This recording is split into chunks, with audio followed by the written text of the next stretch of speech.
हमारे मंत्रालय के द्वारा अब एक नोटिफिकेशन भी जारी किया गया है कि जो रॉ मटेरियल को जो सप्लाई करते हैं उनको ये बताना होगा कि रॉ मटेरियल उन्होंने कहाँ सप्लाई किया है। हम पूरी तरीके से सिंगल यूज प्लास्टिक को बंद करने के लिए प्रतिबद्ध है और निश्चित रूप से ये एक ऐसा विषय है जिसमें राज्य सरकारों का और जन सहयोग भी आवश्यक है। और चूंकि एनवायरनमेंट के विषय में भारत पूरी दुनिया में मिशन लाइफ के एग्जाम्पल के साथ भी लीड करता है, जिसको एनवायरनमेंट फ्रेंडली लाइफ स्टाइल कहते हैं। हमने जगह जगह पर विभिन्न प्रकार से इस प्रकार के एक स्वस्थ विषय को प्रोत्साहन दिया है कि लोग प्लास्टिक की थैली की जगह कपड़े के थैले और अन्य वैकल्पिक उत्पादों का प्रयोग करें, और इसको बैन बिल्कुल किया गया है। जो लोग इसको चलाते हैं वो अनधिकृत रूप से चलाते हैं। इसके लिए राज्य सरकारों के द्वारा और स्टेट पॉल्यूशन अथॉरिटी के द्वारा और जनता के भी सहभाग की आवश्यकता है। Question number 197, Sushri Dola Sen, not present. Honorable Minister. Honorable Chairman, sir, statement is laid on the table of the House. Shri Dhananjay Mahadik, supplementary. धन्यवाद सभापति जी। पत्रकारों की सुरक्षा के लिए एवं वातावरण सुनिश्चित करने के लिए सरकार के साथ समाज एवं सभी राजनीतिक दलों की जिम्मेदारी है।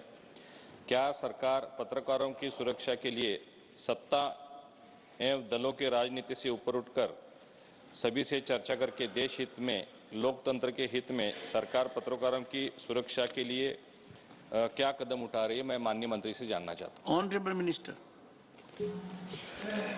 आदरणीय अध्यक्ष जी, मैं सबसे पहले तो माननीय सांसद महोदय को ये कहना चाहता हूं कि भारत के हर नागरिक की सुरक्षा की न केवल चिंता करना बट उसके लिए प्रयासरत रहना, ये सरकार का हर संभव हम प्रयास करते हैं। लेकिन कानून व्यवस्था जो है एक राज्य का विषय है। जहां तक सभी की बात की और विशेष तौर पर जर्नलिस्ट की बात की, हमारी सरकार ने 2017 में होम मिनिस्ट्री ने एडवाइजरी जारी करके भी सभी राज्यों को कहा कि उनकी सुरक्षा के हर तरह के प्रबंध करने चाहिए। और सर, जो प्रेस काउंसिल ऑफ इंडिया है, एक ऑटोनोमस संस्था है, वो भी सो मोटो ऐसे प्रेस एक्ट के अंतर्गत अपने आप केस लेते अगर कहीं पर किसी पत्रकार के प्रति हिंसा की जाती है। सर, मूल प्रश्न जहां पर उठाया गया था वो पश्चिम बंगाल की एक माननीय सांसद ने उठाया था, और मुझे सर ये कहते हुए थोड़ी सी झिझक भी हो रही थी कि मैं किसी राज्य का नाम लेकर नहीं कहना चाहता था, लेकिन इतनी घटनाएं वहां पर हुई कि पश्चिम बंगाल में एक के बाद दूसरा ऐसा उदाहरण देखने को मिला जहां पर पत्रकारों के खिलाफ हिंसक घटनाएं भी हुई। वो अपने आप को असुरक्षित महसूस करते हैं और ये बहुत चिंताजनक बात है। लेकिन ये सर राज्य का विषय है कि वहां पर उनको सुरक्षा प्रदान की जाए, एक ऐसा वातावरण खड़ा किया जाए जहां स्वतंत्र रूप से वो अपना काम कर सके। सर, मैं आपके ध्यान में एक और लाना चाहता हूं, आजकल देश में विकसित भारत संकल्प यात्रा चल रही है, सभी राज्यों में गाड़ियां चल रही हैं। पश्चिम बंगाल एकमात्र ऐसा राज्य है जहां पर उनको तोड़ा भी गया, मारा भी गया, गाड़ियों को बंद भी कर लिया जाए। इस तरह की घटनाएं अगर की जाए सर, वो गरीब ग्रामीण क्षेत्र में जो लोग जरूरतमंद हैं, जिन तक अब तक शायद सुविधाएं नहीं पहुंच पाई, जिनको पक्का मकान मिलना था लेकिन राज्य की सरकार अगर उन तक नहीं पहुंचा पाई, तो उनको भी जानकारी और सुविधा देने का काम वो विकसित भारत संकल्प यात्रा के माध्यम से किया जा रहा है। उसको पहुंचाने का काम भारत सरकार तो कर रही है, लेकिन अगर पश्चिम बंगाल की सरकार उसको रोके, वहां के शरारती तत्व उसको मारपीट करे और जो पत्रकार उसको देखने जाए, लिखने जाए, वो भी अपने आप को कहीं ना कहीं असुरक्षित महसूस करे, ये वातावरण सर कोई अच्छा नहीं। मेरा अनुरोध सभी राज्यों से रहेगा कि हमारे सभी जो पत्रकार मित्र हैं, ये लोकतंत्र का चौथा स्तंभ है, उनको हर तरह की सुरक्षा मुहैया करवानी चाहिए। और हमने सर कानून के तहत यहां से हर तरह के प्रावधान जो करने चाहिए, होम मिनिस्ट्री ने गाइडलाइन भी जारी की है, हमारी मंत्रालय ने सूचना प्रसारण ने भी की है, और हमने अपनी ओर से बहुत सारी वेलफेयर स्कीम भी सर चलाई है। अगर किसी का सप्लीमेंट्री होगा तो मैं उसमें वो भी उत्तर दे दूंगा। धन्यवाद sir. Shri GVL Narasimha Rao.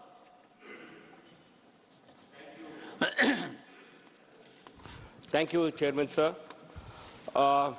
I was a little surprised that Member Dola Sen asked this question because as the Honorable Minister just now mentioned, journalists in West Bengal certainly don't feel safe like the rest of the citizens of Bengal.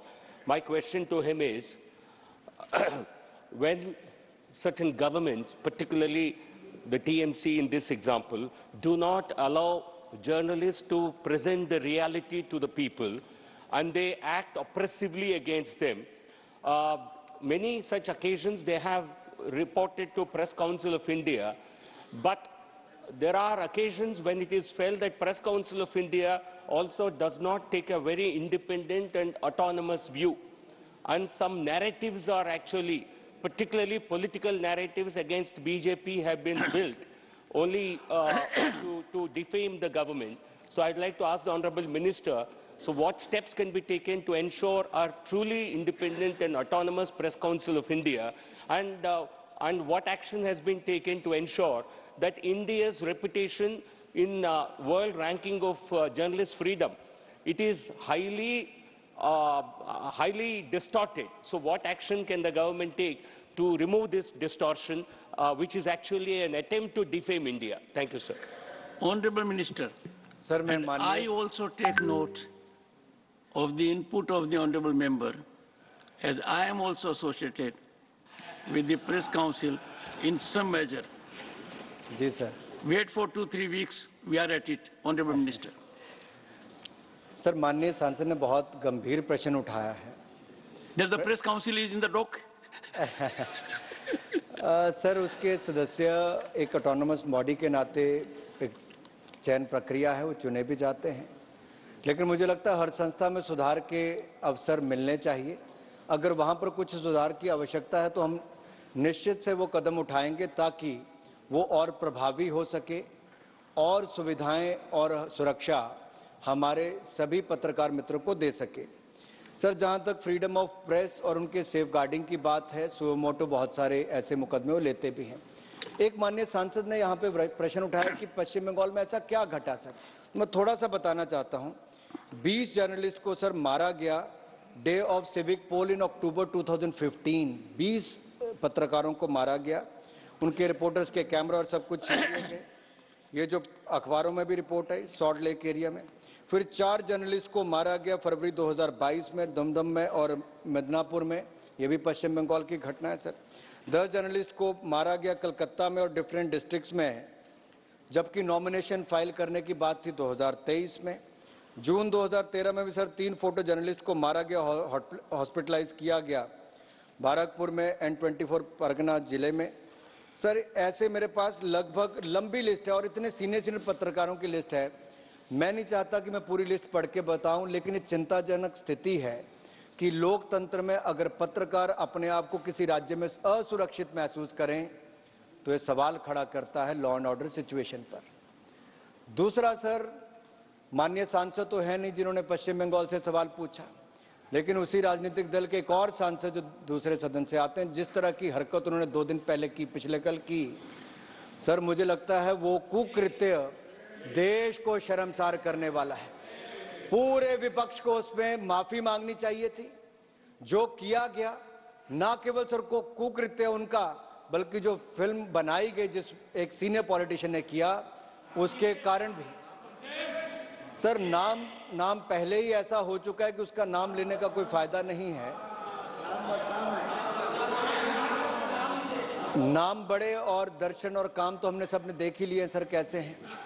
लेकिन दुर्भाग्य है sir कि संवैधानिक संस्थाओं पर कीचड़ उछालना और संवैधानिक पदों पर बैठे व्यक्तियों पर इस तरह से कुकृत्य करना, इससे बड़ा दुर्भाग्यपूर्ण काम कोई और लोकतंत्र में नहीं हो सकता. सर काश उन्होंने दोनों सदनों में आके विपक्ष ने माफी मांगी होती, लेकिन नहीं मांगी.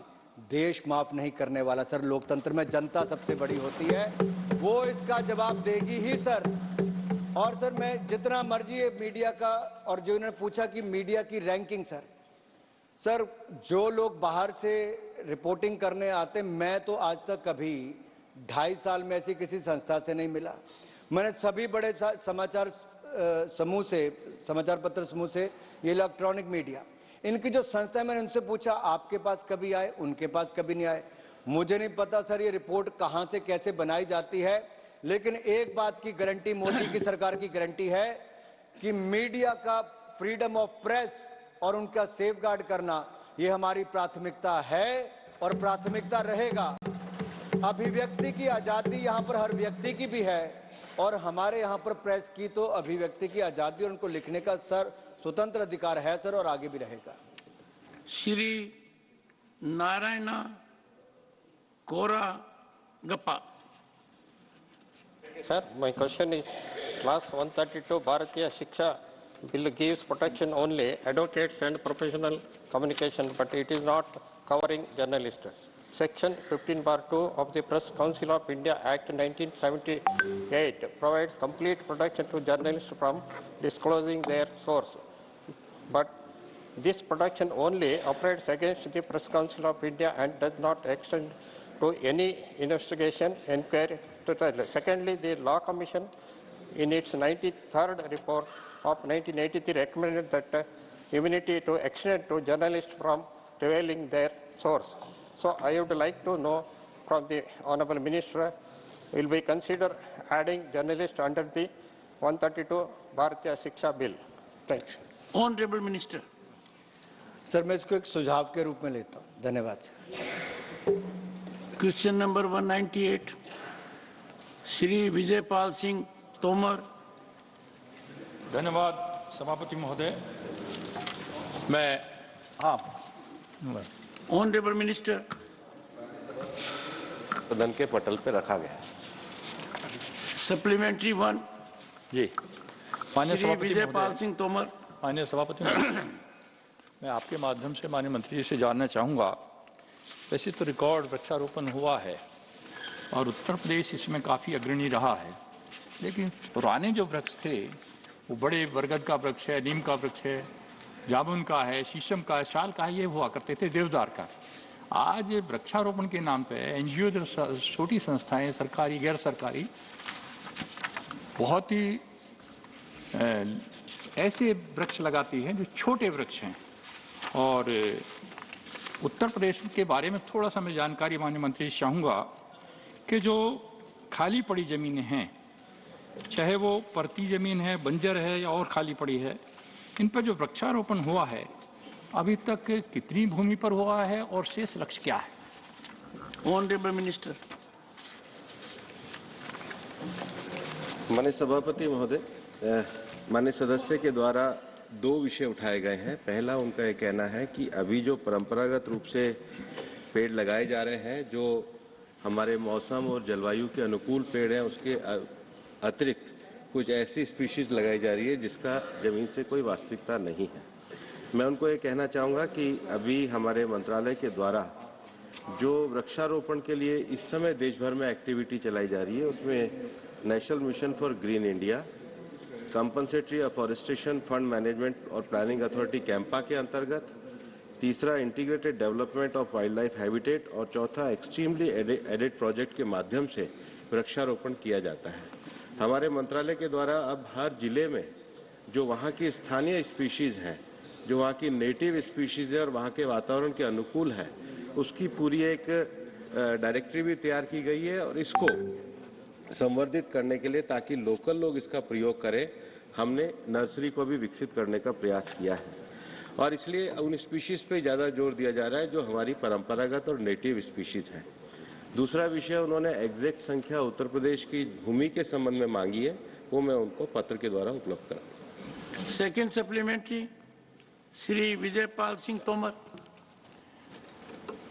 आमतौर पर देखने में आया है कि नहर, नदी या सिंचाई विभाग के नाले, इनके किनारे पहले बहुत वृक्ष थे, बड़े वृक्ष थे, वो काट लिए गए हैं। तो इनके किनारों पर वैसे तो स्टेट गवर्नमेंट पे ही द्वारा लगाए जाते हैं, तो मैं माननीय मंत्री जी से जानना चाहूंगा, वन विभाग द्वारा इनके किनारों पर वृक्षारोपण को बढ़ावा देने के लिए क्या क्या कदम उठाए जा रहे हैं? Honourable minister. माननीय सभापति महोदय, वन विभाग के द्वारा वन विभाग के क्षेत्र में आने वाले भूमि पर ही वृक्षारोपण का कार्य किया जाता है।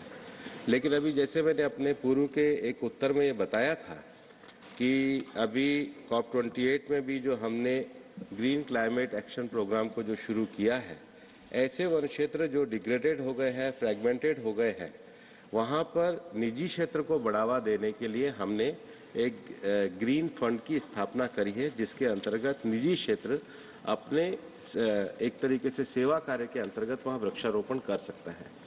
लेकिन देश में वृक्षारोपण को बढ़ावा मिले, इसके लिए वन मंत्रालय के साथ साथ ये जो हॉर्टिकल्चर डिपार्टमेंट है, उनका मिशन फॉर इंटीग्रेटेड डेवलपमेंट, सब मिशन ऑन एग्रो फॉरेस्ट्री, और अभी हमारी सरकार के द्वारा पिछले समय जो एक कानून लाया गया था कि जो बम्बू की खेती जो है उसको हमने फॉरेस्ट से बाहर निकाला था, तो नेशनल बम्बू मिशन, उसके अतिरिक्त मनरेगा, प्रधानमंत्री कृषि सिंचाई योजना और नदियों के किनारे जो कहा है विशेष रूप से नमामि गंगे स्कीम, और फिर स्टेट स्पेसिफिक जो प्लांटेशन स्कीम है, उसके साथ साथ ministry of railway, ministry of road transport और हाईवे, इनके द्वारा भी जो सड़क के किनारे या बाकी ट्रैक के किनारे वृक्ष हैं उसको लगाने का कार्य किया जाता है, और इसको पूरे एक बड़े प्रोजेक्ट के नाते हम कोऑर्डिनेट करने का कार्य करते हैं।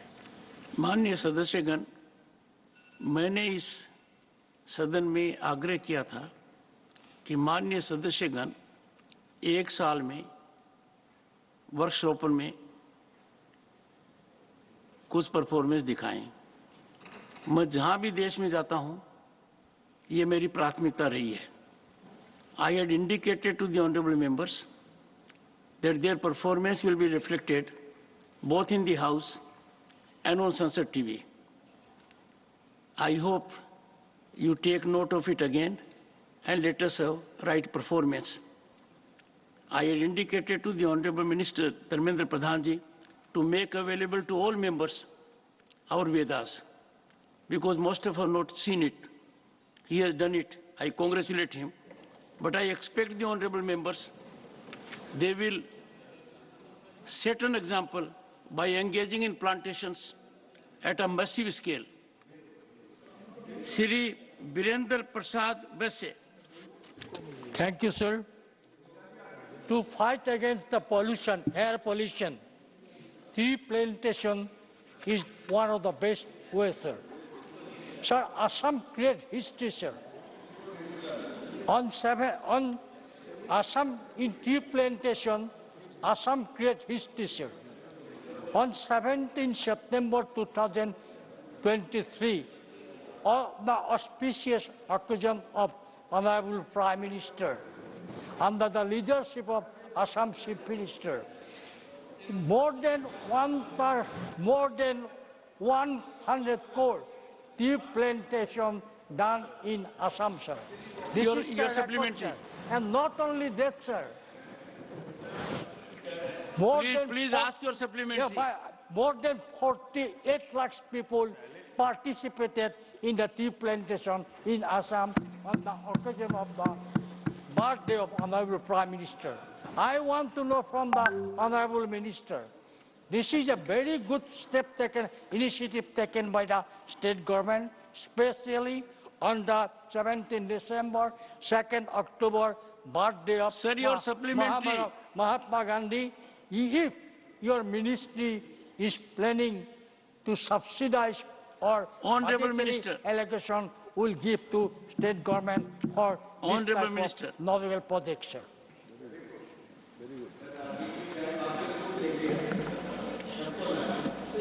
माननीय नहीं, एक राजीव जी मैं आपको कह दूं, लीडर ऑफ द हाउस ने जब कहा कि आप निकाले जाओगे, उसमें इनका संदर्भ संसद से नहीं था, इस हाउस से नहीं था।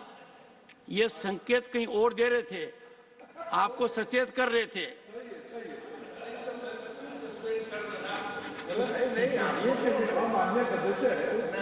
बिन मांगे मोती मिले, मांगे मिले नहीं, आप जानते हो मेरे से ज्यादा।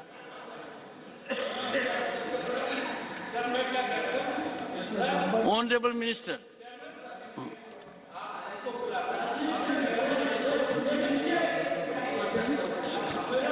Honourable minister, honourable minister, nothing will go on record. Rajiv, माननीय सभापति, ऑनरेबल मिनिस्टर, माननीय सभापति महोदय, सबसे पहले तो आपने वृक्षारोपण के प्रति जो संवेदना दिखाई उसके लिए मैं आपका अभिनंदन करना चाहता हूं। दूसरा, माननीय सदस्य ने भी आसाम सरकार के द्वारा जो विशेष रूप से वृक्षारोपण अभियान का उल्लेख किया है वो भी निश्चित रूप से स्वागत योग्य है। लेकिन माननीय सदस्य का स्पेसिफिक एक प्रश्न था कि इसके द्वारा किस प्रकार की सहायता उपलब्ध कराई जा रही है। नेशनल अफॉरेस्टेशन प्रोग्राम के अंतर्गत 100% सेंट्रली स्पॉन्सर्ड स्कीम जो 2014-15 से शुरू हुई थी, उसके अंतर्गत सहायता राशि उपलब्ध कराई जाती है, जिसमें सेंटर स्टेट का रेशो 60:40 रहता है। लेकिन नॉर्थ ईस्ट और जो विशेष रूप से 3 हिमालयन स्टेट है, हिमाचल, जम्मू कश्मीर और उत्तराखंड, इसका अनुपात 90 और 10 का अनुपात रहता है।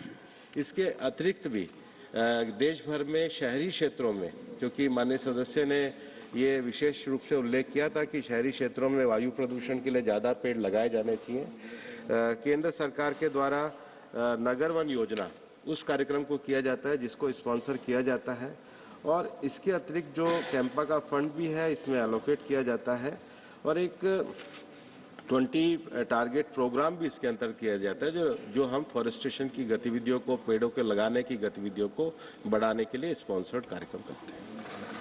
श्री अनिल बालूनी। धन्यवाद सभापति जी। मैं आपके माध्यम से माननीय मंत्री जी से जानना चाहता हूं कि क्या अभी भी कुछ स्थानों पर चीड़ का वृक्षारोपण किया जा रहा है, और क्या चीड़ को हटाकर किसी अन्य प्रजाति के पेड़ों को लगाने की योजना है? Honourable minister.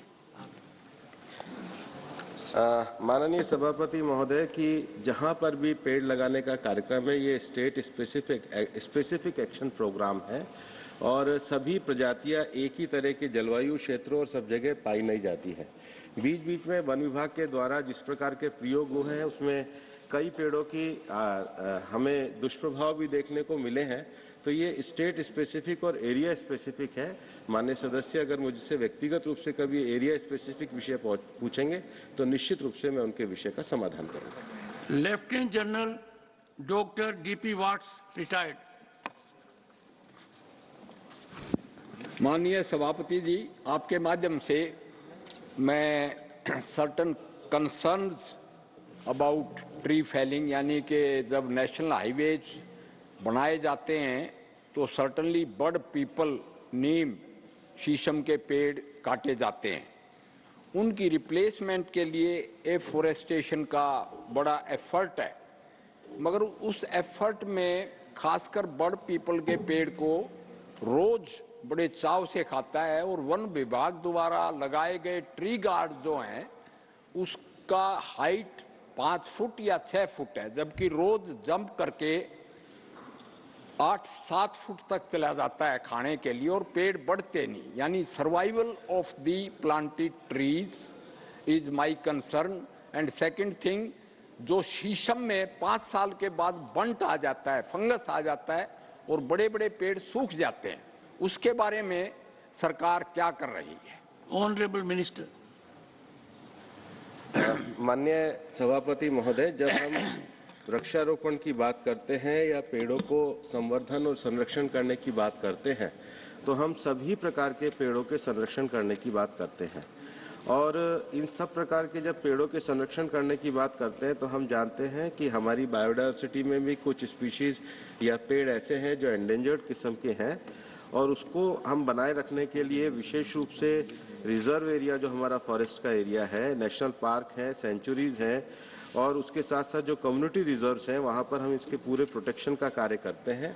इसके लिए फाइनेंशियल असिस्टेंस देकर के वृक्षारोपण को बढ़ावा देने का काम करते हैं। लेकिन सबसे बड़ी बात है कि वृक्षारोपण को बचाने में लोकल कम्युनिटी का बहुत बड़ा रोल होता है, और इसलिए लोकल कम्युनिटी को इन्वॉल्व करने में भी हमारा मंत्रालय पूरी तरीके से प्रतिबद्ध है। लेकिन इसके साथ साथ मैं यह भी कहना चाहता हूं कि हम केवल वन संरक्षण नहीं, हम देश में एग्रो फॉरेस्ट्री को भी बढ़ावा देना चाहते हैं, और एग्रो फॉरेस्ट्री में जिसको हम फार्म फॉरेस्ट्री कहते हैं, जिसमें किसानों की आय भी भविष्य में हो सके, उसके लिए भी हमारा मंत्रालय पूरी तरीके से कार्य कर रहा है, और पॉलिसी को भी उन्होंने इशू किया है। क्वेश्चन नंबर 199, डॉक्टर के लक्ष्मण। Honourable minister. महोदय, उत्तर सदन के पटल पे रखा गया है। फर्स्ट सप्लीमेंट्री, डॉक्टर के Lakshman. Thank you, Chairman, sir. Through you, I thank the Honorable Minister for reviewing the regulations and notifying with the revised regulations benefiting thousands of ESIC staff and officers, which was long due. Thank you, sir. Sir, it is a fact that some officers of the ESI at middle-level management have not been considered for promotion since long. If so, the steps taken by the ESIC to give due promotion to them. Honorable Minister.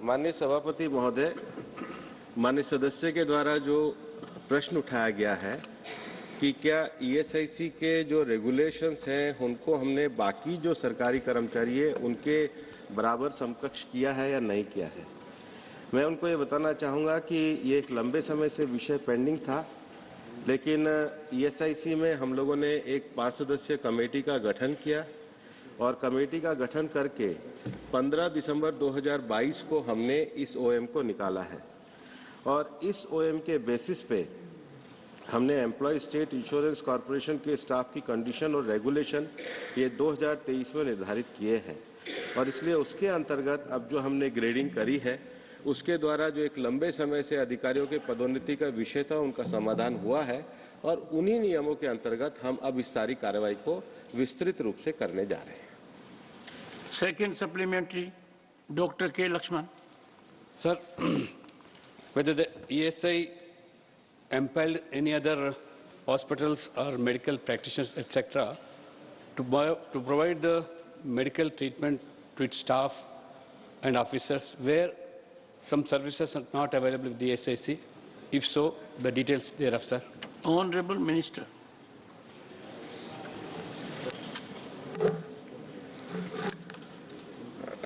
माननीय सभापति महोदय, ESIC की जो सुविधा है वो IPS को उपलब्ध है जो इंश्योर्ड पर्सन है।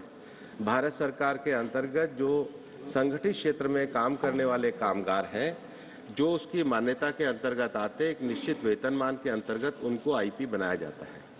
मैं यहाँ ये कहना चाहूँगा कि ये जो आईपीज हैं इनका जो इलाज है वो ईएसआईसी अस्पताल में होता है और दुनिया भर में ईएसआईसी एक ऐसी स्कीम है जिसमें अगर किसी भी कर्मचारी का इलाज होता है तो हायर लिमिट कुछ भी नहीं है। ये सबसे बढ़िया योजना है जिसमें कर्मचारी को पूरा पैसा सरकार के द्वारा वहन किया जाता है। इस समय पूरे देश के अंतर्गत ईएसआईसी के 161 अस्पताल चलते हैं और अभी हमने 107 और अस्पतालों को स्वीकृत किया है। इन 161 अस्पताल के अंतर्गत टोटल 11,547 जो है ये पैरामेडिकल कैडर्स की जो पोस्ट हैं, बाकी सारी जो पोस्ट हैं अभी जिस प्रकार से माननीय प्रधानमंत्री जी के नेतृत्व में जो नई भर्तियां हो रही हैं उस भर्तियों के कार्य को चल रहा है। हाँ, ईएसआईसी के जहां पर हमारे हॉस्पिटल्स की सुविधा नहीं है लेकिन जहां पर हमारे आईपीज हैं उनको हम पूरा इलाज देने के लिए एमपैनल हॉस्पिटल करते हैं और एमपैनल हॉस्पिटल की भी एक पूरी लिस्ट है जो मैं माननीय सदस्य को उपलब्ध कराऊंगा। श्री हरनाथ सिंह यादव। माननीय सभापति जी, मैं माननीय मंत्री जी से जानना चाहता हूं कि सरकार द्वारा रोजगार सृजन के लिए लागू आत्मनिर्भर रोजगार योजना के उद्देश्य क्या हैं और इस योजना से लाभ प्राप्त करने वाले लाभार्थियों की अब तक की कुल संख्या कितनी है? माननीय मंत्री जी। माननीय सभापति महोदय, जो सदस्य का प्रश्न है वो मेरे इस प्रश्न से बिल्कुल पृथक है।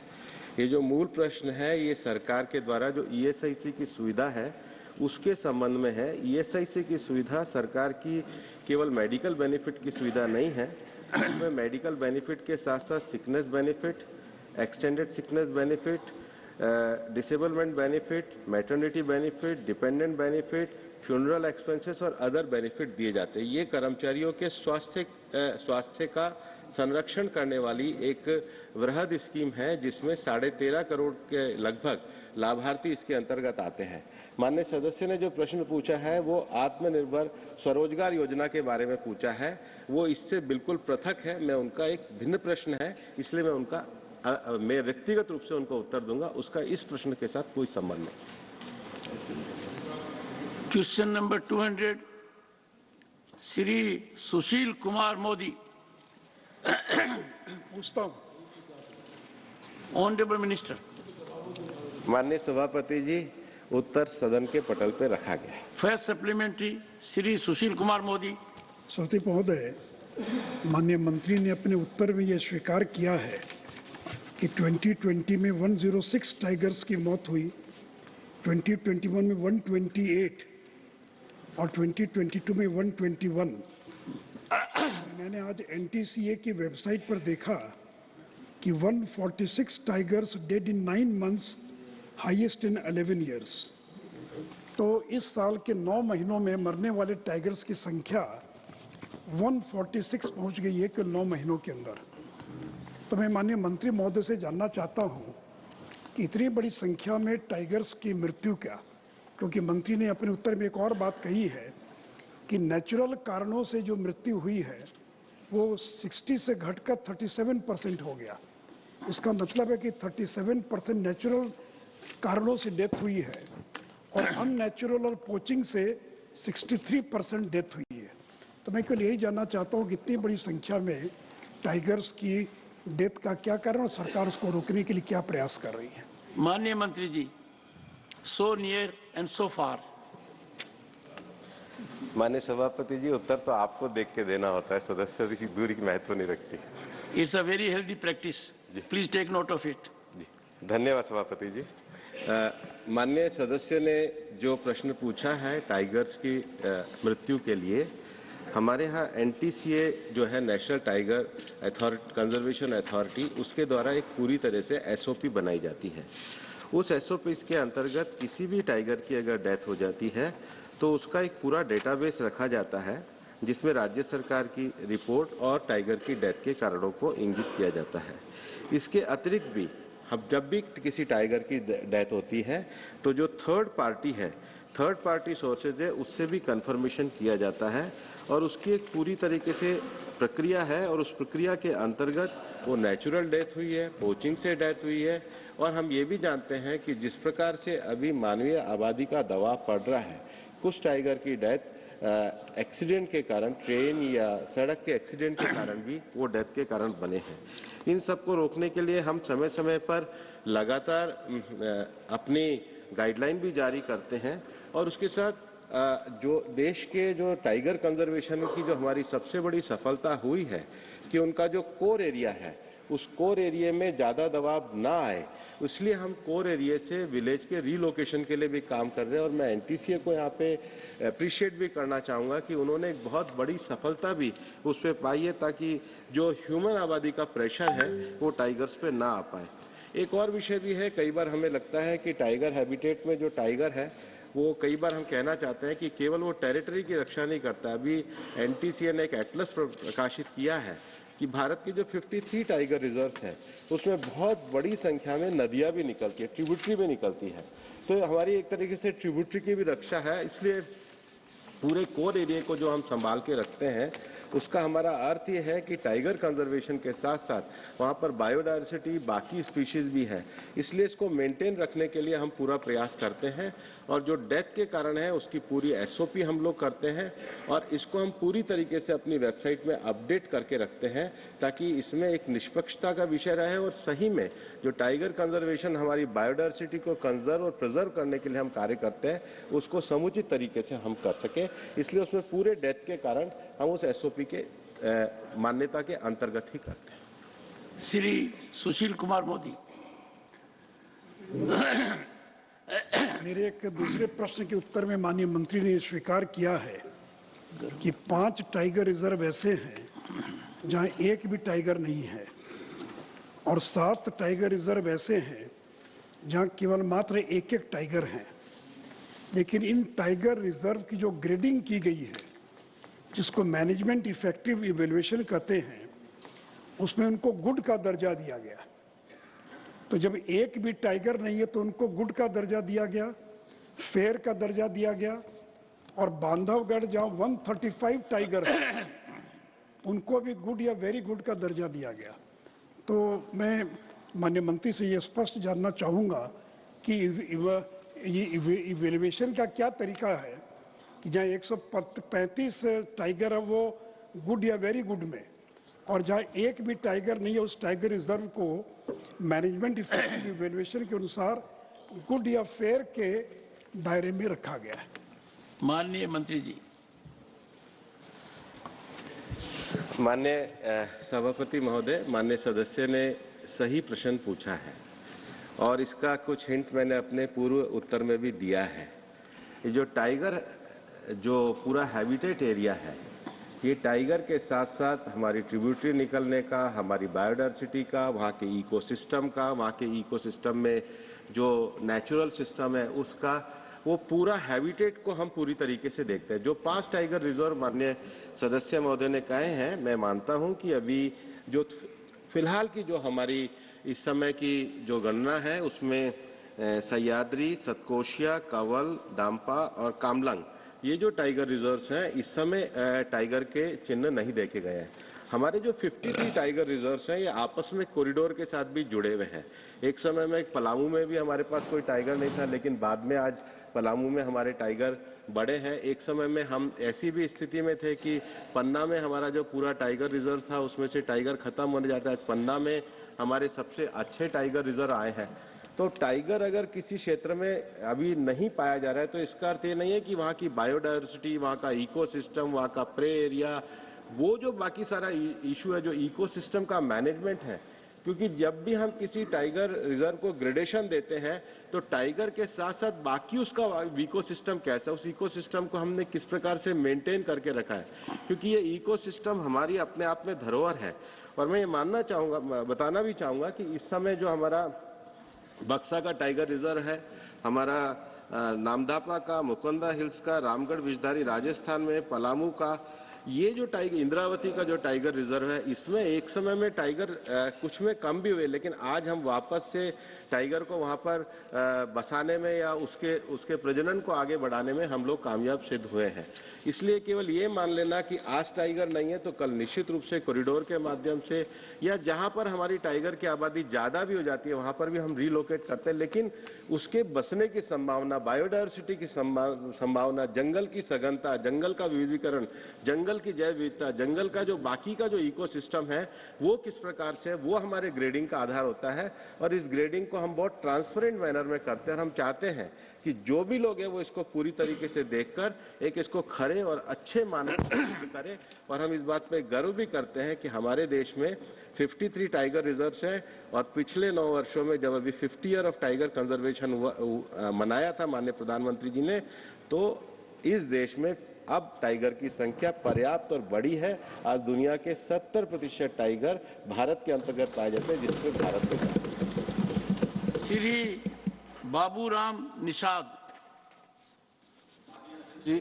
माननीय अध्यक्ष जी, मैं बहुत ऐसे विषय पर आपका संज्ञान सरकार और माननीय मंत्री जी का दिलाना चाहता हूं कि एक बहुत ऐसा पौधा है जो हानिकारक है, बिलायती बमूल। बिलायती बमूल ऐसे वन क्षेत्रों पर फैल गया है जहां उपजाऊ जो अच्छी सी घास रहती है वहां उस वन क्षेत्र में पशु पक्षी नहीं रह पाते हैं, मैदानी क्षेत्रों पर जाते हैं, उनकी हत्या कर दी जाती है।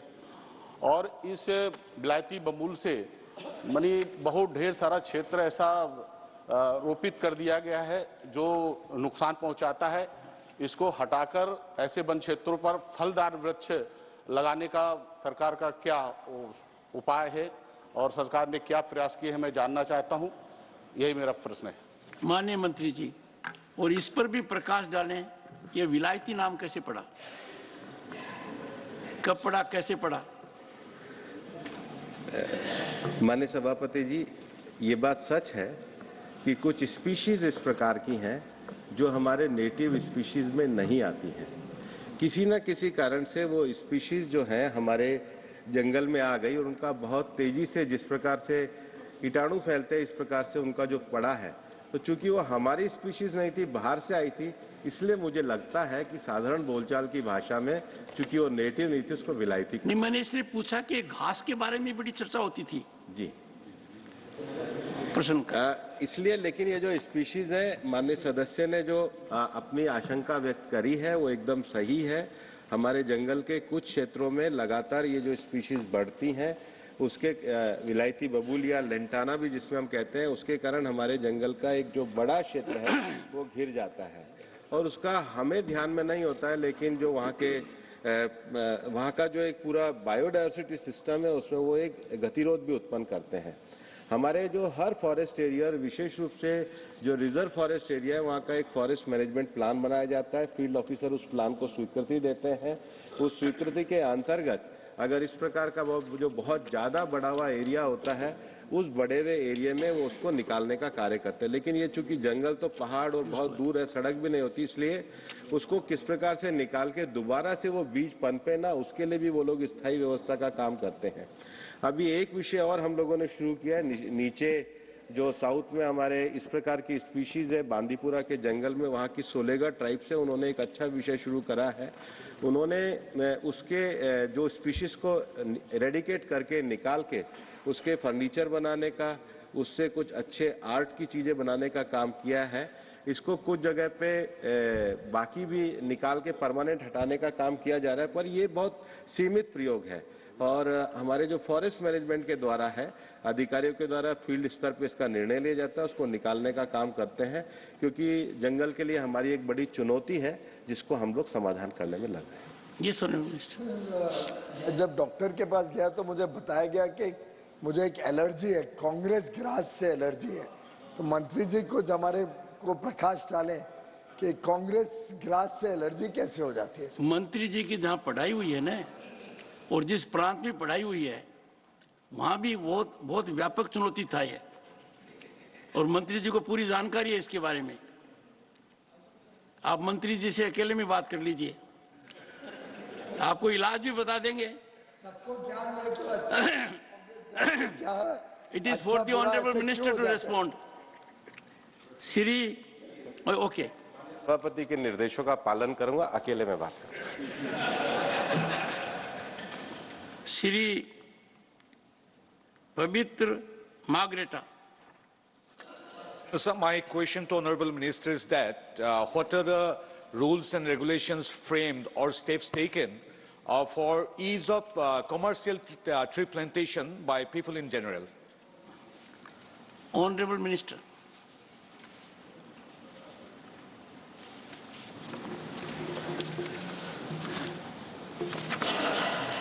महोदय, व्यावसायिक वनारोपण के लिए हम लोगों ने कुछ स्पीशीज को और कुछ पौधों को पूरी तरीके से मान्यता दी है। एग्रो फॉरेस्ट्री को बढ़ाने के लिए हम पूरी तरीके से प्रतिबद्ध है। जो सबसे बड़ी चुनौती एग्रो फॉरेस्ट्री के अंतर्गत आती है कि जब एग्रो फॉरेस्ट्री में किसी एक पेड़ को काटते हो तो उसको दूसरी जगह तक जो ले जाते हैं, ट्रांजिट जो करते हैं, वो ट्रांजिट करने के लिए हर राज्य की अलग अलग परमिशन लेनी पड़ती है।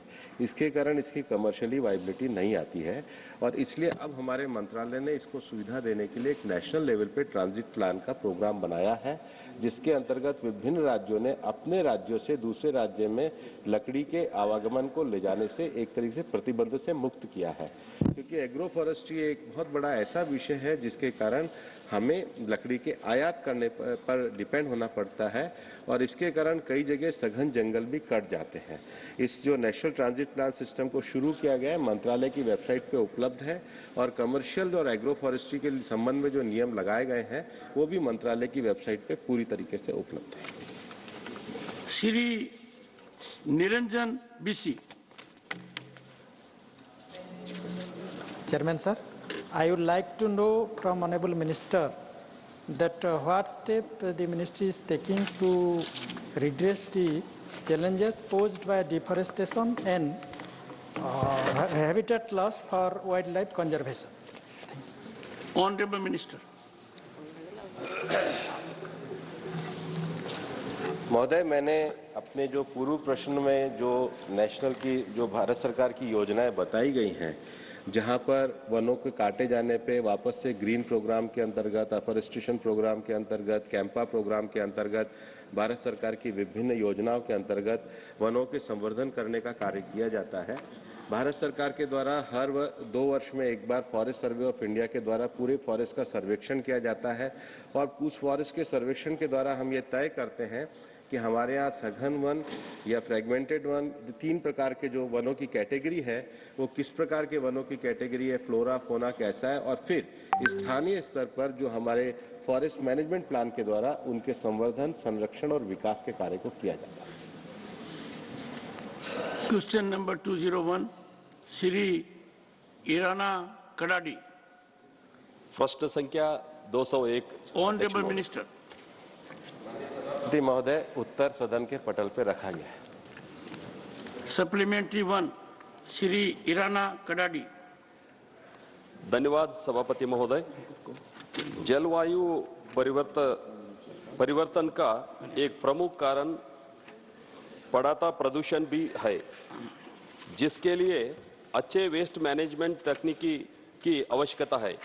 मेरा मंत्री जी से प्रश्न है कि बढ़ते हुए रिन्यूएबल एनर्जी वेस्ट जैसे इस्तेमाल किए हुए सोलर पैनल और विंड टर्बाइन के प्रबंधन के लिए सरकार ने अभी तक क्या कार्य किया है और इनकी रिसाइकलिंग फैसिलिटी बनाने के लिए सरकार ने कोई योजना बनाई है क्या?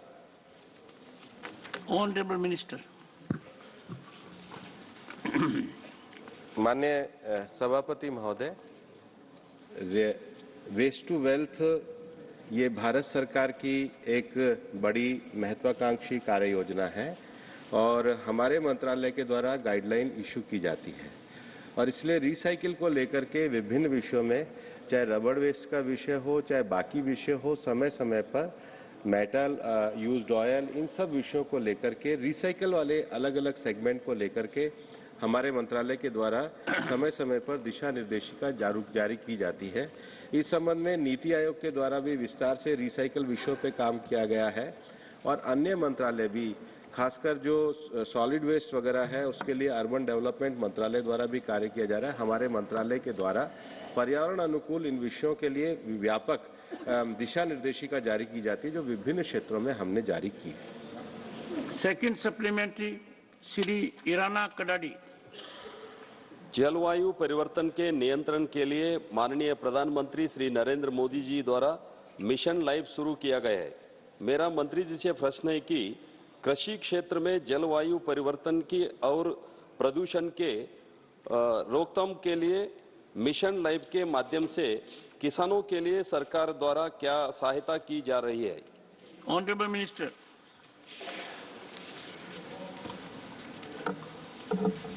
माननीय सभापति महोदय, मिशन लाइफ प्रधानमंत्री नरेंद्र मोदी जी के द्वारा दुनिया को पर्यावरण के संबंध में जागरूकता फैलाने के लिए और व्यक्तिगत अपने योगदान के द्वारा हम किस प्रकार से पर्यावरण संरक्षण संवर्धन का काम कर सकते हैं, उसके लिए कार्य योजना दी है। और इसलिए मिशन लाइफ का जो पूरा नाम एनवायरमेंट फ्रेंडली लाइफ स्टाइल है, इसमें कोई भी व्यक्ति अपने व्यक्तिगत व्यवहार के द्वारा किस प्रकार से पर्यावरण को बचाने के लिए योगदान देता है। मंत्रालय के द्वारा एक मेरी लाइफ ऐप भी शुरू किया गया है, जिसमें हर एक व्यक्ति अपने अपने क्षेत्र में किस प्रकार से इसको कार्य कर सकते हैं। अब कृषि के क्षेत्र में अगर हम कृषि सिंचन के कार्य को में भी अगर इस प्रकार का प्रयोग करते हैं कि पानी कम लगे, हम इस प्रकार का प्रयोग करते हैं कि धरती में ज्यादा पेस्टिसाइड का उपयोग ना हो, तो ये सारे व्यवहार व्यक्तिगत व्यवहार के द्वारा हम किस प्रकार से योगदान दे सकते हैं, इसको मिशन लाइफ के अंतर्गत शामिल किया जाता है। और आज पूरे दुनिया में जो भी पर्यावरण वार्ताएं होती हैं, उसमें अब सब डॉक्यूमेंट्स में इस बात को मान्यता भी मिलने लगी है कि दुनिया में जिस प्रकार से उपभोग बढ़ रहा है, कंजम्पशन बढ़ रहा है, जिसको हम कहते हैं माइंडलेस कंजम्पशन की जगह mindful utilisation of the resources, इसको दुनिया के सब देश मानने लगे हैं और सस्टेनेबल लाइफ स्टाइल को लोग आजकल स्वीकार करने लगे हैं। और जब से माननीय प्रधानमंत्री जी ने मिशन लाइफ के विषय को दिया है, विभिन्न प्रकार के संस्थाएं, अंतर्राष्ट्रीय संस्थाएं भी आज इस बात पे जोर देने लगी हैं कि हमें एनवायरमेंट फ्रेंडली लाइफ स्टाइल अपनाना चाहिए, वही मिशन लाइफ के अंतर्गत आता है। श्री महाराजा Sanajaoba लिशेम्बा।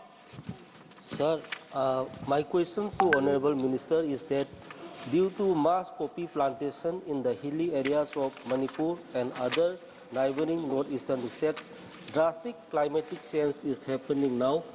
Sir, what effective measures or steps are taken up to stop mass poppy plantation and to save climatic change in the northeastern states, especially in Manipur. Honorable Minister.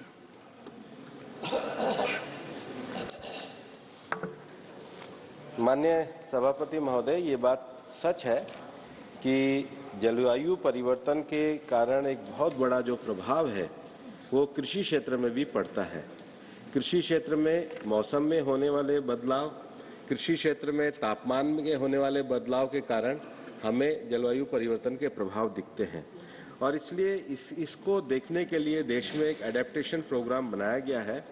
उस adaptation programme के अंतर्गत किसी भी क्षेत्र में जो स्थानीय जो फसलें बोई जाती है उनकी इम्पैक्ट, वल्नरेबिलिटी और रिस्क असेसमेंट क्या हो, उसी के हिसाब से स्थानीय एडेप्टेशन प्लान में प्लानिंग की व्यवस्था की जाती है और उसके इम्प्लीमेंटेशन के लिए सरकार के द्वारा कई तरह की योजनाएं लागू की जाती हैं।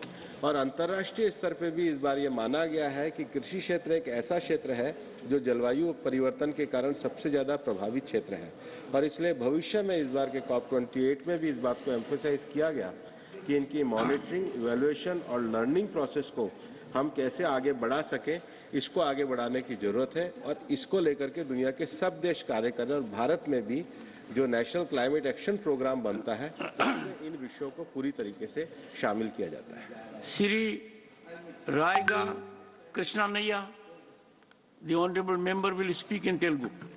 Respected Chairman, ఈ రోజు వాతావరణ కాలుష్యం అనేది దేశంలో చాలా ముఖ్యమైన అంశంగా మారింది. ప్రధానంగా అడవులు, చెట్లు రోజు రోజుకు తగ్గిపోవడం, గ్లోబల్ వార్మింగ్ ఇస్తున్నప్పటికీ కూడా మన భారతదేశం లోపల వాతావరణ కాలుష్యం రోజు రోజు పెరిగిపోతుంది. దీనికోసం ల్యాండ్ మీద, ఫారెస్ట్ మీద రాష్ట్ర ప్రభుత్వాలకే అధికారం ఉంది. దీని విషయంలో కేంద్ర ప్రభుత్వం ఆలోచించి యూనిఫామ్గా ఒక చట్టాన్ని తయారు చేయాల్సినటువంటి అవసరం ఉంది.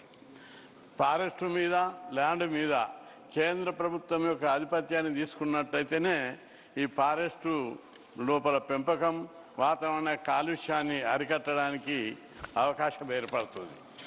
ఈ విషయం లోపల సమూలంగా మార్పు రాకపోతే డే బై డే వాతావరణ కాలుష్యం పెరిగి ఇది పెద్ద ప్రమాదకరంగా మారే అవకాశం ఉంది. పైగా విద్య లోపల ప్రైమరీ స్కూల్ ఎడ్యుకేషన్ నుంచే వాతావరణం మీద పిల్లలకు బోధన జరగవలసినటువంటి అవసరం ఉంది. ఎడ్యుకేషన్ జరగాలి వాతావరణం కాలుష్యం యొక్క ఎఫెక్ట్ తోటి. అదేవిధంగా ల్యాండ్ లోపల 30% ల్యాండ్ ఫారెస్ట్ కు ఇవ్వాలని నా సూచన. माननीय सभापति महोदय, माननीय सदस्य के प्रश्नों की रेंज बहुत व्यापक थी जिसमें वायु प्रदूषण से लेकर भूमि अधिग्रहण तक के विषय है, लेकिन भूमि जो विषय है ये राज्य सरकार का विषय होता है। हमारे संविधान के अंतर्गत व्यवस्था है, जो संविधान के अंतर्गत व्यवस्था है उसका ही हम पूरी तरीके से पालन करते हैं। Question hour over. Announcement by the chair. Honorable members, before we take up the bills for consideration, there is a government bill to be withdrawn as listed in the supplementary list of business for today. Shri Ashwini Vaishnav to move for leave to withdraw the Telecom Regulatory Authority of India Amendment Bill 2008. Honorable Chairman, sir, I rise to move for leave to withdraw the Telecom Regulatory Authority of India Amendment Bill 2008 and also to move that the bill be withdrawn. The question is that leave be granted to withdraw the bill. Those in favor will please say aye. Those against will please say no. I think the ayes have it, the ayes have it, the ayes have it. The motion is adopted and the bill is withdrawn by leave of the House. The Telecommunications Bill 2023, Shri Ashwini Vaishnav to move a motion for consideration of the Telecommunications Bill 2023. Honorable Chairman, sir, I rise to move that the Telecommunications Bill 2023 as passed by the Lok Sabha be taken into consideration. Motion moved. I now call upon the members whose names have been received for participation in the discussion.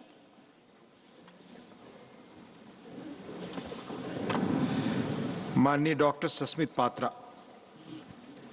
Honorable Chairman, sir. Thank you so much, Deputy Chairman, sir, for giving me this opportunity. Sir, I welcome the Telecommunications Bill 2023. And, sir, the Telecommunication Bill 2023 was introduced in the Lok Sabha on December 18th and passed. It repeals the Indian Telegraph Act 1885, the Indian Wireless Telegraphy Act 1933, the Telegraph Wires Unlawful Possession Act 1950, and it also amends the Telecommunication Regulatory Authority of India Act 1997. Sir, the authorization for the telecom-related activities, it provides for prior authorization from the central government, requirements to provide telecommunication services, to establish, operate, maintain or expand telecommunication networks, and to possess radio equipment, and that the existing licenses will continue to be valid for a period of their grant of 5 years, where the period is not specified. I think this is a very fair point that's being made by the Act, by the bill, and I support that. In terms of assignment of spectrum, spectrum would be assigned by auction except for specified uses where it is allocated on an administrative basis.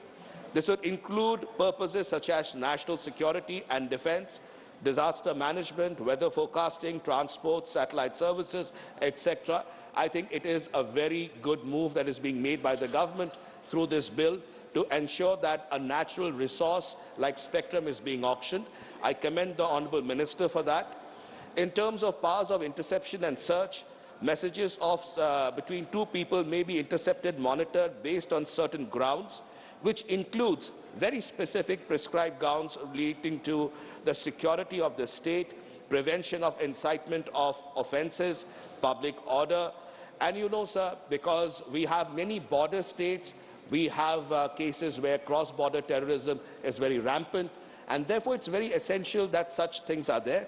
My only request to Honourable Minister would be that what would be the role of the states in terms of this process, if during his answer he would provide, because then it would be much more easier for us to understand that between the centre and the state, how the powers and these interceptions and searches would work out.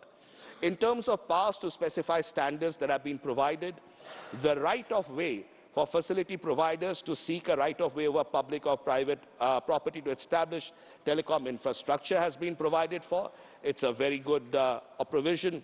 Protection of users, Honourable Deputy Chairman, sir, and in this bill it's provided that prior consent, there will be certain measures to protect users, which includes prior consent to receiving specified messages, such as advertising messages, creation of do not disturb registers, and mechanism to allow users to report malware or specified messages. I think this is the need of the hour, especially with the kind of messaging and the kind of malware that we see today. In terms of appointments to TRI, the bill amends the TRI Act to allow individuals with at least 30 years of professional experience to serve as the chairperson and at least 25 years in professional experience to serve as ministers. It actually enhances and escalates it to a much higher level. I believe this is a wonderful thing going forward. Digital Bharat Nidhi, it's a very wonderful proposal that has been made. The Universal Service Obligation Fund that was established under the 1885 Act to provide for telecom services in underserviced areas like the states of Odisha and others. Now the bill retains this provision, renames the fund as Digital Bharat Nidhi and allows it for the use for research and development. In terms of various offences and penalties, they have been specified. I've got only a minute to go, so I'll not dwell much on it, but specific provisions in terms of criminal and civil offences have been provided, such as if someone provides telecom services without authorization or gaining unauthorized access to a telecom network or data, it's punishable with an imprisonment up to 3 years. a fine up to 2 crore rupees or both. I think this is a very important element in terms of providing punitive measures. And the amount that has been provided, it is a substantial amount. Usually we find in our laws there are very feeble amounts that actually embolden such mischief mongers to actually find a lot of strength. But with this kind of a measure coming in, I think it's a very good step forward. Apart from that, breaching terms and conditions of authorization is punishable with a civil penalty up to 5 crore rupees. I think this is a very good step, because with this step, when you have up to 5 crore rupees, it is a huge burden for anyone who thinks once or twice to do some kind of mischief. Because usually you find in our laws, sometimes you find 1,000 rupees, 5,000 rupees, 10,000 rupees, and that unfortunately emboldens the wrongdoers. But with this kind of a punitive measure at this level, it will be very, very substantial. My time is over. I'll just conclude by saying that the regulatory sandbox provided under the bill, under clause 27, it provides regulatory sandboxes to stimulate innovation and technological advancement in telecommunications. I think this is mirroring the success of the Reserve Bank of India's sandbox in the fintech sector, where it actually significantly influenced payments, digital KYC, and financial inclusion. So this initiative will help to provide a controlled environment for companies to experiment with new technologies and services. It will facilitate risk management by allowing small-scale testing to identify and mitigate potential risks, will enhance the development of safer, more reliable technologies, and additionally, the sandbox setup aids in policy development by offering real-world data to shape effective regulations. Honourable Deputy Chairman, sir, I have completed very briefly the measures. It was a bill that had been there a long time coming, and I'm grateful to Honourable Minister Shri Ashwini Vaishnav ji for bringing this bill. It's a timely bill, and going forward this bill was very much required. With these words, on behalf of my leader Shri Naveen Patnaik ji and my party, the Biju Janata Dal, we support the bill. Thank you. Thank you, Dr. Sasmit Patra ji. माननीय श्री सुशील कुमार मोदी जी. सभापति महोदय, आज का दिन बहुत ऐतिहासिक है इस महीने में कि सदन के अंदर दो ऐसे बिल आ रहे हैं, एक आईपीसी, सीआरपीसी और एविडेंस एक्ट को बदलने वाला बिल जो 168 साल पुराने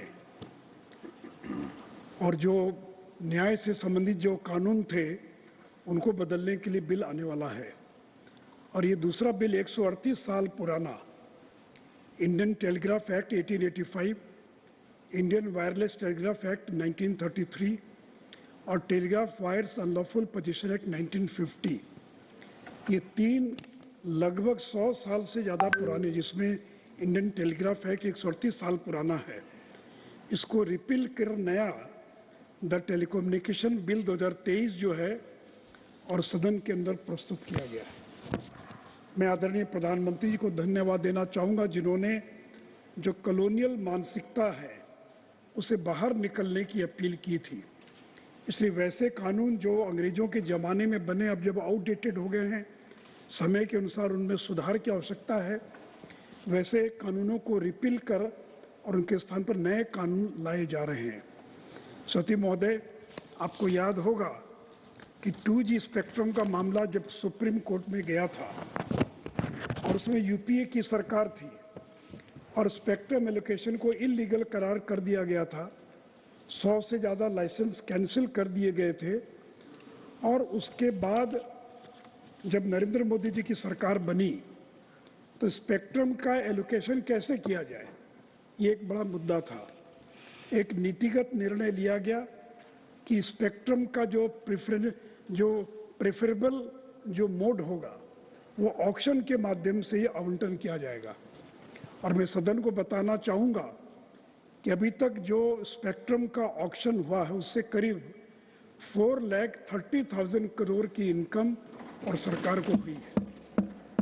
हमारी सरकार ने 100% FDI की अनुमति प्रदान की ताकि foreign direct investment telecom sector में आ सके, और आज उसका परिणाम है कि 25 बिलियन $, यानी लगभग 1.5 लाख करोड़ रुपए से ज़्यादा का एफडीआई जो है टेलीकॉम सेक्टर के अंदर और प्राप्त हुआ है।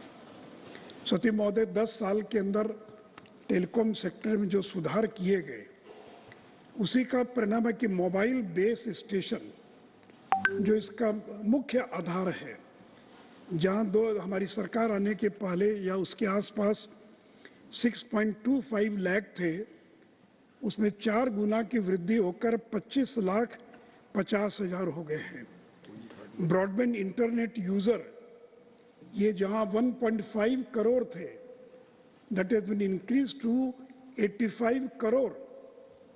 5G का जो रोल आउट है, और मैं अश्विनी जी को धन्यवाद देना चाहूंगा कि इतना फास्ट रोल आउट हुआ है कि 4 लाख से ज्यादा साइट्स जो है वो 14 महीने में स्थापित हो चुकी है। और अब बिहार सरकार 6G को लाने में लगी है। 5G का जमाना चला गया, अब हम 6G के दौर के अंदर प्रवेश कर रहे हैं। सती महोदय, सबसे बड़ी समस्या रहती थी कि जो टावर लगते थे उनके क्लियरेंसेस में बहुत समय लगता था। तो मैं सदन को बताना चाहूंगा कि 85% टावर का क्लियरेंसेस विद इन सेकेंड्स, यानी मिनट में नहीं सेकेंड्स के भीतर उसका आवंटन हो रहा है। राइट ऑफ वे, ये जो केबल बिछता है, बाकी बिछता है सड़क के किनारे, राइट ऑफ वे की जरूरत पड़ती है। तो जब राइट ऑफ वे के अप्रूवल में 230 डेज लगते थे, that has been reduced to only 10 days. और इतना नहीं सौती महोदय, 100 से ज्यादा जो कंप्लाइंसेस थे, जो रिपोर्ट्स फाइल करनी पड़ती थी, उनको हमारी सरकार ने हटाने का काम किया है। सौती महोदय, जहां एक और हम ऑक्शन से स्पेक्ट्रम का एलोकेट कर रहे हैं, वहीं पर पब्लिक इंटरेस्ट में हमने एडमिनिस्ट्रेटिव असाइनमेंट यानी प्रशासनिक तरीके से हम स्पेक्ट्रम का आवंटन कर रहे हैं। खास करके मेट्रो को अगर आवश्यकता है, कम्युनिटी रेडियो को अगर आवश्यकता है, ब्रॉडकास्टिंग के लिए अगर आवश्यकता है, डिफेंस के लिए आवश्यकता है, रेलवे के लिए आवश्यकता है, पुलिस के लिए आवश्यकता है, तो इन विभागों को या इन संस्थाओं को ऑक्शन में जाने की जरूरत नहीं है। जनहित में प्रशासनिक तरीके से उनको स्पेक्ट्रम का आवंटन किया जाएगा। सती महोदय, एक मुद्दा जिसको लेकर विपक्ष मुद्दा बनाता है, आज संजोग से विपक्ष नहीं है, नहीं तो शायद वो इसको मुद्दा उठाते, वो सैटेलाइट के लिए स्पेक्ट्रम का आवंटन। क्योंकि इस बिल में प्रावधान किया गया है कि सैटेलाइट के लिए जो स्पेक्ट्रम का जो आवंटन होगा वो तकनीकी कारणों से ऑक्शन के द्वारा संभव नहीं है, इसलिए वो प्रशासनिक तरीके से और उसका आवंटन किया जाएगा। और मैं इस संदर्भ में बताना चाहूंगा, माननीय मंत्री विस्तार से बताएंगे कि ये जो पूरे विश्व के अंदर जो सैटेलाइट है, क्योंकि उसका कोई एरिया डिफाइन नहीं है, ये जो बाकी जो स्पेक्ट्रम है उस तो भारत की सीमा के भीतर है, लेकिन जो स्पेक्ट्रम का जो सैटेलाइट का जो स्पेक्ट्रम का लोकेशन है, तो इसके लिए पूरी दुनिया में कहीं भी ग्लोबली ऑक्शन का प्रावधान नहीं है। और ट्राई को ये जिम्मेवारी दी गई है कि किस तरह से उसकी मेथोडोलॉजी होगी, उसको वो तय करेगा, उसकी प्राइसिंग के बारे में भी और वो विचार करेगा। एक और मुद्दा जिसकी चर्चा विपक्ष करता है कि देश के हित में नेशनल राष्ट्रीय सुरक्षा के कारणों से अगर आवश्यकता पड़ी तो टेलीकॉम सर्विसेज को सरकार अपने हाथ में ले सकती है। इसकी भी कई बार आलोचना होती है, लेकिन अमेरिका में 26/11 की घटना घटी या बड़े बड़े जब तूफान आते हैं तो उस समय सरकार की ये मजबूरी हो जाती कि पूरे टेलीकॉम सर्विस को अस्थायी तौर पर और वो अपने हाथ में ले सके। और सती महोदय, ये जो टेलीकॉम सेक्टर ये सनराइज सेक्टर है और जिसको एजीआर कहते हैं, एडजस्टेड ग्रॉस रेवेन्यू, ये करीब 3 लाख करोड़ का यह आंकड़ा पार कर चुका है। सती महोदय, पुराने एक्ट में स्पेक्ट्रम की परिभाषा भी नहीं थी कि स्पेक्ट्रम किसको कहेंगे। इसमें स्पेक्ट्रम को परिभाषित किया गया है और ये भी प्रावधान किया गया है कि अनयूटिलाइज्ड स्पेक्ट्रम अगर आपने स्पेक्ट्रम ऑक्शन में ले लिया कि अनयूटिलाइज्ड है तो वापस लेने का भी प्रावधान किया गया है। आपको ऑप्शन दिया गया कि आपको स्पेक्ट्रम मिला, आप शेयरिंग कर सकते हैं, ट्रेडिंग कर सकते हैं, लीजिंग का भी इसमें प्रावधान किया गया है। And allowing surrender of unutilised spectrum. अगर सरेंडर आपके पास स्पेक्ट्रम है और उसका इस्तेमाल नहीं हो रहा तो आप उसको चाहें तो सरेंडर भी कर सकते हैं। उपसभापति महोदय, जो आपसी विवाद होते हैं उसके समाधान का भी इसके अंदर प्रावधान किया गया है। अगर कोई ऐसी गलती हो गई जो सरकार के निगाह में आने के पहले आपने अगर वॉलंटरी डिस्क्लोजर कर दिया कि हमसे गलती हो गई, आपने गलती को स्वीकार कर लिया, तो उसके लिए बिना दंड के और उसके लिए भी प्रावधान किया गया है। और जो डिस्प्यूट का जो रिजोल्यूशन है टू बी डिजिटाइज्ड और जो डिस्प्यूट का सेटलमेंट है उसके लिए एडजुडिकेटिंग ऑफिसर्स की बहाली होगी। टीडी सेट के अंदर भी आप समाधान के लिए जा सकते हैं और डेजिग्नेटेड कमिटी ऑफ अपील इसका भी इसके अंदर प्रावधान किया गया है। सभापति महोदय, एक फंड है पहले से बना हुआ यूएसओएफ के नाम से जाना जाता है। हर टेलीकॉम कंपनी को अपने जो एजीआर है उसका एक हिस्सा यूएसओएफ में देना पड़ता ताकि उस पैसे का इस्तेमाल कर सुदूर इलाकों के अंदर टेलीकॉम नेटवर्क को ले जाया जा सके। उसका नामकरण बदलकर यूएसओएफ से बदलकर डिजिटल भारत निधि उसका नाम किया गया है और अब उसका इस्तेमाल रिसर्च और डेवलपमेंट के लिए भी किया जाएगा। सभापति महोदय, एक सरकार की आलोचना होती है बार बार कि आपने इंटरसेप्ट कर, दो आदमी बातचीत कर रहे हैं, उस दो आदमी की बातचीत को आपने इंटरसेप्ट कर लिया। तो मैं इतना ही कहना चाहूंगा कि आज भी टेलीग्राफ एक्ट में इंटरसेप्शन का प्रावधान है, ये कोई नया प्रावधान नहीं है। आज भी आप राज्यों में देखते हैं, राज्य को भी अधिकार है, दो अपराधी बातचीत कर रहे हैं, कोई ऐसी बातचीत है जो देश और राज्य की सुरक्षा के हितों के खिलाफ है तो उसको इंटरसेप्ट करने का और प्रावधान है। तो इससे कोई नया प्रावधान नहीं डाला गया है, वही लॉफुल इंटरसेप्शन जो संविधान के दायरे में है और सुप्रीम कोर्ट के जजमेंट के दायरे में है, उसको इंटरसेप्ट करने का इसके अंदर प्रावधान किया गया है। एक और बात का मैं ध्यान आकृष्ट करना चाहूंगा कि ये जो सोर्स है, जो टेलीकॉम इक्विपमेंट्स है, ये बड़ी संख्या में बाहर से आते हैं। अब हो सकता है कि हमने विदेशों से आयात किया, उस हार्डवेयर में कोई ऐसी चीज लगा दें ताकि यहाँ पर उसके द्वारा सर्विलेंस हो, स्पाइंग हो, स्नूपिंग हो।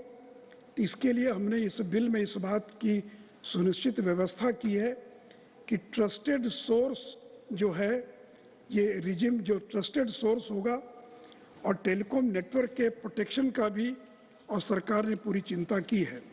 सभापति महोदय, बड़ी संख्या में लोग परेशान रहते हैं अनचाहे कॉल को लेकर कि कॉल आ गया, हम नहीं चाहते हैं लेकिन दिन भर में 10 कॉल आ जाता है, एसएमएस आ जाता है, मैसेज आ जाते हैं। साइबर क्राइम, तेजी से साइबर क्राइम की घटनाएं बढ़ रही हैं, तो साइबर क्राइम को रोकने के लिए भी और जो अनसॉलिसिटेड अनचाहे कॉमर्शियल कॉल्स और मैसेजेस हैं उनको रोकने के लिए भी इस बिल के अंदर प्रावधान किया गया है। और साथ ही साथ केवाईसी का प्रोविजन है, कोई भी अगर सिम लेना चाहेगा तो यूं ही दुकान पर गया सिम नहीं खरीद सकता है, उसको केवाईसी के प्रावधानों का पूरा पालन करना पड़ेगा। और मैं अश्विनी जी को धन्यवाद देना चाहूंगा, तो 1,16,00,000 से ज्यादा मोबाइल कनेक्शंस की जांच की गई और जिसमें 60 लाख से ज्यादा मोबाइल कनेक्शंस फ्रॉड पाए गए, गलत पाए गए, जिनको डिसकनेक्ट किया गया है। तो इसके अंदर सारथी पोर्टल के नाम से एक पोर्टल इसके अंदर डाला गया है ताकि जो फ्रॉड हो रहा है मोबाइल के नाम पर उसको भी जो है इसके द्वारा जो है रोका जा सके। तो सभापति महोदय, मैं फिर से एक बार आदरणीय प्रधानमंत्री जी को और माननीय मंत्री अश्विनी वैष्णव जी को एक और छोटी सी बात, इस बिल के अंदर बहुत सारे उदाहरण देकर समझाया गया ताकि मेरे जैसा एक नॉन टेक्निकल आदमी भी बिल के कठिन प्रावधानों को समझ सके उसको सरल भाषा में समझाने का प्रयास किया गया है। इसलिए फिर से एक बार मैं आदरणीय प्रधानमंत्री जी को और माननीय मंत्री जी को इस 138 साल पुराने कानून को रिपील कर नए कानून बनाने के लिए बिल को लाने के लिए अपनी ओर से बधाई और धन्यवाद देता हूं। धन्यवाद माननीय सुशील कुमार मोदी जी। माननीय श्री कनक मेदला रविंद्र कुमार जी। माननीय Kanaka Medala Ravindra Kumar ji, topic is the telecommunication bill 2023।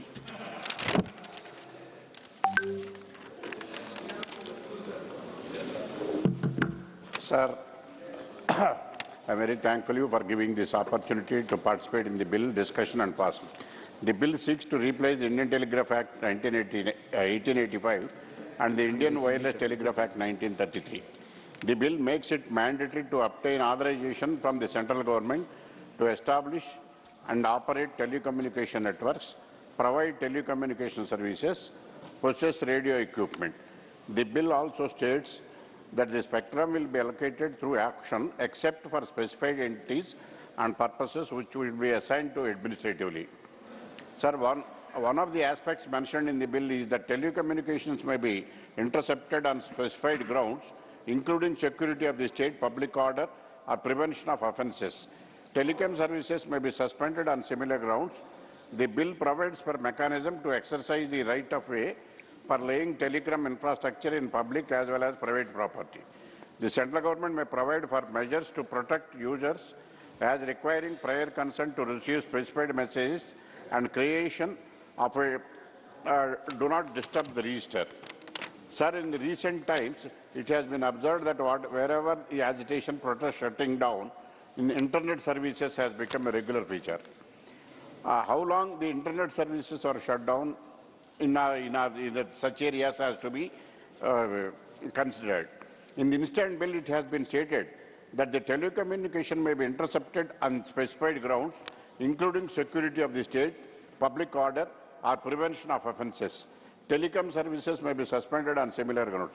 Sir, the above quoted provisions will be a serious breach of privacy of individuals. Right to privacy has been upheld by the FX court in Puttaswamy case. Sir, as far as with regard to the Andhra Pradesh is concerned, the opposition leaders, the telephones of the opposition leaders are tapped. Come to the bill. Under the guise of tap, all the opposition leaders are speak on the subject by the state government. Speak on the subject. That will go on the record only now. So, with the help of the that is a serious issue which is concerned, sir. Yes, speak serious. It is purely related to this subject. Everybody is speaking, everybody state. Please by how you are curtailing my right in? No, I am not curtailing. Please no, speak on it is a subject, sir. If it is a subject. So, as far as the state government which is in power, they are tapping all the opposition leaders' phone and restricting the movements of which is a violation of the fundamental rights. That should be curtailed. I request the Honourable Minister to take steps not to indulge such activities by the respective state governments and take a control by the central government itself. Thank you. Sir, it is my earnest appeal to the government to request the central government to consider these type of complaints and attend and restrain the state government from doing so. Thank you, sir. Thank you. Mani Dr. Amar Patnaik ji. Thank you, Chairman, sir. So first of all, I would like to compliment the Honourable Minister, the government, for this historic bill, because I think most importantly, after 100 years, it subsumes 3 acts and brings everything together, which is a significant thing. This is actually a transformational bill. The most important thing about this bill, as compared to the previous bills, is the fact that this is a principle-based architecture which has been given, and not very minute details to make the bill larger and thicker and bigger. What it does, that it helps in the growth of this telecom sector, for which India is known. Our entire digital economy is based on this particular robustness of this architecture, and this has been provided for, looked after in the bill. And in that particular process, The right-of-way concept which has been brought in is, I think, one of the most innovative things, and I think it must have come personally from the Honorable Minister, given his penchant for new innovations to every sector. The right-of-way, sir, would help in ensuring that the digital infrastructure, the towers that actually can go into the rural areas, both public and private land, could be acquired, and the district magistrate has been given the power, which basically means that it is very operationally feasible. It is not an inoperationally, a plan which is not really acceptable or not really implementable in the field. The next point, sir, about the bill, which I'll just, because since my party and party leader has already spoken, I just wanted to bring out certain points which I thought are very significant about this bill and which should not be, lost in the debate. The other point is, sir, it has removed currently the telecom department issues more than 100 types of licenses, registrations and permissions. And this bill seeks to club many of those into a single authorization process, which again I think is a very significant thing for promotion of or increasing teledensity in this country, particularly in those areas which are underserved or where the penetration is low. The other aspect is the aspect of sandboxes, which was referred to. Here, only one suggestion which I would like to make to the Honourable Minister is that we have sandboxes in SEBI, we have sandboxes in RBI as well, but many of these sandboxes are not functioning. Many startups promoted by non-resident Indians, they often approach me that they do not know what to do about a particular law. They really want to contribute to India's growth sector, but the regulators are probably not very helpful. So the sandbox approach is a very nice approach. Only thing, it should be made really operational, and if required, some allocation of funds should be made for this purpose, so that a hand-holding exercise can be done for these NRIs who have promoted startups and wanting to contribute to the growth of Indian economy. The last point which I want to make is the point relating to KYCs, sir. The bill provides for stringent provisions for while taking a SIM. Now, during the discussions in the Parliamentary Standing Committee on Finance, where I am a member, we have often been talking about cyber security, cyber fraud issues, and the main issue finally comes down as to why we cannot track down those perpetrators and take action against them, comes down to the issue of the SIM, the ease with which the SIM is issued without KYC norms being stringently followed. So what the Honourable Minister has done in this bill is that it has made the KYC norms stricter, and with this, I think the kind of cyber frauds and cyber security issues that had arisen in the entire financial sector would be would actually decline, and one can actually clamp down on them and make the law enforceable, take them to task, apprehend them and fix them in the court of law. The other point is relating to traceability and anonymity. I think this debate has been there. I wish the members on the opposition side were there to listen to me on this, because I speak on this quite a bit, that while anonymity is important, anonymity cannot be absolute. Whenever there is an issue of national security, whenever there is an issue of person's own privacy, then traceability also has to come in, because you have to know the end-to-end point for enforcing the law, enforcing the criminal procedure courts, and booking somebody under the law, under the rule of law that is existing in the country. The only advice again would be that since the private sector would be greatly involved in collecting these biometric particulars of individuals, the privacy of that the individual citizen could probably get compromised, because the private sector should actually be under the new digital data protection bill. They should actually be equally concerned as the government bodies, but I think that that particular aspect should also be a matter of concern and should be addressed by the Honourable Minister in the subsequent rule making. Thank you so much, sir. Once again, thank the Honourable Minister for the माननीय श्री धनंजय भीमराव महादिक.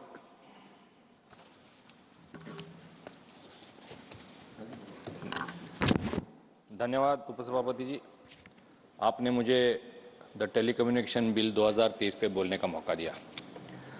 देश की वर्तमान सरकार पिछले 10 साल से देश विकास के आयामों को सामने रखकर नीतियां निर्माण या नीतियों में संशोधन कर रही है सर। ये सरकार देशवासियों के सपने और उम्मीदों को उनके अनुरूप सबका साथ सबका विकास के मूल लक्ष्यों के साथ आगे बढ़ रही है और इसीलिए देशवासियों का सरकार को अभूतपूर्व सहयोग मिल रहा है। सरकार के विकास की गारंटी से देश हित में सभी विधेयकों को पुरजोर समर्थन मिल रहा है। उपसभापति जी, देश के विकास में टेलीकम्युनिकेशन की एक अहम और महत्वपूर्ण भूमिका रही है। ये विधेयक, ये बिल उपभोक्ता को उनकी सुरक्षा और अधिकार सुनिश्चित करने के लिए लाया गया है। इसमें कई सारे प्रावधान हैं, कई सारे रिफॉर्म्स हैं, structural reforms, spectrum reforms, WPC reforms, ROW reforms, licensing reforms. Sir, licensing पहले 100 पेजेस लगते थे, अभी ये मात्र 10-12 पन्नों में लाइसेंसिंग की प्रणाली सहज की गई है। उपभोक्ता या यूजर के लिए 3 महत्वपूर्ण निर्णय इस बिल के माध्यम से लाए गए हैं सर। पहला, जो स्पैम मैसेजेस आते हैं जिनकी वजह से लोगों को ठगने का काम होता है, कई उदाहरण हमारे सामने हैं, कई सारे केसेस होते हैं कि आपको एक मैसेज आ जाता है और आप उसको रिप्लाई करो या डाउनलोड करो तो आपको पैसे मिलेंगे और इससे ठगी होती थी। तो अभी ये इसमें एक प्रावधान किया है, डू नॉट डिस्टर्ब रजिस्टर अगर आप करते हैं तो आपको ऐसे स्पैम मैसेजेस नहीं आएंगे, उसको कानूनी मान्यता भी मिल चुकी है सर। शिकायतकर्ता पहले कंप्लेंट करने के लिए जो उसको मेहनत करनी पड़ती थी उसको अब सरल किया गया है। अब ये ऑनलाइन शिकायत निवारण प्रक्रिया शुरू की गई है जिसका नाम सारथी रखा गया है। ऑनलाइन वो कंप्लेंट की उसकी सुनिश्चित हो सकती है सर। पहले किसी और के नाम से सिम कार्ड लेके धोखाधड़ी होती थी। हमने देखा है कई बार नकली सिम कार्ड या बोगस सिम कार्ड से बैंक से पैसे निकाले जाते थे। क्राइम करने के लिए दूसरों के नाम के सिम कार्ड्स का उपयोग किया जाता था। अब ऐसे सिम कार्ड्स, नकली सिम कार्ड्स किसी और के नाम से मिलना अब इस बिल की वजह से असंभव हो चुका है सर। स्पेक्ट्रम लाइसेंस सरल किया गया है। पहले का जो कानून था 1885 टेलीकॉम एक्ट, उसमें स्पेक्ट्रम का उल्लेख ही नहीं था सर। इसमें इस बिल में स्पष्ट रूप से इसका उल्लेख किया गया है और स्पेक्ट्रम लाइसेंस प्रणाली भी सहज की गई है। पहले हमने देखा है पूर्व सरकार में स्पेक्ट्रम के घोटालों के आंकड़े हमने देखे, लाखों करोड़ों का घपला घोटाला होता था, लेकिन अब ये सब प्रणाली ऑनलाइन की गई है। इस साल के ऑक्शन में 2023 में हमने देखा है 1,50,173 करोड़ हमें ये स्पेक्ट्रम लाइसेंस के माध्यम से ऑनलाइन करने की वजह से ये सरकार को प्राप्त हुए हैं। साइबर क्राइम सुरक्षा और दूरसंचार नेटवर्क सुरक्षा के लिए भी कानूनी प्रावधान इस बिल में किए गए सर। यूजर्स के कंप्लेंट्स अभी स्थानीय स्तर पर डिस्ट्रिक्ट मैजिस्ट्रेट या डिस्ट्रिक्ट न्यायाधीश ये भी उन पर कार्रवाई कर सकते हैं सर। इन सभी नीतियों की वजह से जो परिणाम हुआ है, जो इम्पैक्ट हुआ है, वो सराहनीय है। नंबर ऑफ BTS, जो BTS की संख्या थी वो पहले 6,25,000 थी, आज 2023 में बढ़कर 25 लाख हो गई है सर। ब्रॉडबैंड इंटरनेट कनेक्शंस जो पहले 1.5 करोड़ थे वो अब 88 करोड़ हो चुके हैं सर। दुनिया का सबसे fastest 5G roll out Bharat देश है। मात्र 14 महीनों में 4 लाख साइट्स एक्टिवेट हो चुकी है सर। शहरों के साथ साथ ग्रामीण क्षेत्रों में जो मोबाइल टावर्स की डिमांड होती थी, आज करीब 85% टावर्स पूरे किए गए हैं और उसका लाभ नागरिकों को हो रहा है। लाइसेंसिंग का जो एवरेज टाइम था वो पहले 230 दिन का था, वह अब मात्र 10 दिन में लाइसेंस की प्रणाली हो चुकी है, आसानी हो चुकी है सर। जो टेलीकॉम सेक्टर है वो एक उभरता तारा दिख रहा है सर। आज इस साल 3 लाख करोड़ का उसका टर्नओवर हो चुका है, एनुअल ग्रॉस रेशियो जिसे हम कहते हैं। FDI इनफ्लो में हमारा जो अब 25 बिलियन $, हमें FDI मतलब फॉरेन डायरेक्ट इन्वेस्टमेंट हमें मिली है। और सबसे महत्वपूर्ण, अब तक 57 लाख फ्रॉडुलेंट नंबर्स डिस्कनेक्ट कर दिए गए सर। पहले इस पे काम नहीं होता था, अब हो चुका है। मैं माननीय मंत्री जी आदरणीय अश्विन वैष्णव जी का अभिनंदन करता हूं। उनके नेतृत्व में टेलीकॉम विभाग बहुत तेजी से आगे बढ़ रहा है। मैं 2 सुझाव सर एक ही मिनट में देना चाहूंगा। इस बिल में ओटीटी का उल्लेख नहीं है या ओटीटी एक्सक्लूड किया गया है sir.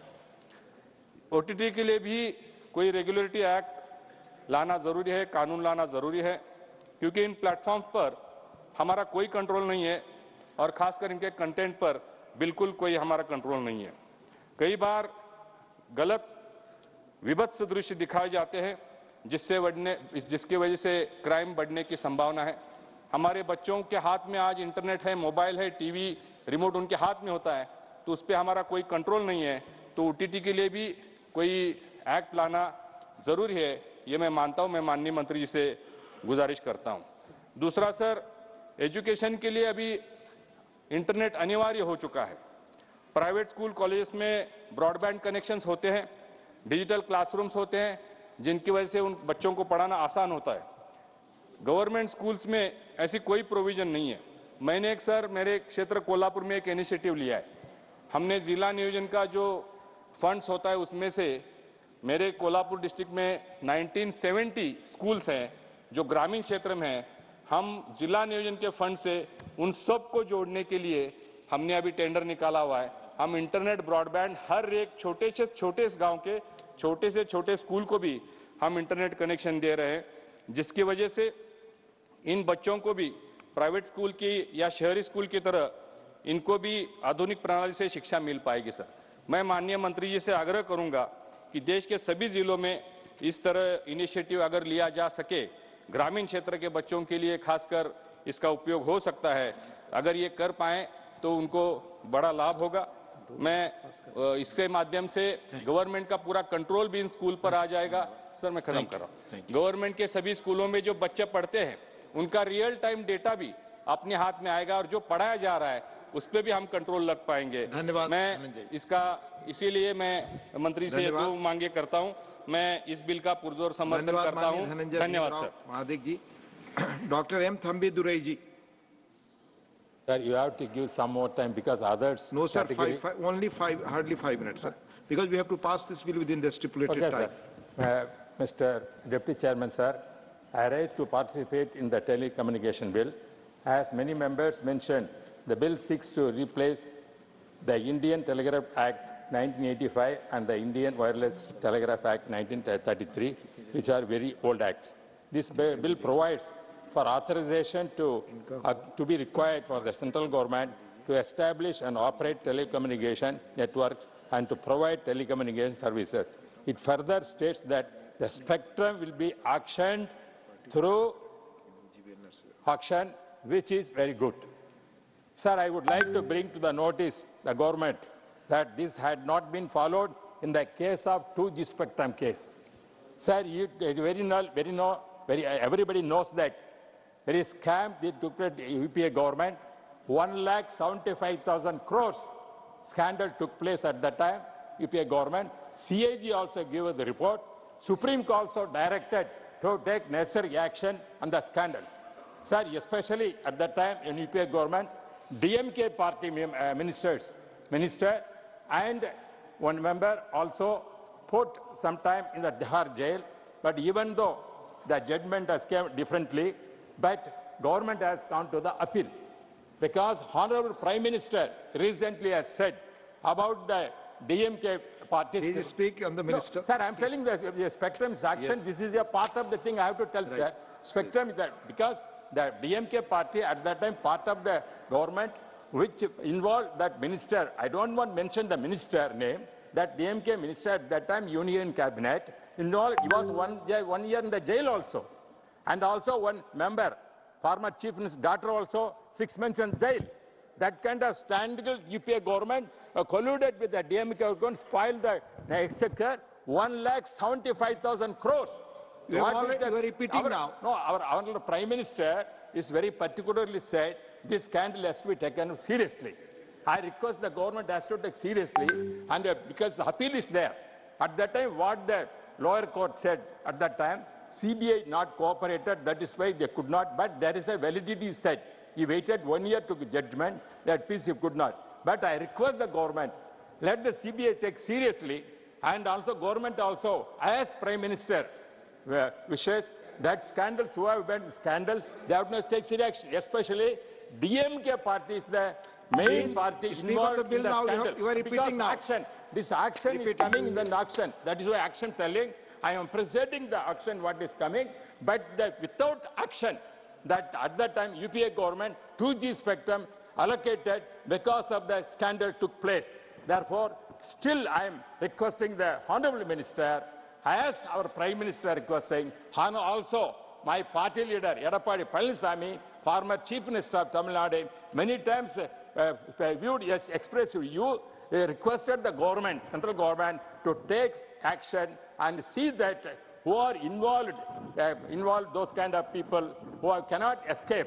That is, I request this kind of scandal very common in the DMK. Today also, one minister, state government, convicted for 3 years. Today a judgment has come, corruption case. Yes. This kind of corruptions are, that is why they have gone away. If at all they here, they would have defended that if they want. Why they have gone? Now come on the because bill. They know this kind of scandals, we are going to raise it. They could not answer for that. That is why they have gone away. That is why I am telling. Because this is a forum, they can defend their case if they want. They are not able to, DMK cannot defend. Now come on the bill. No, on the bill only I am speaking, sir. Yes. The auction is one of the bill in that side. In that serious issue took place because of that government, because of scandal, the UPA government has gone. They have only got 44 MP seats at that time, 2014. We got 37. Modi has come to become Prime Minister. He is because of his good nobility and his good character. He never involved this kind of, he won't allow this kind of scams. Therefore, he is the architect how to protect the country. Therefore, I hope that our Honorable Prime Minister now take it seriously, as he said, to book these DMK people who are involved in the scam, and also DMK parties, the main scandal. Therefore, I request them to take necessary action, sir. Thank you.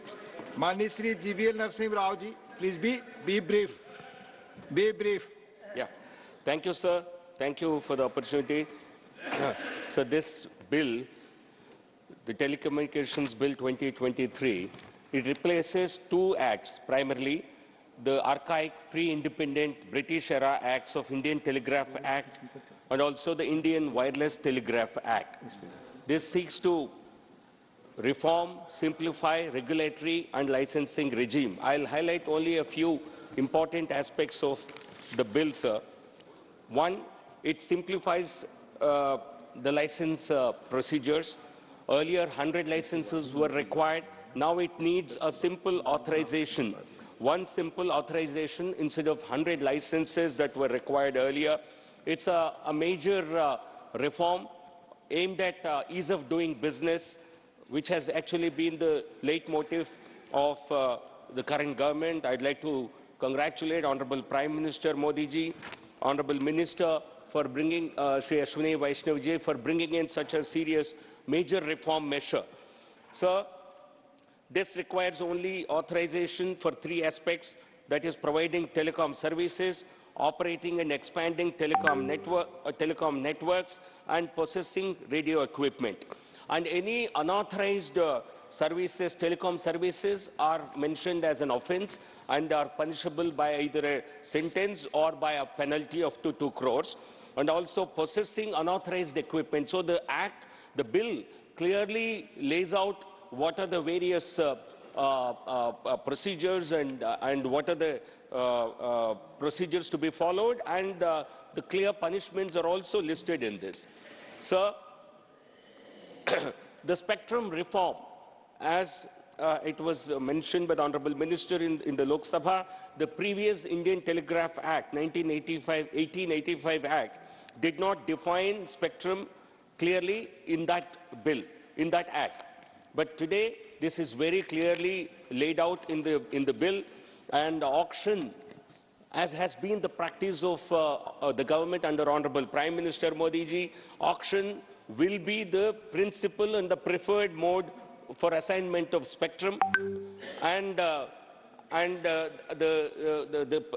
spectrum will be allocated administratively by a price mentioned, a reserve price determined by the TRAI, only for certain clearly defined purposes.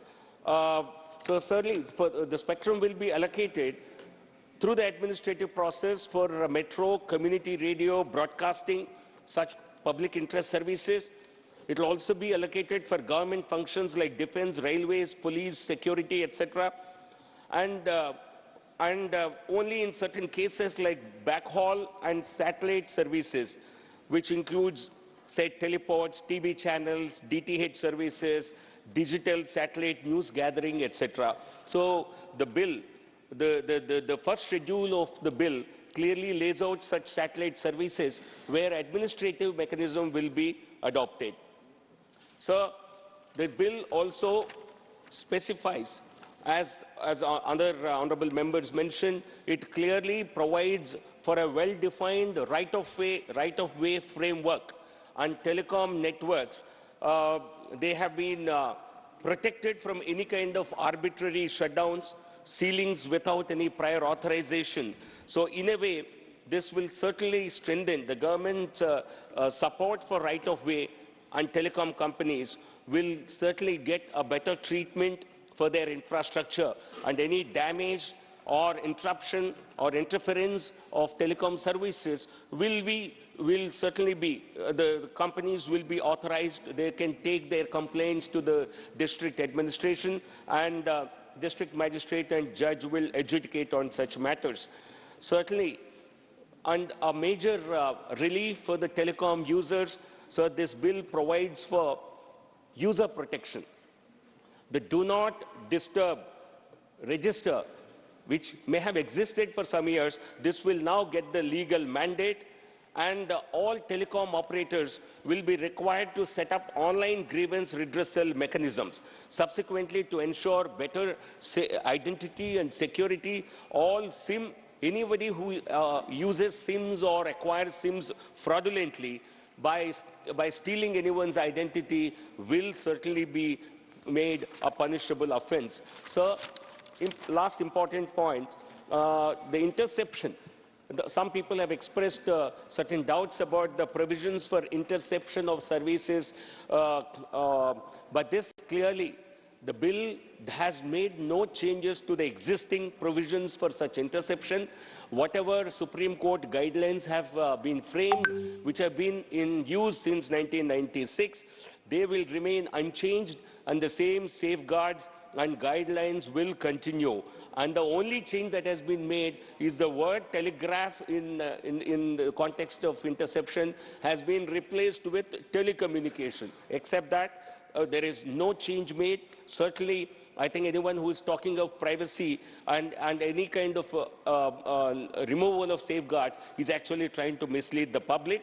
Certainly only on the grounds of security of state, public order, in such cases, or national calamities or disasters, only in such cases interception will be done as per the existing provisions. Certainly, sir, this is a major reform bill, and this was certainly ease of living for the consumers, ease of doing business for the telecom operators. It's a great reform, and I welcome the bill, sir. I support it, and I congratulate the Honorable Prime Minister and Honorable Minister for bringing in such a reform legislation. Thank you, sir. Mani Shri S. Niranjan Reddy, please be brief.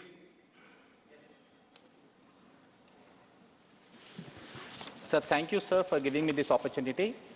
As you suggested, sir, I'll be very brief. Sir, the bill replaces very old archaic acts, and I think it's very commendable because it makes a distinction between spectrum controlling entities and spectrum using entities. It has also bundled 100 different types of services and brought them into 3 categories, sir, in relation to for whom authorizations are required to be done. Sir, I'm very happy to note that the entire spectrum process is now provided to be auctioned. So there will be transparency. The limited carve-out made for allotment on administrative basis is also specified. There are guidelines which specify that this will be done in some national interest and also for matters that may be concerning any interest of the state. Sir, the bill provides for harmonization and reframing of spectrum frequencies and better utilization of the spectrum. Sir, it also provides for various standards to be maintained by the telecom operators. So this is very important because as we realize, sir, the mobile phone has become the most potent machine in the pockets of every human being. A lot of data, and data being the new oil, is transmitted through these mobile phones, and specification of standards that would provide for cyber security and also maintenance of data would go a long way in the government achieving the object of ensuring maximum data privacy for citizens and also in relation to the security interests of the country. Sir, one area of concern I had, and I would want the government to come up with clear guidelines, is that when it is providing for interceptions in national interest, it is to be provided for by certain guidelines that are to be notified. So these guidelines are going to be in the form of administrative instructions. I would want the government to make these guidelines to be as strict as possible. Sir, I note, sir, that there is no judicial oversight in respect of any authorization granted. The Supreme Court also notes that it is not mandatory. There are some countries which have administrative oversight through a higher ranking officer. There could be a judicial oversight. So it is left to the wisdom of the legislature to decide what is to be done. Since we have felt that we are going to entrust this to the administrative oversight, sir, I would request the Honorable Minister to ensure that the guidelines and the quality of oversight committee is sufficiently strong so that it takes care of all interests of the users. So the last point, it provides for a variety of user rights and protection of users. It also provides, sir, for the grant of, it makes a provision for a dispute resolution mechanism. Sir, I would just wish to bring to the Honorable Minister's notice that in clause 30, the word used is the central government may establish or notify. If this is established or notified at the earliest, then an online dispute resolution can happen very quickly for any user grievances. So the bill is forward-looking. I compliment the government for bringing this bill, which is very timely, and my party supports the bill entirely, sir. Shri Ashwini Vaishnav to reply the discussion. सभापति महोदय, बहुत धन्यवाद कि इस ऐतिहासिक दिन में जहां दो कॉलोनियल माइंडसेट के और कॉलोनियल एरा के बिल्स को आज रिप्लेस करके आज के भारत की आकांक्षाओं के हिसाब से नए कानून बनाए जाएंगे, आज इस ऐतिहासिक दिन में जिन माननीय सदस्यों ने इस बिल के डिबेट में, डिस्कशन में पार्टिसिपेट किया और बहुत ही सकारात्मक सुझाव दिए, पहले मैं उन सबको धन्यवाद देना चाहूँगा। माननीय सभापति महोदय, पिछले 9.5 वर्षों में भारत का टेलीकॉम सेक्टर एक तरीके से एक बहुत कठिनाई वाले पीरियड से बाहर निकल के और एक घोटालों की जो कालिक लगती थी इस सेक्टर पे, वहां से बाहर निकल के आज एक सनराइज सेक्टर बना है। जैसा कि माननीय कई सदस्यों ने कहा, अध्यक्ष जी, सभापति महोदय, रिकॉर्ड पे रहे ये बात कि पिछले 9.5 वर्षों में भारत में टेलीकॉम के बेस स्टेशन यानी टेलीकॉम की सुविधा देने वाले टावर्स, उसकी संख्या करीब 6 लाख जो थी 2014 में, उससे बढ़ के आज 25 लाख हो गई है। ऐसा प्रधानमंत्री श्री नरेंद्र मोदी जी का टेलीकॉम सेक्टर के प्रति एक बहुत बड़ा विश्वास रहा है। ब्रॉडबैंड इंटरनेट यूजर्स जो मात्र 1.5 करोड़ थे, वो आज 85 करोड़ 85 करोड़ हो गए। प्रधानमंत्री श्री नरेंद्र मोदी जी की नीतियों के कारण दुनिया में सबसे फास्टेस्ट रोल आउट 5G का हुआ है, तो वो भारत में हुआ है और इसमें मैक्सिमम जो इक्विपमेंट यूज हुए हैं वो सारे के सारे मेड इन इंडिया, भारत में बने हुए इक्विपमेंट इस रोल आउट में यूज हुए। अध्यक्ष जी, राइट ऑफ वे अप्रूवल अपने आप में बहुत बड़ी एक समस्या थी, जिसके लिए जिस तरह से प्रधानमंत्री जी ने रिफॉर्म्स किए, उन रिफॉर्म्स के कारण आज 85% टावर के अप्रूवल्स इंस्टेंटेनियस होते हैं। एंटर का बटन दबाते हैं कंप्यूटर पे और टावर की परमिशन मिल जाती है। एवरेज जो 230 दिन लगते थे, आज मात्र 10 दिन लगते हैं। अध्यक्ष जी, इस तरह के कई सारे रिफॉर्म्स हैं जिसके कारण आज टेलीकॉम सेक्टर को विश्व भर में पहचान मिली है, विश्व भर में एक बहुत बड़ी मान्यता मिली है। सभापति महोदय, इस बिल में इन सब रिफॉर्म्स को कंटिन्यू किया गया है और इस बिल के द्वारा बहुत एक मेजर सब्सटैंशियल चेंज इस सेक्टर में लाने का प्रयास किया गया है। मैं 10 पॉइंट है जिनके ऊपर संक्षिप्त में विषय रखूंगा। सभापति महोदय, सबसे पहला पॉइंट है, इस बिल में उपभोक्ताओं को, भारत के नागरिकों को, उनको सबसे ज्यादा सेंटर में रख के उनके हितों को ध्यान में रख के बिल में कानून में प्रावधान किए गए। किस तरह से? अगर हम देखें तो आज practically mobile phone, telecom system करीब करीब हमारे जीवन की हर सुविधा के लिए, चाहे बैंकिंग हो, टिकट की बुकिंग हो, प्रत्येक, चाहे हेल्थ केयर हो, करीब करीब सभी चीजों के लिए मोबाइल फोन का हम लोग उपयोग करते हैं। कुछ ऐसे शरारती तत्व भी हैं जो मोबाइल फोन का मिसयूज करके फ्रॉड करने में लगे हुए हैं। कैसे उन फ्रॉड्स को रोका जाए, कैसे उनको कंट्रोल में किया जाए? वैसे जब शरारती तत्वों की बात करें तो किस तरह के लोग अंदर आते हैं तो योग है। तो माननीय सभापति महोदय,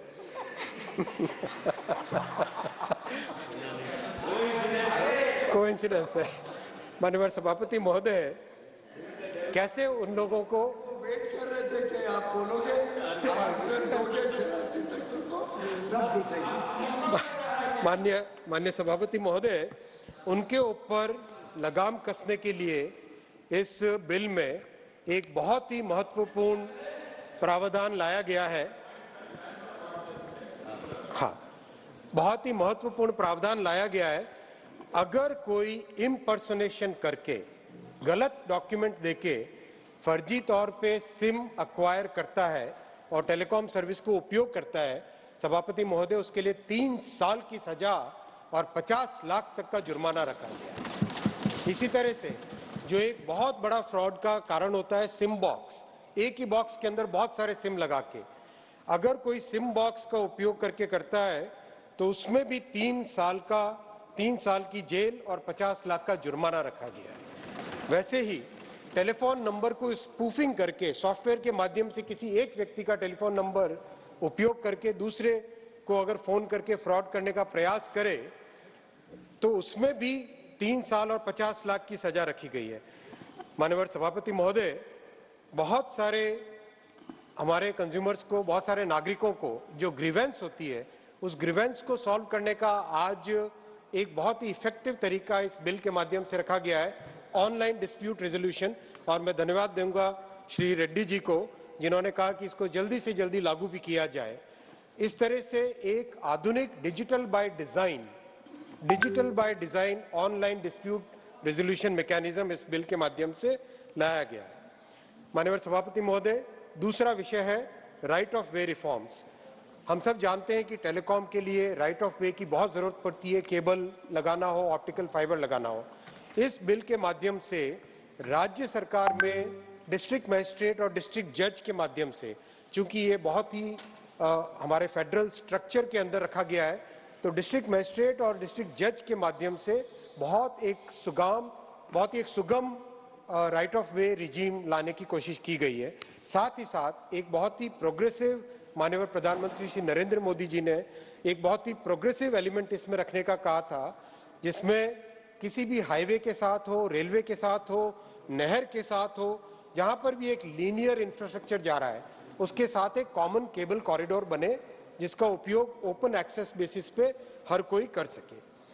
माननीय सभापति महोदय, तीसरा इसमें एलिमेंट है लाइसेंस रिफॉर्म्स का। करीब करीब आज 100 से अधिक प्रकार के लाइसेंसेस होते हैं और लाइसेंस इतने कॉम्प्लिकेटेड उसमें टर्म्स एंड कंडीशंस होते हैं कि बड़ी दिक्कत आती है। उसको बहुत ही सहज भाव से, सरल तरीके से करके सारे लाइसेंसेस सिस्टम की जगह एक सिंपल ऑथराइजेशन वाला स्ट्रक्चर इस बिल के माध्यम से लाया गया है। चौथा रिफॉर्म माननीय सभापति महोदय लाया गया स्पेक्ट्रम के बारे में। जिस तरह से ऑनरेबल सुप्रीम कोर्ट के जजमेंट्स हुए और जो एक टेलीकॉम का कठिन दौर था, एक कहा जाए तो डार्क एज की तरह, जिसमें बड़े बड़े घोटाले होते थे 2G के समय में, और जो घोटाले के लिए दायी थे वो मैं धन्यवाद देता हूं कि वो अंदर आए ताकि आज सुने अपने घोटाले के काले कारनामों को और देश के प्रति जवाबदेही दे। कि किस तरह से उन्होंने स्पेक्ट्रम जैसे एक पवित्र रिसोर्स को, नेचुरल रिसोर्स को भी अपने काले कारनामों में, अपने घोटालों का एक माध्यम बनाया था। अध्यक्ष जी, आज इस बिल के माध्यम से एक बहुत ही स्वच्छ और शुचिता भरी व्यवस्था करने का प्रयास किया गया है, का प्रावधान किया गया है कि ऑक्शन से ही स्पेक्ट्रम दिया जाएगा, except for a very well defined, narrowly defined category जो कि शेड्यूल 1 में रखी गई है। 19 आइटम है। वो आइटम किस तरह से है? पुलिस हुआ, फायर डिपार्टमेंट हुआ, फॉरेस्ट डिपार्टमेंट हुआ, पब्लिक इंटरेस्ट की जो आइटम्स है, शिपिंग हुआ, मेरीन हुआ, एयरक्राफ्ट हुए, और जिनके टेक्निकल कारणों से जहां पे ऑक्शन करना पॉसिबल नहीं है, जैसे कि सैटेलाइट के कम्युनिकेशन हुआ, जो बैकहॉल का कम्युनिकेशन हुआ, उन सबको एडमिनिस्ट्रेटिव तरीके से बहुत ही एक ट्रांसपेरेंट वे में एलोकेशन किया जाएगा। साथ ही साथ माननीय अध्यक्ष जी, एक बहुत ही इंपॉर्टेंट विषय है कि स्पेक्ट्रम एक ऐसी रिसोर्स है जो बाकी सब नेचुरल रिसोर्सेज से एकदम अलग है। स्पेक्ट्रम को समझना अपने आप में बहुत डिफिकल्ट है, क्योंकि ये बेसिकली फिजिक्स की एक लॉ है। जैसे दूसरे नेचुरल रिसोर्सेज होते हैं, मान लीजिए कोई माइन है, तो उस माइन को जितना उपयोग में लाएंगे वो माइन धीरे धीरे खत्म हो जाएगी। दूसरे कोई भी नेचुरल रिसोर्सेज या दूसरी कोई भी एसेट्स होती है, मान लो कोई मशीन है, तो उस मशीन को जैसे उपयोग में करेंगे वो खत्म, डेप्रिशिएट होती जाती है। स्पेक्ट्रम एक ऐसा रिसोर्स है जिसको जब से ब्रह्मांड की उत्पत्ति हुई है, जब से ये दुनिया है, तब से वैसा की वैसा रिसोर्स है। ये बिल्कुल इसमें खत्म नहीं होता। जैसे श्रीमद् भगवत गीता में आत्मा की डेफिनेशन रखी गई कि अजर है, अमर है, वैसे ही स्पेक्ट्रम भी माननीय सभापति महोदय एक ऐसी रिसोर्स है जो कभी भी खत्म नहीं हो सकती। आज अगर एक व्यक्ति या एक संस्था उसका उपयोग कर रही है, एग्जैक्टली उसी फॉर्म में दूसरी संस्था को दिया जा सकता है। तो ऐसे में स्पेक्ट्रम का मैक्सिमम यूज हो, ऑप्टिमम यूज हो, वो देश के लिए जरूरी है, सोसाइटी के लिए जरूरी है। इसीलिए एक long term national frequency allocation plan NFAP, जिससे कि देश में स्पेक्ट्रम का किस तरह से डेवलपमेंट हो, भविष्य में कैसे उपयोग होएगा, उसका एक प्रॉपर लीगल स्ट्रक्चर्ड मैकेनिज्म रखा गया है सभापति महोदय। और बहुत सारे स्पेक्ट्रम के यूज के लिए रिफॉर्म्स लाए गए, refarming, harmonisation, primary and secondary assignment, taking back unutilised spectrum, technologically neutral use of spectrum, इस तरह के बहुत सारे स्पेक्ट्रम से रिलेटेड रिफॉर्म्स इस बिल में लाए गए। सभापति महोदय, एक digital by design 4 tiered dispute resolution network की व्यवस्था इस बिल में की गई है। मान लीजिए किसी ऑथराइजेशन में कोई छोटी सी भूल हो जाए टर्म्स एंड कंडीशंस में, तो उसमें कोर्ट के ऊपर बड़ा भार लादने के बजाय एक सिंपल तरीके से वॉलंटरी अंडरटेकिंग की व्यवस्था की गई है कि छोटी सी भूल हो गई तो सरकार के पास जाए कि ये भूल हो गई मेरे से और इसकी ये पेनल्टी लीजिए और अपना काम आगे बढ़ता रहे। तो वॉलंटरी अंडरटेकिंग की व्यवस्था इसमें की गई है। तो इससे माननीय सभापति महोदय बहुत सारे डिस्प्यूट्स खत्म होंगे। छठा पॉइंट है माननीय सभापति महोदय कि एक जो साइबर सिक्योरिटी और प्रोटेक्शन ऑफ टेलीकॉम नेटवर्क्स है, उसके लिए एक लीगल फ्रेमवर्क रखा गया। जैसा हम सब जानते हैं, आज जहां भी दुनिया में कॉन्फ्लिक्ट होता है, सबसे पहला अटैक होता है टेलीकॉम नेटवर्क पे, और टेलीकॉम नेटवर्क एक ऐसी इंफ्रास्ट्रक्चर है जो कि देश के लिए क्रिटिकल इंफ्रास्ट्रक्चर है। इसीलिए बहुत जरूरी है कि इसको अच्छे से प्रोटेक्ट किया जाए और ऐसी व्यवस्था बनाई जाए जिससे कि इसको सिक्योर रखा जा सके और किसी भी तरह के हालात में टेलीकॉम सेक्टर चलता रहे, वैसी व्यवस्था की जाए। वो सब प्रावधान इस बिल में लाए गए। माननीय सभापति महोदय, कई मान्यवर सदस्यों ने इंटरसेप्शन के विषय में कहा। इंटरसेप्शन ऑफ टेलीकॉम नेटवर्क एक clearly well defined checks and balances की व्यवस्था के तहत, सुप्रीम कोर्ट की गाइडलाइंस के तहत, जिसमें राज्य सरकार और केंद्र सरकार सभी की भूमिका क्लियरली स्पेसिफाइड है, उस व्यवस्था के तहत चल रहा है। कोई इसमें परिवर्तन नहीं किया गया है। नेशनल सिक्योरिटी के मामले में टेलीकॉम नेटवर्क को लेने का जो प्रावधान आया, वो भी एक वर्तमान व्यवस्था में वो प्रावधान है और उसमें भी कोई परिवर्तन नहीं किया गया है, उसको स्ट्रेंथन किया गया है और दुनिया भर के सभी देशों में इस तरह की व्यवस्था होती है। माननीय सभापति महोदय, 8वां विषय है डिजिटल भारत निधि का। सभापति महोदय, बहुत ही गौरव की बात है। आज से अगर 10 साल पहले कोई अगर कहता कि भारत में टेलीकॉम इक्विपमेंट की मैन्युफैक्चरिंग हो और डिजाइन हो तो लोग उस पर विश्वास नहीं करते। पिछले 9.5 वर्षों में प्रधानमंत्री श्री नरेंद्र मोदी जी ने ऐसी एक व्यवस्था कायम की है कि आज सभापति महोदय, भारत में डिजाइन्ड, भारत में मैन्युफैक्चर्ड 8,000 करोड़ रुपए के इक्विपमेंट दुनिया भर में एक्सपोर्ट हो रहे हैं। और गौरव की बात है, अमेरिका और यूरोप जैसे विकसित देशों में भी भारत में बने हुए इक्विपमेंट भारत से एक्सपोर्ट हो रहे हैं और उनके यहाँ लागू हो रहे हैं। ये एक ऐसी व्यवस्था है जिस व्यवस्था के कारण आज देश के सभी स्टार्टअप्स, सभी नौजवान और सभी साइंटिफिक रिसर्च से जुड़े व्यक्ति गौरव लेते हैं। और इसीलिए डिजिटल भारत निधि का विस्तार किया गया है कि हर एक क्षेत्र को सैचुरेशन मोड में टेलीकॉम सर्विसेज पहुंचाए और साथ ही साथ टेलीकम्युनिकेशन की जो टेक्नोलॉजी है उसको डेवलप करने के लिए भी डिजिटल भारत निधि में से इसका उपयोग किया जाए, फंड्स का उपयोग किया जाए। और बहुत एक हर्ष की बात है माननीय सभापति महोदय कि करीब करीब 18 के आसपास ऐसे प्रोजेक्ट्स हाथ में लिए गए जो कि ऑप्टिकल फाइबर नेटवर्क के लिए, ऑप्टिकल ट्रांसपोर्ट नेटवर्क के लिए, 6G का टेराहर्ट्ज का टेस्ट बेड, इस तरह की व्यवस्थाएं ली गई है जो इसमें फंडिंग की गई है डिजिटल भारत निधि के माध्यम से। सभापति महोदय, 9वां पॉइंट है इनोवेशन और टेक्नोलॉजी डेवलपमेंट का। टेलीकॉम में सबसे बेसिक रॉ मटेरियल है स्पेक्ट्रम। अगर स्पेक्ट्रम है तो टेलीकॉम की बहुत सारी व्यवस्थाएं की जा सकती है।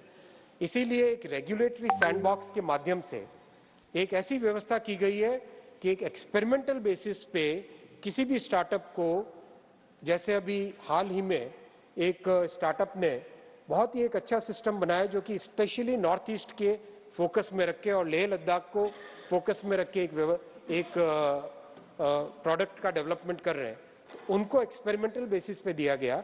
तो अब उस व्यवस्था को कानूनी रूप देने के लिए रेगुलेटरी सैंडबॉक्स की व्यवस्था इसमें की गई है। माननीय श्री रेड्डी जी ने या माननीय श्री पटनायक जी ने कहा था कि क्या ये प्रैक्टिकल है। मैं बताना चाहूंगा कि करीब करीब 500 के आसपास ऐसे एक्सपेरिमेंट अभी चल रहे हैं जिसमें एक्सपेरिमेंटल लाइसेंस के माध्यम से एक रेगुलेटरी सैंडबॉक्स जैसी व्यवस्था की गई है और वो बहुत ही इफेक्टिव है और बहुत अच्छे से चल रही है। और इस बिल के बाद में, जब ये बिल एक्ट में कन्वर्ट हो जाएगा उसके बाद में उसको लीगल बैकिंग भी मिल जाएगी। सभापति महोदय, मैं अंतिम विषय पे आऊंगा। ये एक ऐसा सेक्टर है जिसमें करीब 40 लाख लोग आज रोजगार प्राप्त कर रहे हैं।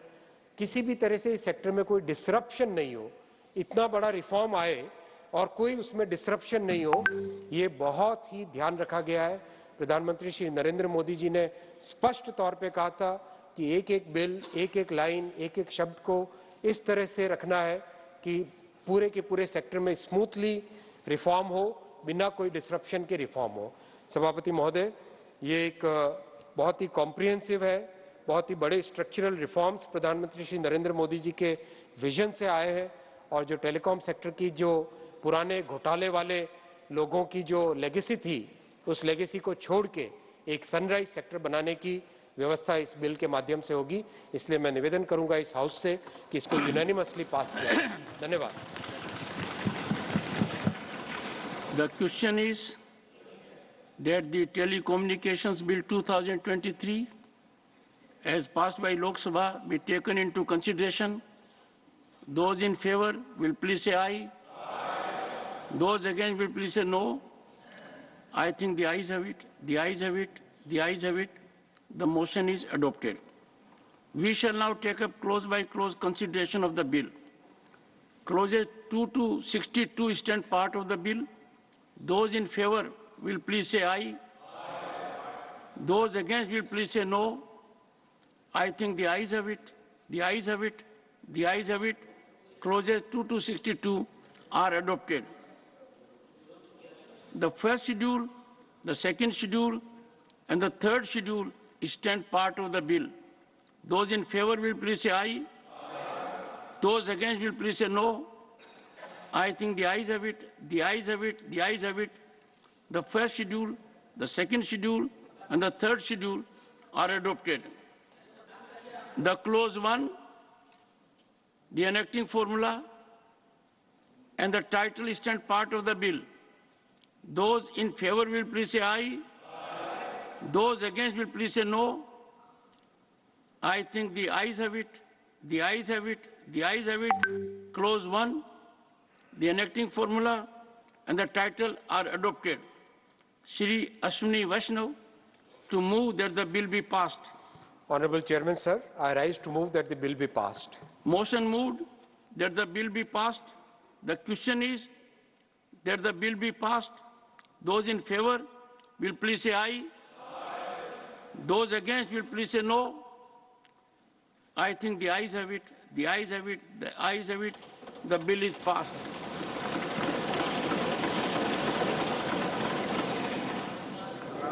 Bills for consideration and passing. The Bharatiya Nyay Sanhita 2023.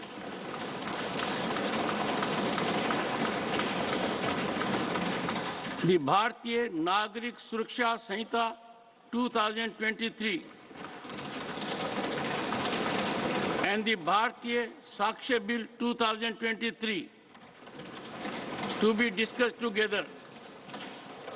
Shri Amit Shah to move the motions for consideration of the following bills as passed by Lok Sabha. The Bharatiya Nyay Sanhita 2023, the Bharatiya Nagrik Suraksha Sanhita 2023 and the Bharatiya Sakshya Bill 2023. महोदय, मैं प्रस्ताव करता हूं कि अपराधों और शास्तियों के संबंधित उपबंधों का समेकन और संशोधन तथा उससे संबंध या उससे आनुषंगिक विषयों का उपबंध करने वाले विधेयक पर लोकसभा द्वारा पारित रूप में विचार किया जाए। दंड प्रक्रिया संबंधित विधि का समेकन और संशोधन करने वाले विधेयक पर लोकसभा द्वारा पारित रूप में विचार किया जाए। निष्पक्ष विचारणा के लिए साक्ष्य के साधारण नियमों और सिद्धांतों को समेकित करना तथा उपबंध करने वाले विधेयक पर लोकसभा द्वारा पारित रूप में विचार किया जाए। Motion moved. There is one amendment for each of the motions moved for consideration of the above said bills as passed by Lok Sabha by Shri Ilamaram Karim for reference to select committee of the Rajya Sabha. Member may move the amendment at this stage without any speech. Not move. You are giving some statement. Let it be. I now call upon members whose names have been received for participation in the discussion. Shri Sujit Kumar.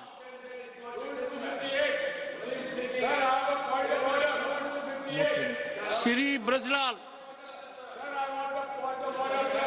Shri Brajlal. Nothing else will go on record.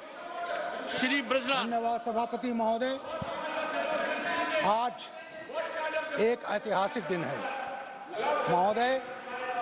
यशस्वी प्रधानमंत्री नरेंद्र मोदी जी ने लाल किले के प्राचीर से पंच प्रण बताया था देशवासियों को, और उसमें एक पंच प्रण है कि गुलामी की सभी निशानियों को मिटाना, और वो दिन महोदय आज आ गया है। आज अंग्रेजों के बनाए गए कानून, उनकी पार्लियामेंट द्वारा पास कानून आज समाप्त होंगे और उनकी जगह भारतीय न्याय संहिता 2223, भारतीय नागरिक सुरक्षा अधिनियम 2223 और भारतीय साक्ष्य अधिनियम 2023 उसकी स्थान लेगी। महोदय, मैं थोड़ा उसके इतिहास के बारे में जानना चाहूंगा।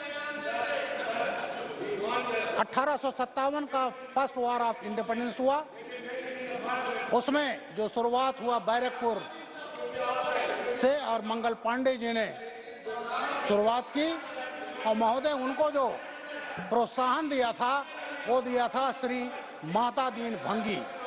महोदय उस समय हमारे वाल्मीकि समाज को हिकारत की दृष्टि से भंगी कहा जाता था, और वहां से विद्रोह शुरू हुआ और वो मेरठ तक आ गया जब धन सिंह गुर्जर ने, जो कोतवाली के इंस्पेक्टर थे, उन्होंने बगावत की शुरुआत की। झांसी में रानी लक्ष्मीबाई, कानपुर में नाना साहब फडणवीस, तात्या टोपे, अवध में बेगम हजरत महल, कुंवर सिंह, उदा देवी, मौलवी हमीदुल्ला, इस तरह से पूरे देश में जो फैला, उनकी नींव जो थी हिल गई। अब उन्होंने सोचा कि किस तरह से भारतीयों को हमेशा गुलाम बनाए रखने के लिए क्या किया जाए। तो महोदय, आईपीसी जो उनका था, इंडियन पेनल कोड, वो 1860 में आया, 163 बरस पहले। महोदय, उनका था उद्देश्य दंड देना, भारतीय दंड संहिता। और आज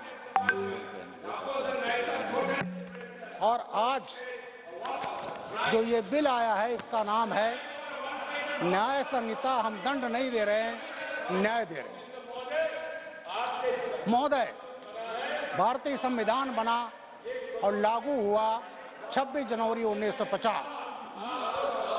कांग्रेस अपने कार्यकाल में इतने दिन रहे, इन्होंने इन गुलामी की निशान जो थे, उनको मिटाने का कोई प्रयास नहीं किया। ये कानून जो आज माननीय अमित शाह जी, माननीय प्रधानमंत्री जी के नेतृत्व में ये लाए हैं, ये तो कब का समाप्त हो जाना चाहिए था, लेकिन इन्होंने कभी इसकी अपेक्षा नहीं की महोदय। उसके बाद अब ये जो कानून है, जो नया कानून हम ला रहे हैं, इसके एक समरी बताना चाहूंगा। सबसे पहले भारतीय न्याय संहिता। महोदय, इसमें पहले 511 धाराएं थी और अब कर गई हैं 358। 23 चैप्टर थे, अब हो गए हैं 20, और 22 सेक्शन और सबसेक्शन जोड़े गए हैं, 19 सेक्शन हटा दिए गए हैं। इसी तरह से भारतीय नागरिक सुरक्षा संहिता, महोदय, 1998 में बना था, सीआरपीसी, और अब वो भारतीय नागरिक सुरक्षा संहिता है। महोदय, जब मैं होम अफेयर्स कमेटी में इस पर डिस्कस कर रहा था, तो कई पुराने कांग्रेस के मेंबर्स ने कहा, साहब ये भारतीय नागरिक सुरक्षा क्या है? नागरिक सुरक्षा मतलब सिविल डिफेंस। हमने कहा नहीं महोदय, सिविल डिफेंस नहीं। ये जो संविधान ने अधिकार दिए नागरिकों को, तो संविधान प्रदत्त जो अधिकार हैं, उसी की सुरक्षा के लिए बना है नागरिक सुरक्षा संहिता अधिनियम। महोदय, इसमें कुल 484 सेक्शन थे, 531 सेक्शन अब हुए हैं, और 37 चैप्टर पहले थे, 39 चैप्टर अब कर दिए गए हैं। इसमें 39 सबसेक्शन क्लॉजेज, 40 प्रोविजोज, 4 एक्सप्लेनेशन जोड़े गए हैं, और 177 सेक्शन को मॉडिफाई किया गया है। महोदय, इसी तरह से जो अंग्रेजों द्वारा पारित कानून था, एविडेंस एक्ट 1872, वो कहलाएगा भारतीय साक्ष्य अधिनियम। उसमें 167 सेक्शन थे, और महोदय अब उसमें 170 सेक्शन हैं, 2 सेक्शन, 6 सब सेक्शन और एक शेड्यूल्ड उसमें ऐड किया गया है। अब महोदय, मैं सबसे पहले आता हूं भारतीय न्याय संहिता। महोदय, अंग्रेजों ने जो कानून बनाया, सबसे पहले उन्होंने उन धाराओं को रखा, जैसे सरकारी अधिकारियों से विवाद, उन्होंने जोड़ा क्वाइन को गलत तरीके से बनाना, इस टाइप की चीजें उन्होंने जोड़ा। उनको जो सबसे बड़ा अपराध है मानव वध, महिलाओं और बच्चों के साथ व्यभिचार, वो उनके लिए प्रायोरिटी नहीं थी महोदय। इसलिए 302 जो है मानव वध, उसको स्थान मिला 302 पर, और व्यभिचार जो था, बलात्कार था, उसको मिला 376। महोदय, जो महोदय ये कानून आया न्याय संहिता, ये सबसे पहला चैप्टर जो है वो महिलाओं और बच्चों की सुरक्षा से संबंधित है। उनके विरुद्ध जो अपराध हो रहे हैं, उसको रोकने और हम उसको न्याय देना कहेंगे, क्योंकि सजा तो अंग्रेजों की शब्दावली थी। इसमें जो लाया गया है एक शब्द गैंग रेप। अगर 18 साल से कम महिला बच्चे के साथ गैंग रेप होता है, इसमें फांसी तक की सजा का प्रावधान दिया गया महोदय। इसके अलावा अगर गैंग रेप होता है और किसी महिला जो 18 साल से ऊपर हैं, तो उसमें आजम कारावास और 20 साल तक की सजा है। महोदय, एक महत्वपूर्ण शब्द जोड़ा गया है, आतंकवाद। हमें इस बात का अफसोस है कि हमारे अपोजिशन के मित्र यहां पर नहीं हैं। आतंकवाद आज ये खाली देश के नहीं, पूरे विश्व की समस्या है और हमारे प्रधानमंत्री जी विभिन्न मंचों से इसको हमेशा उठाते रहे हैं कि इस पर जीरो टॉलरेंस की नीति होनी चाहिए। महोदय, 1985 में बना था टाडा अधिनियम। यह था जब पंजाब में आतंकवाद फैल चुका था, हमारे एक प्रधानमंत्री जी की हत्या हो चुकी थी और टाडा का हम लोगों ने, तब भी मैं सेवा में था, यंग एसपी, और हम लोगों ने इसका प्रयोग किया और उस समय टेररिज्म को रोकने में बहुत बड़ा ये फायदेमंद रहा। महोदय, ये टाडा 1985 में कांग्रेस ने विड्रॉ कर लिया, रिपील कर दिया, जब इसकी हमें जरूरत थी। क्या जरूरत थी? 90 में कश्मीरी पंडितों, सिखों, हिंदुओं पर अत्याचार हो रहा था, नरसंहार हो रहा था, पलायन हो रहा था, कश्मीर में आतंकवाद पीक पर था। तब कांग्रेस पार्टी ने 1995 में अपनी तुष्टीकरण की नीति के तहत इस कानून को वापस ले लिया टाडा। महोदय, उसके बाद आता है माननीय अटल बिहारी वाजपेयी जी होते प्रधानमंत्री। 2002 में पोटा लाया गया, प्रिवेंशन ऑफ टेररिज्म एक्ट। किस संबंध में लाया था महोदय? अभी हम लोगों ने 13 दिसंबर को शहीदों को दिया है, मैंने श्रद्धांजलि दिया है, जब पार्लियामेंट अटैक हुआ था और उन्होंने अपनी बलिदान देकर पार्लियामेंट की सुरक्षा किया था, सदस्यों की सुरक्षा किया था। उसके बाद जब लाया गया, ये हमारे विपक्षी उसको लाने के पक्ष में नहीं थे और राज्यसभा में वो बिल गिर गया था। उसके बाद ये तीसरा मौका था भारतीय संसद के इतिहास में, संसदीय इतिहास में, जब ज्वाइंट सेशन में राज्यसभा लोकसभा में पोटा पास हुआ और पोटा पास हुआ। उसके बाद टेररिज्म पर रुकावट आई, आतंकवादियों में डर पैदा हुआ। लेकिन जैसे ही 2004 में मनमोहन सिंह जी के अंडर में सरकार आती है, वो पोटा वापस ले लिया गया महोदय। उसके बाद जो देश में आतंकवाद फैला महोदय, उसको बहुत ज्यादा कहने की जरूरत नहीं, लेकिन मैं कुछ चीजें मैं जरूर कहूंगा। एक हमारे कांग्रेसी मित्र अभी बैठे थे, अभी वो चले गए। 26/11 जब अटैक हुआ तो बॉम्बे गए और उन्होंने कहते रहे कि साहब ये तो पाकिस्तानियों द्वारा नहीं किया गया है, ये तो आरएसएस द्वारा किया गया है, बजरंग दल द्वारा किया गया है। महोदय, उन्होंने एक पुस्तक लिखाई अजीज बर्नी से, नाम था 26/11 आरएसएस की साजिश, और वो खुद गए दिल्ली में और बॉम्बे में उन्होंने उसका विमोचन किया। कई पुराने कांग्रेस नेता, उन्होंने भी कहा, सबने कहा नहीं साहब इसमें हाथ नहीं है, जबकि कसाब जैसा आतंकवादी पकड़ा जा चुका था और उसे फांसी की सजा हुई। महोदय, जो देश में ब्लास्ट हुए, जिसमें यहाँ का दिल्ली में सरोजनी नगर, पहाड़गंज, बटला हाउस, यहाँ का high court, Jaipur blast, Ahmedabad blast, 26 जुलाई 2006 को बॉम्बे में train blast, serial train blast, 209 मारे गए थे। और उसके अलावा ओपेरा हाउस ब्लास्ट, बंगलुरु में ब्लास्ट, हैदराबाद में गोकुल चाट, बुद्धा मंदिर ब्लास्ट, मोदी जी के रैली में पटना में ब्लास्ट 2013, यूपी के कचहरी ब्लास्ट, महोदय काशी में 3 ब्लास्ट। ये तमाम जो ब्लास्ट हुए, ये उसी समय ये यूपीए सरकार की देन थी।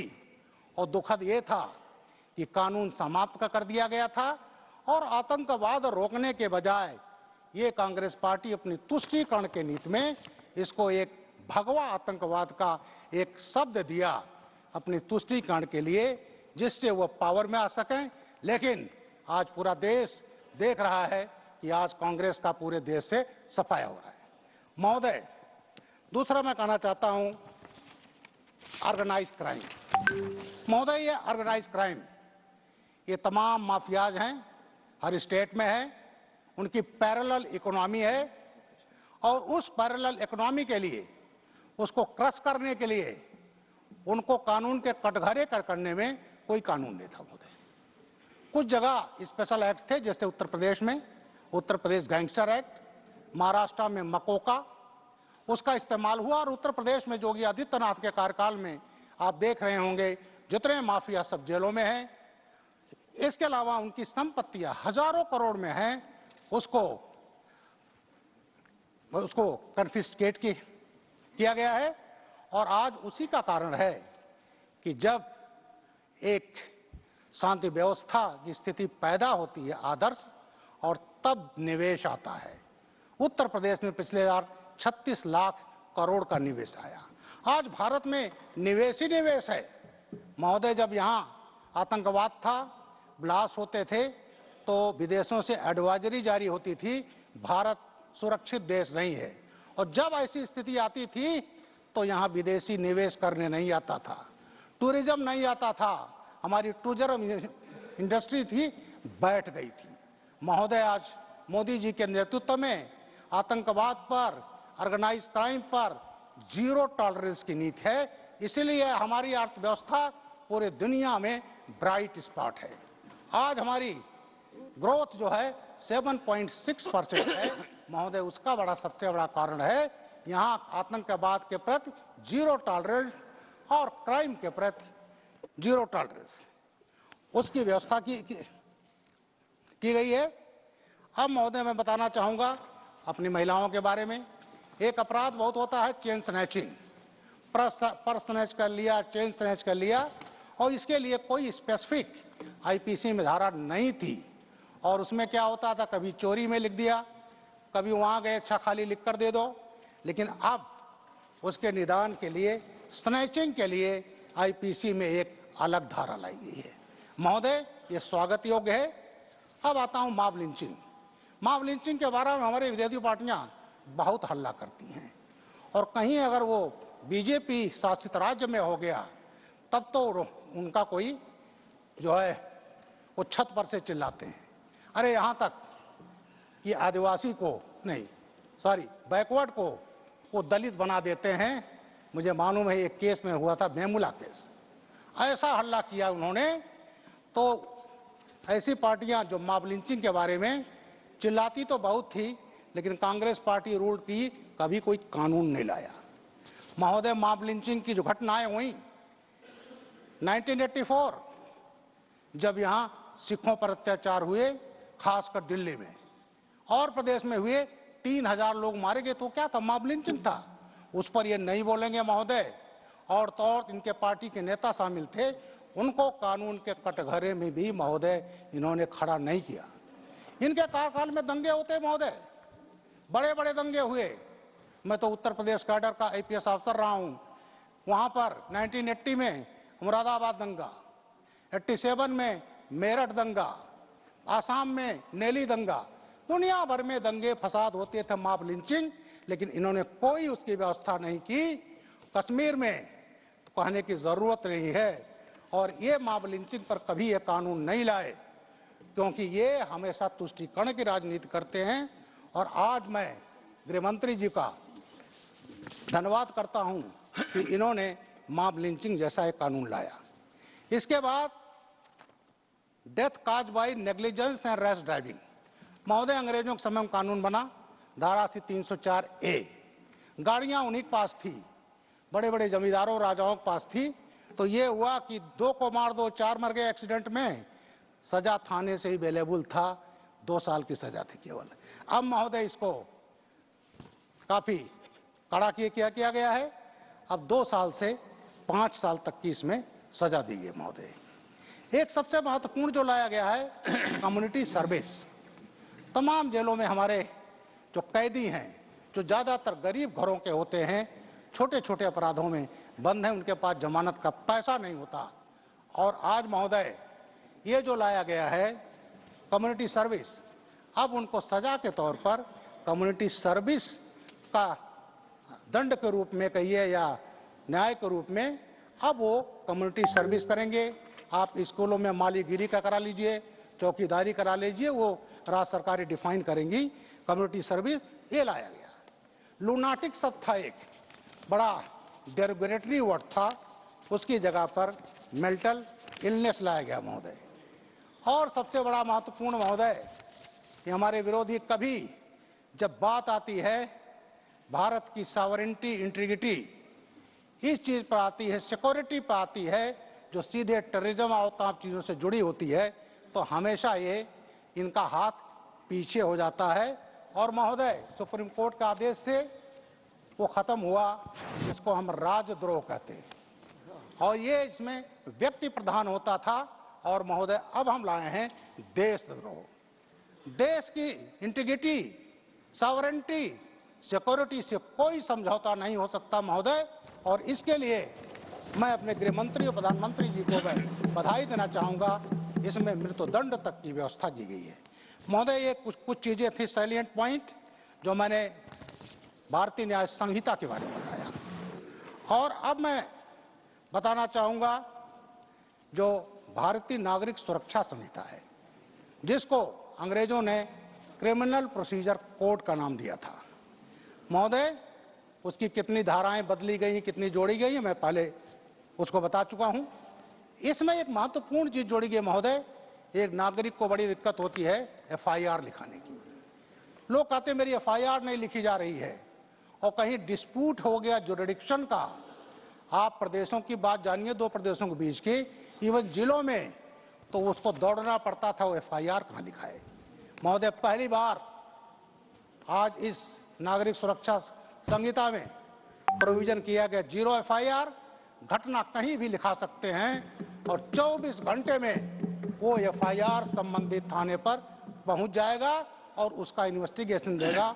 इससे महोदय, इससे बड़ी राहत क्या हो सकती है, जो पहली बार इस कॉन्सेप्ट को कानून में लाया गया महोदय। एफआईआर को इलेक्ट्रॉनिक तौर पर दर्ज करने का प्राविधान किया गया है। और महोदय एक अडल्ट्रेशन जो है, फूड, ड्रग, ये बहुत महत्वपूर्ण है।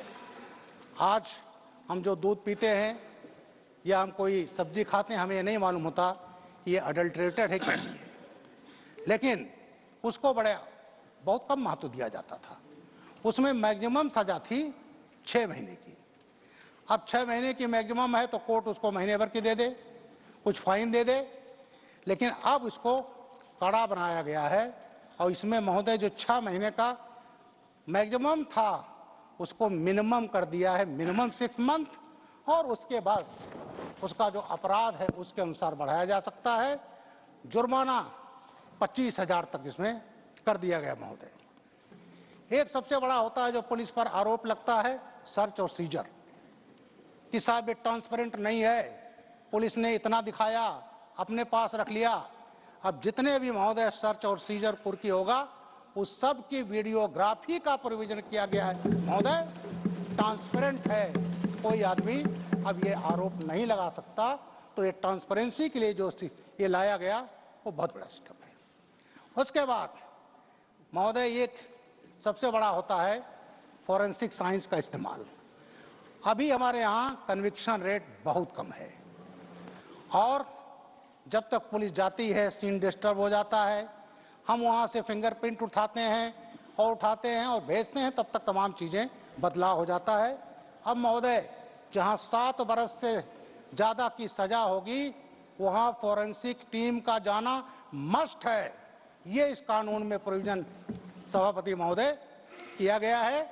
और इसके लिए हर जिलों में फॉरेंसिक लैब की वैन चलेगी। इसके लिए 2000 करोड़ की व्यवस्था की गई है सभापति महोदय। नेशनल फॉरेंसिक साइंस यूनिवर्सिटी है और 7 स्टेट यूनिवर्सिटीज खोली गई हैं, 2 ट्रेनिंग सेंटर हैं महोदय। इसमें 35,000 साइंटिस्ट और फॉरेंसिक एक्सपर्ट्स ट्रेंड होंगे, और कुछ ही वर्षों में महोदय हम पूरे देश में फॉरेंसिक के एक्सपर्ट पहुंचा देंगे और वो वैन पहुंचेगी, जांच होगी और कोर्ट में जाएगा, डिजिटल तरीके से जाएगा और कन्विक्शन रेट हमारा जो लक्ष्य है, जो हमारे गृह मंत्री जी ने रखा है 90%, उसको हम जरूर प्राप्त करेंगे महोदय। दूसरा आता है महत्वपूर्ण केसेज में जांच डिप्टी एसपी या उससे उच्च अधिकारी को दी जा सकी है, इसका प्रोविजन किया गया। एक महत्वपूर्ण होता है इन्वेस्टिगेशन में डिले। अब एफआईआर कायम हुआ तो 90 दिन में चार्जशीट लगाना अनिवार्य किया गया है और यदि किसी कारण 90 दिन में चार्जशीट नहीं लगाई जाती तो कोर्ट के आदेश से उसमें 90 दिन और बढ़ाया जा सकता है, लेकिन 180 दिन में चार्जशीट लगना अनिवार्य है। सभापति महोदय, इसके अलावा जब पुलिस चार्जशीट भेजती थी कोर्ट में पड़ा हुआ है, चार्ज फ्रेम नहीं हो रहा है, लेकिन अब महोदय जब चार्जशीट चली गई तो कोर्ट के लिए अनिवार्य होगा 120 दिन में चार्ज फ्रेम करें और उसका ट्रायल शुरू। ट्रायल जब शुरू होता था तो ज्यादातर जो डिफेंस के वकील होते थे उनकी तबीयत खराब हो जाती थी महोदय। 2-2 दर्जन 3-3 दर्जन अर्जेंटमेंट लिए जाते थे और वो पीरियड ऐसा होता था, जो दबंग होता था, माफिया होता था, वो जो है गवाह तोड़ लेता था, धमका लेता था, विन वॉर का कर लेता था। और अब जो प्रोविजन आया है कि 2 से ज्यादा स्थगन आदेश अर्जेंटमेंट नहीं लिया जा सकता, इसलिए ट्रायल में तेजी आएगी और पीड़ित को न्याय मिलेगा। महोदय, कोर्ट्स में केस की सुनवाई खत्म हो गई, जजमेंट रिजर्व्ड पड़ा हुआ है। अब जो प्रोविजन किया गया है अदालत के लिए, न्यायालय के लिए, कि जब सुनवाई खत्म हुई तो 30 दिन के अंदर जजमेंट देना होगा महोदय। इससे आप देखेंगे कि एक तो जो न्यायालय में मुकदमे का भार कम होगा, क्योंकि हम समरी ट्रायल लाए हैं। तमाम केसेस समरी ट्रायल में खत्म हो जाएंगे 40%। और अब जो हमारे न्यायालय हैं उन पर वो बोझ नहीं रहेगा और जो जघन्य केस हैं उस पर जो उनको समय दे सकेंगे उसका होगा। और एक जो अपेक्षा की गई और वो 100% सही होगी कि हम 3 साल में से ज्यादा कोई भी केस न्यायालय में पेंडिंग नहीं रहेगा महोदय और न्याय होगा। आज 20-20 साल से केसेस पड़े हैं महोदय। एक में केस जनाऊं, सब जानते होंगे, बेहमई केस, वो हुआ था वैलेंटाइन डे 14 फरवरी 1981। महोदय मैं बगल के जिले में एडिशनल एसपी था जालौन में। उस केस में आज तक महोदय जजमेंट नहीं आया है। 38 मुलजिम थे, 38 में करीब 34 इनकाउंटर में मारे गए या मर गए, केवल 4 बचे हैं और आज तक जजमेंट नहीं आया है। और महोदय जो उसकी मेन अभियुक्त थी वो सांसद भी बन चुकी, उनकी हत्या भी हो चुकी, लेकिन 4 बचे हैं और जो मेन मान सिंह बचा है जिनका हस्बैंड था, आज तक नहीं हुआ। एक पार्टी ने माननीय बनाया उन्हें और महोदय न्यायालय से जो पुलिस की केस डायरी गायब कर दी गई। अब वहां पर फोटोकॉपी तो है, लेकिन जज साहब हिम्मत नहीं कर पा रहे हैं, तो आज 40 वर्ष से ऊपर समय हो गया महोदय। तो ये स्थिति आज जो नया कानून आ रहा है उसमें अब ये नहीं होगा। गवाहों की सुरक्षा का प्राविधान किया गया महोदय। दूसरा, हमारे थाने जो केस प्रॉपर्टी पकड़ी जाती थी, गाड़ी पकड़ी जाती थी, एक्सीडेंट में गाड़ी टूट गई तो हमारे थाने जंक यार्ड बन जाते थे महोदय। और उसके डिस्पोजल की सुविधा नहीं थी, क्योंकि जब तक कोर्ट में केस चल रहा है, अपील में है, तब तक उसका डिस्पोजल नहीं हो सकता महोदय। अब जो किया गया है कि वो जो प्रॉपर्टी है उसका वीडियोग्राफी होगा, डिजिटल, उससे उसको कोर्ट में दिया जाएगा और वो प्रॉपर्टी अब ऑक्शन हो सकती है, हमारे खजाने में पैसा आएगा और थाने जो हमारे हैं वो जो जंकयार्ड बन चुके थे इससे मुक्त होंगे महोदय। लोक सेवक के खिलाफ चार्जशीट, सीनियर अफसरों के खिलाफ मुकदमा कायम हुआ, चार्जशीट लगनी है, लेकिन गवर्नमेंट का सैंक्शन नहीं है। जो जिनके संबंधित सरकारें होती थी तो वो सरकारें सैंक्शन नहीं देती थी। महोदय, पढ़ा हुआ आप लिखते रहिए।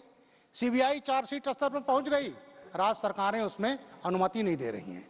अब किया गया है कि अगर 120 दिन में सैंक्शन नहीं मिलता तो मान लिया जाएगा it is a deemed sanction और उस भ्रष्ट लोक सेवक के खिलाफ चार्जशीट महोदय लगाई जाती। एक महत्वपूर्ण प्रस्ताव हमेशा कंट्रोवर्सी रही, हथकड़ी लगाना।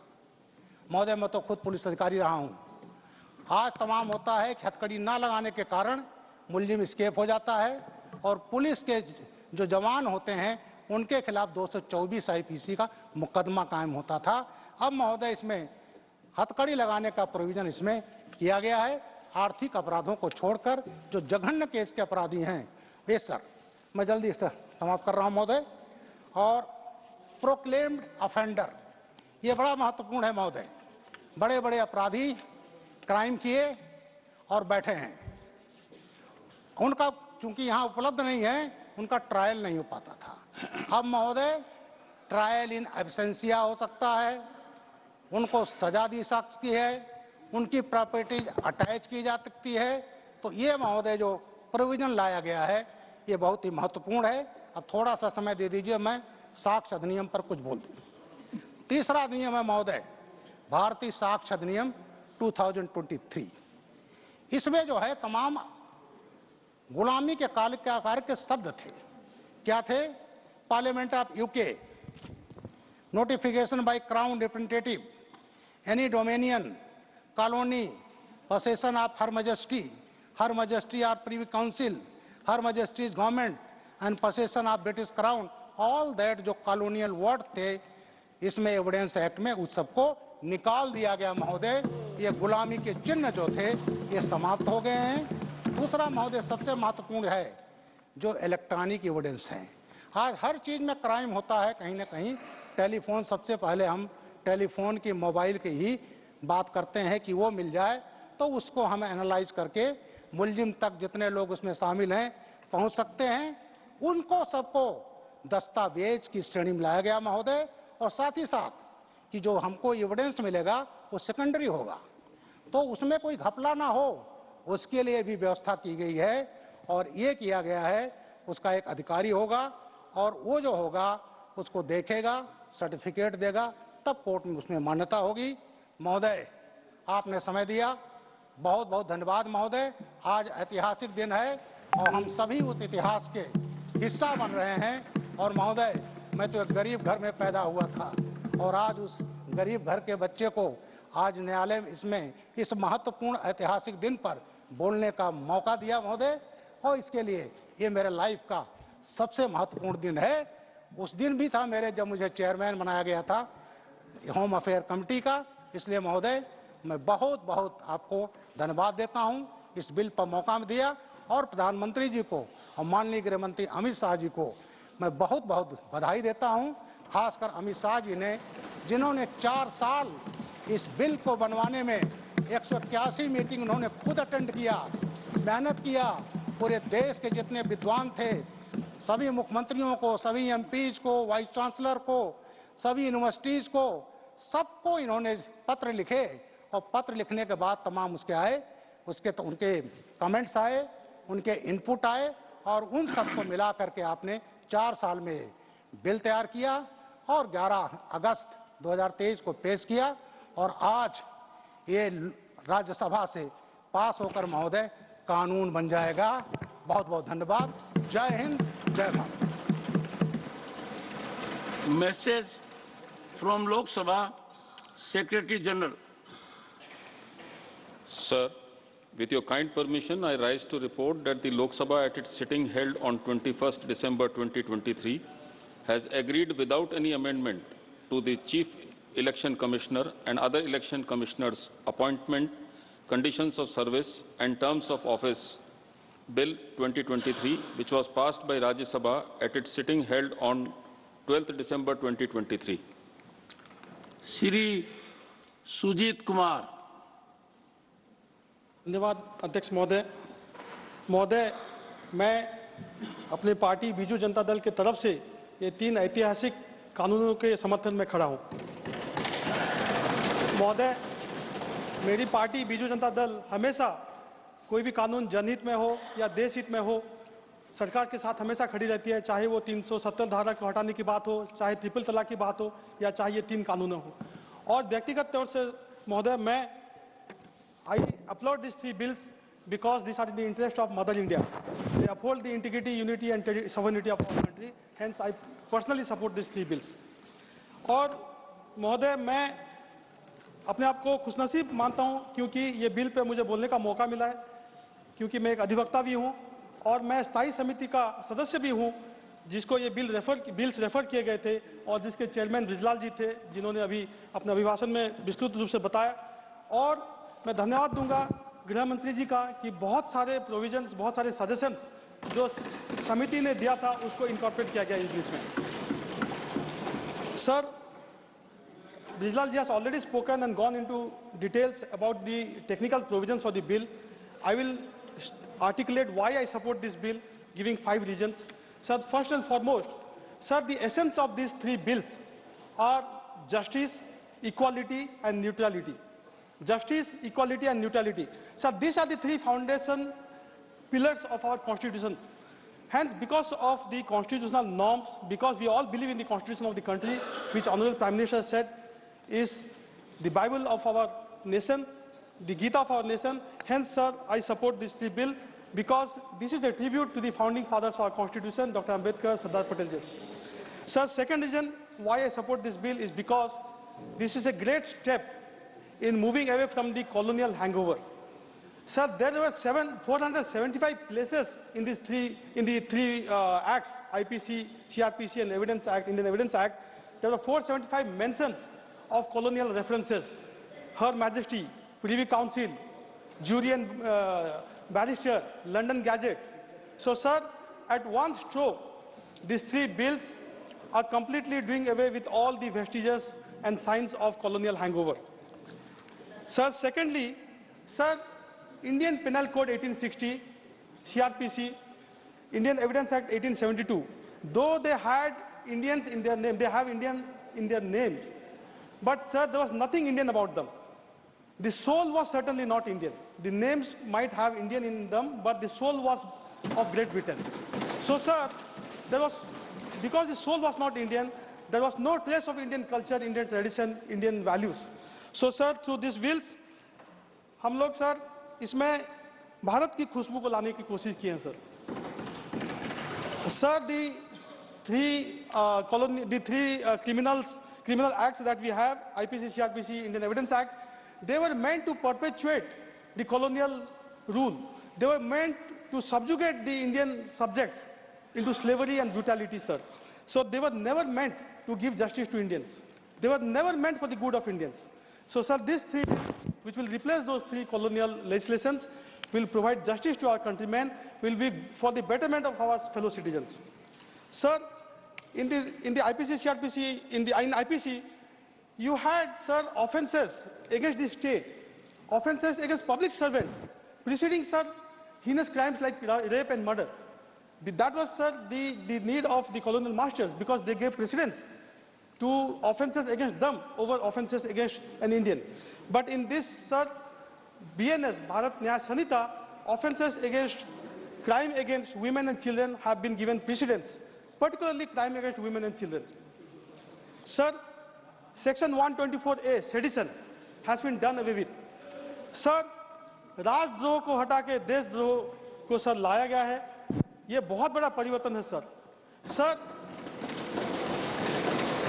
Sir, governments will come and go. Governments will come and go, sir, but nation will remain for eternity. Nation first. That has been the philosophy of removing sedition. And in place of sedition, sir, we have incorporated a clause which upholds the unity and integrity of our country. Sir, by removing sedition from our statute book 124A, sir, today we pay tribute to hundreds and thousands of our freedom fighters who went to jail, who were sent to gallows because of the misuse of 124A by the colonial rulers. Sir, the third reason why I support this bill is because, sir, this is a great example of modernization of our legal system. Sir, our criminal justice system was obsolete, archaic, we all know, sir. It was crying to be reformed. Sir, there was a desperate need to overhaul our laws to modernize our legal framework because, sir, the society has evolved. 1860, 1872, 160, 170 years old laws, sir. Society has evolved. Social values have evolved. Technology has become so prevalent. Sir, today we have technology in pretty much every walk of life, be it education, health, agriculture, but not in the legal fraternity, sir. So there was a need to bring in technology to modernize our legal framework, and these three bills have done that. Sir, already Bijlal has spoken about many of the provisions where technology will be incorporated. Sir, digitization of the criminal justice process. Sir, the definition of document has been expanded to include electronic digital records. Digital electronic records have been made primary evidence under the Bharatiya Sakshya Bill. Sir, now inquiry trial can be conducted digitally. Electronic recording of a statement by the police is also permissible, sir, during investigation. Sir, the provision of EFIR and Zero FIR have also been incorporated, sir. Sir, women will be the biggest beneficiary of this. Sir, we all know that women find it very uncomfortable to go to a police station to register an FIR. That's the reality, sir. But now they can go for an EFIR. They don't have to go to the police station. They can file Zero FIR. They can file FIR anywhere else. Wherever they are comfortable filing an FIR, not necessarily in the police station under the jurisdiction of which the crime has been committed, and FIR can be filed. So, sir, this will eliminate the need to travel to the police station, particularly greatly aiding our women, sir. And, sir, the new laws also prioritizes the usage of forensic science in crime investigation. Sir, for any crime, for any offense where the punishment is over 7 years, it has now become mandatory for a forensic expert to be present at the scene of crime during the investigation. Sir, this integration of technology and digital forensic science, sir, will allow the police to, sir, get critical information and help in increasing our conviction rate. Today, sir, our conviction rate is one of the lowest in the world. And, sir, government has often spoken about increasing this conviction rate to about 90%. So, sir, I strongly feel that this bill will certainly help in increasing the conviction rate. Sir, videography is now made compulsory at the time of search and seizure of any property. Again, this will help in protecting the fundamental right of the citizen. Sir, organized crime, clause 111, petty organized crime, clause 112, great additions to the IPC, sir, to the BNS. Sir, terrorism. Sir, previously I'm shocked to state that there was no mention of terrorism. Sir, we talk of zero tolerance towards terrorism. Sir, when we talk of zero tolerance towards terrorism, but we do not have a section in IPC where terrorism could be punished, how, sir, are we going to tackle terrorism, particularly cross-border terrorism, when we are surrounded by a very, very hostile neighbor? Sir, crime against women and children have been given stringent punishment under this new provision. For gang rape, 20 years of imprisonment has been prescribed, and for gang rape of a minor, death penalty has been prescribed, sir. Sir, this will certainly deter heinous crime against our women and children. Sir, the fourth reason why I support this bill is because it will help in the timely dispensation of justice. Sir, we all know today our courts are pretty much choked up. We have close to 70,000 cases pending in the Supreme Court, close to 60 lakh cases pending on the High Court, over 4.23 crores cases pending on our trial court, district court, sir. Sir, it is often said, justice delayed is justice denied. Sir, there are numerous movie dialogues, sir, on this aspect. I did not go into details, sir. You have been one of the finest lawyers of the country, you understand. Sir, now this legal provisions will have strict timeline for the state, for the investigating agencies, and also for the judiciary. Sir, this is why I believe that this will result in timely dispensation of justice. Trial in absentia is another great addition. Sir, this will help in bringing the fugitives, particularly the economic offenders who commit crime in our country and then they abscond. They will be certainly deterred. And final reason, sir, why I support this bill is because of the reformative aspect instead of the punitive aspect. Sir, the name itself, it was called Indian Penal Code, but now it is the Bharat Nyaya Sanhita. So, sir, from punitive to justice. Sir, I would like to, refer to Swami Vivekananda, sir, who is one of the greatest gifts to mankind from our land, one of the greatest philosophers that the world has ever seen. And he often spoke of the fact that each soul is potentially divine. Each soul is potentially divine. That was, sir, Swami Vivekananda's philosophy. Sir, this underscores the intrinsic value of every person. This underscores the reformative, the rehabilitative potential of every person. And this is what these three bills speak about, sir. Sir, community service. Instead of sending a person to jail for minor offences, community service also has been prescribed as a form of punishment. This will, sir, not only decongest our prisons, but also bring in some kind of social reformation, some kind of social aspect to our criminal justice system. Great addition, sir. For the first time, community service has been prescribed as a form of punishment for petty offences, and I greatly welcome this. Sir, I would like to talk of section 309 of IPC, punishment for attempt to commit suicide. Sir, a person takes the extreme step of committing suicide only when she or he is so mentally depressed that she or he finds no hope in living, in surviving.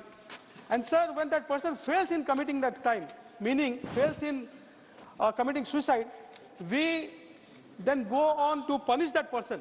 So what kind of justice was this? I am surprised that even after 75 years, this section was there in our IPC, in our statute book. Thankfully, I must really compliment the government, sir, that they have now done away with section 309, attempt to commit suicide.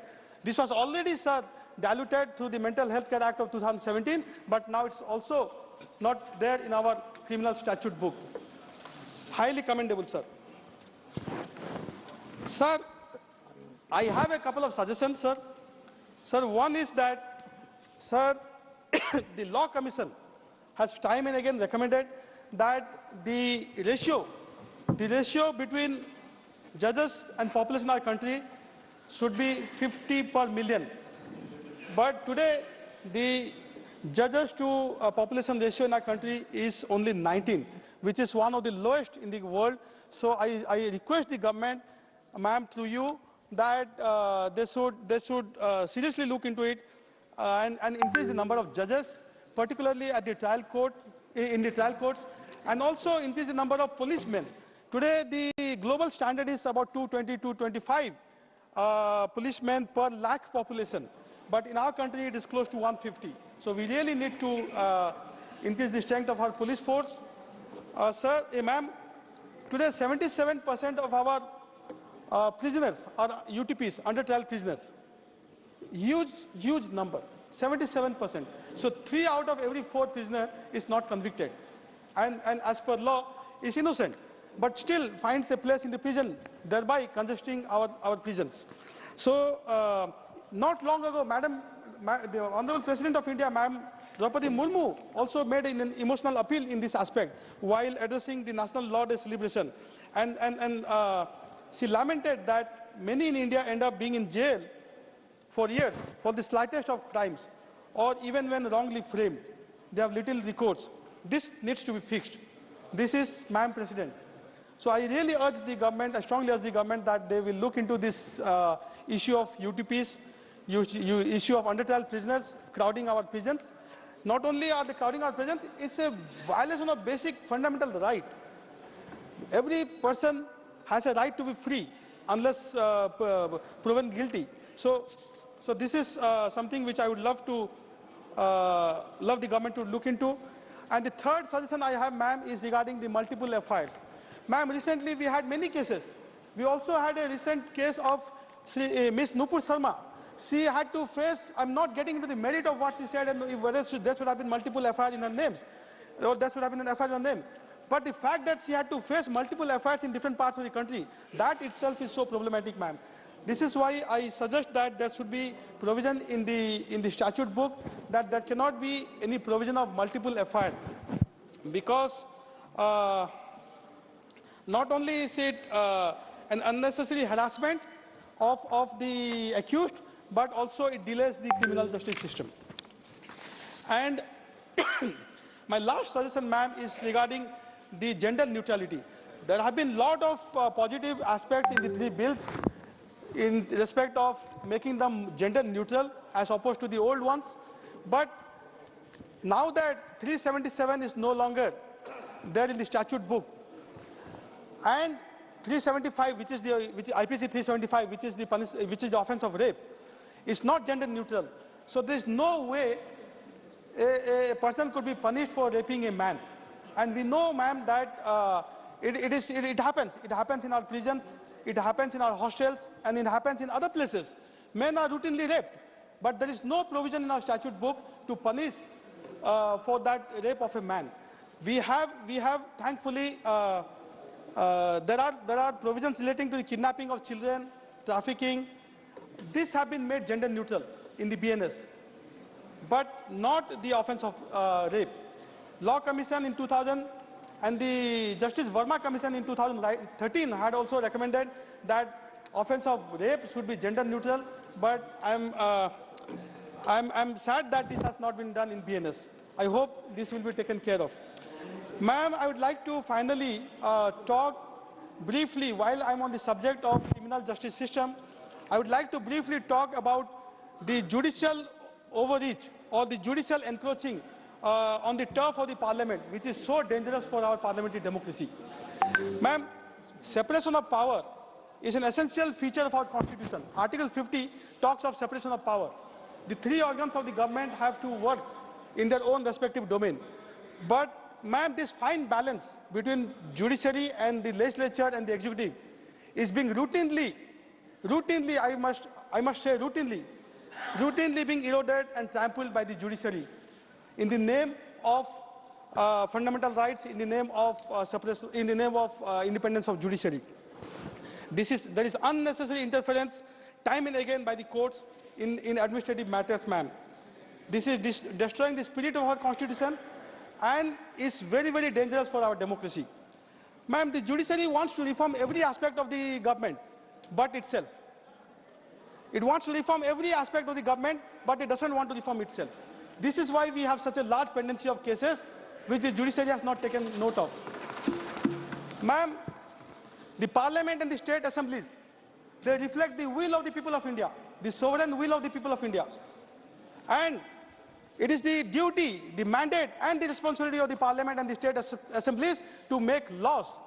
The judiciary at best can interpret those laws, but the judiciary has taken unto itself the task of making laws. So, ma'am, the classic example of the National Judicial Accountability Commission of 2000, the Act, NJSC Act of 2014, unanimously it was passed by both the houses of parliament. 2/3 of the states ratified it. 16 states, ma'am, ratified this act,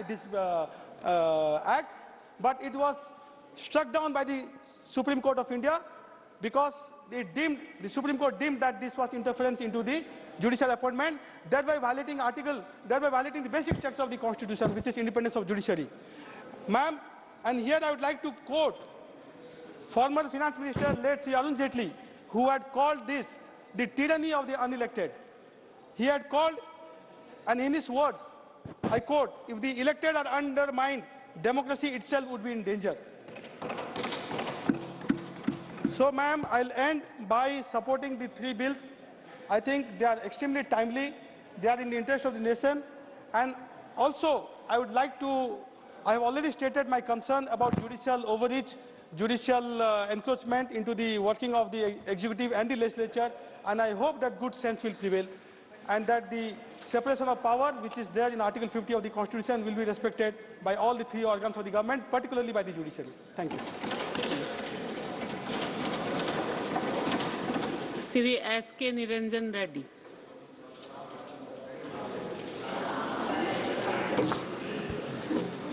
Thank you, ma'am. Ma'am, I feel privileged that on this momentous occasion when we are revising the entire criminal law administration, I get to speak on behalf of my party. I am rising to support the bill for a few reasons which I will spell out one after the other. Madam, my first reason for our party supporting the bill is the clear intent that the government wants to show for the purpose of changing and improving the criminal law administrative system. So when I say improve, there has been some criticism that the laws are mostly similar to the outgoing legislations in many areas. There has also been a criticism that there has been a cut and paste job. I think this criticism is misplaced. I feel, madam, that when these old laws are being replaced, some of the provisions have been interpreted over a period of time. The courts have now given specific meaning to certain expressions. They have culled out specific procedures that need to be followed, also built in certain safety. So if those provisions are reincorporated when a new law is made, it will settle a lot of these provisions, because some new provisions dealing with new offences are being introduced separately under the penal code. There are some new procedures being brought in under the BNSS, and there are some new Evidence Act provisions which are brought in under the new Act. But when a lot of the provisions which are otherwise working well, if they are retained in the new provisions that are made, I do not agree with the criticism that this should not have been repeated, there should have been a whole-scale change. The other criticism is that the old acts could have been amended if only the government wanted to introduce a few new provisions or few new offences or new procedures. Now this also, ma'am, I do not agree completely, because what would happen is, if someone is making large-scale changes to existing laws, by the very numbering of the provisions, the amendments will make the act unwieldy. Like in the Income Tax Act, when amendments were made where the amendments would start with a particular section. It will start with 15A, it will go to 15ZA, it will go to 15ZE.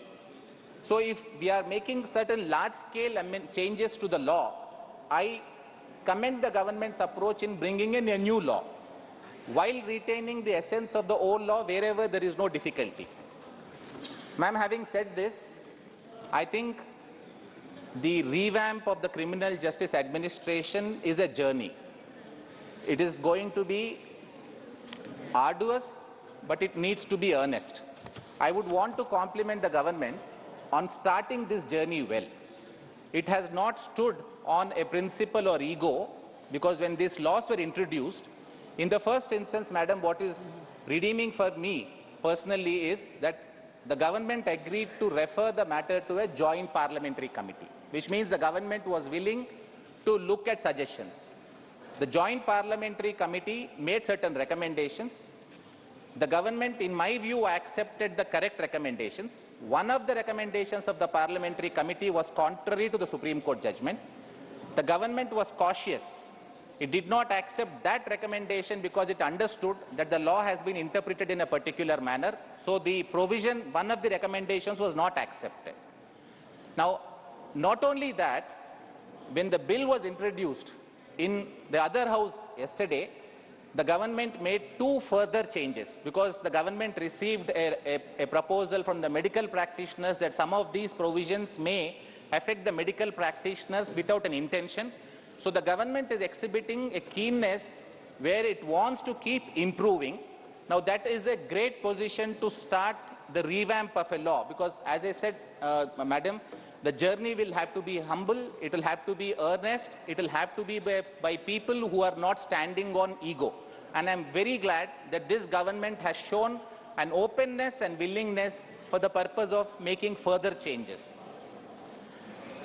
Madam, I believe that the old method of making laws has now fundamentally undergone a shift. Earlier, society would move at a very slow pace. So if a law was to be made, the law would hold good for 20 years, 30 years. But in the current situation where developments happen so very fast, the approach may need to be one where the government may have to come up with many iterations of the law. So if this is the first step in bringing in the law, as so long as the government is alive to any evolving developments and is making changes accordingly, then, Madam, I think we would be having a first-rate law which the government is proposing to start, and it has started on a good note. Just for instance, to give an example, from the time this act was originally proposed to that bill being discussed before the Honorable Parliament, the government was not looking at a situation of a deep fake. Now, deep fake, even under the current amended law, would have to come possibly within the meaning of forgery only. There is no separate offence for deep fake. Luckily, we have a provision under the income tax, IT Act and the rules, which make adequate provision for punishing people who are resorting to deep fakes. But the penal law, while this in my view would also be a penal offence, the penal offence is being addressed by virtue of the IT Act being capable of roping in such a mischief. So some of these new developments that may happen would need to be incorporated into our law from time to time. For instance, Madam, I also find that while we have taken care to bring in snatching of mobile phones or movables as an offence, we would still have to go back to the IT Act for the purpose of a data theft. Someone may not steal the mobile, but someone may actually be stealing the entire data from the mobile. Now, this may possibly come within the meaning of theft, which is very broadly defined under the old IPC and also under the new enactment, but there is no separate offence which deals with data theft. Now, as we go forward, there may be further developments that may happen where the law may have to be amended for the purpose of incorporating this. So, ma'am, I have a suggestion for the government. In the insolvency regime, we have a permanent committee which is called the Insolvency Law Committee. The law committee constantly looks at the developments in the field, it looks at development in the courts, and it constantly keeps making recommendations to the government that if a particular provision is introduced or if a particular explanation is added, it may clarify the position, and the government has been making these changes in the insolvency and bankruptcy code from time to time. Now that, Madam, deals with a very simple law in the relative context of the criminal administrative laws that we are looking at, and in that narrow space, that law has been very throbbing and has been alert to the needs of the society because of the Insolvency Law Committee being a permanent body that continues to make recommendations. So the recommendation, ma'am, I have for the Honorable Home Ministry is, the Honorable Home Ministry may consider, the government may consider having a permanent committee which could be headed by people who are experts in these areas, who would also get a feedback from the stakeholders, from the lawyers, from the judges, from the litigants, and then see how some courts are interpreting some of these provisions, because some of the interpretations may go contrary to the spirit with which the law has been made. So a small addition, small alteration, a small explanation may make a huge difference. So, Madam, this is one of my suggestions for the government, because this would make the law nimble, agile, and it will be very quick to react to whatever is needed of the society. Madam, the next point that I wish to make is a lot of new provisions that have been made were previously not covered. So the government is moving in the step of identifying some of the mischiefs which have been left out, where the government wants to arrest them, and they have incorporated a lot of things like organized crime, petty organized crime, terror has been defined. We have now an offence relating to endangering of unity, integrity and sovereignty of the country after repealing the sedition laws. What I find, Madam, is that while we are making provision for dealing with offences like this, the acts possibly at this point fall a little short of defining these terms and confining the meaning of these terms. Now what has happened, Madam, is when criminal laws use expressions that are very wide, the courts have held consistently, this is courts all over the world, including the Honorable Supreme Court in India, have taken a view that if the expression is not clearly defined, it may start affecting persons and citizens who are not originally intended to be captured within the provision of that mischief. This makes the law excessively broad, it may then become vague, and it may therefore be struck down. So we have had one provision of the IT Act being struck down on this theory. I fear that some of these provisions are going to be challenged in court, and therefore it may require, as I say, a further iteration. It may require at some point of time the Parliament to step back in and give a clear definition so that these expressions are confined to the area that they are intended for. This is again a suggestion so that we don't wait for many years to pass and for a court to eventually define how this term must be understood. Because the entire area of defining what the term will mean is essentially that of the Parliament, and I think that is a right that we need to exercise rather than leave it to the court to interpret because of a gap in legislation. I am not at this point, Madam, suggesting that there are gaps that cannot be filled. I am only saying that the law can be improved with further iterations after hearing the stakeholders. Madam, then I move on to the next point.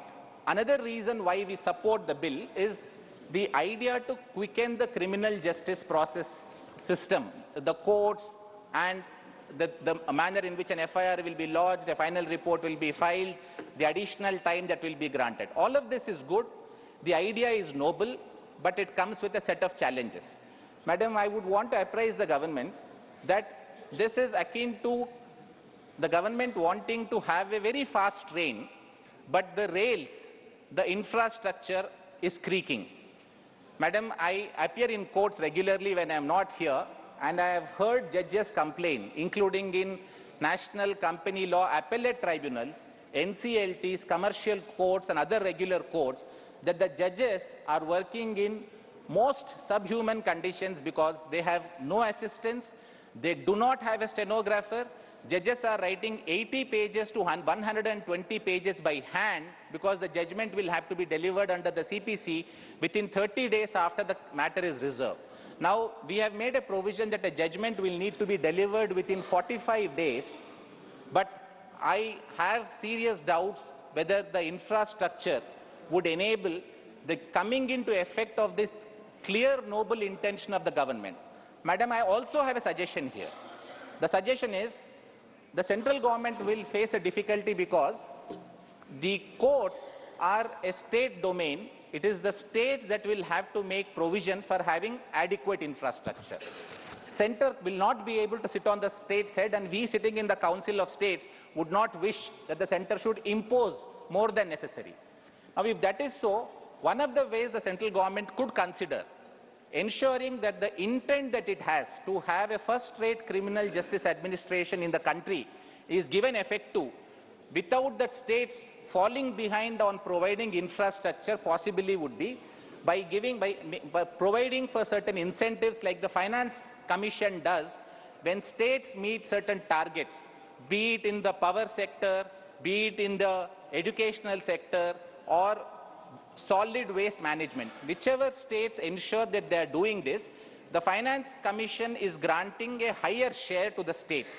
So if the legal reforms are also going to be included, specifically with reference to the criminal law justice infrastructure, then this act and the intent that it seeks to achieve can be easily accomplished. Otherwise, this might remain on paper. Like, Madam, we all know, the Representations of People's Act says that any election appeal in the High Court must be decided in 6 months. The law makes that provision, but we see that it rarely ever happens.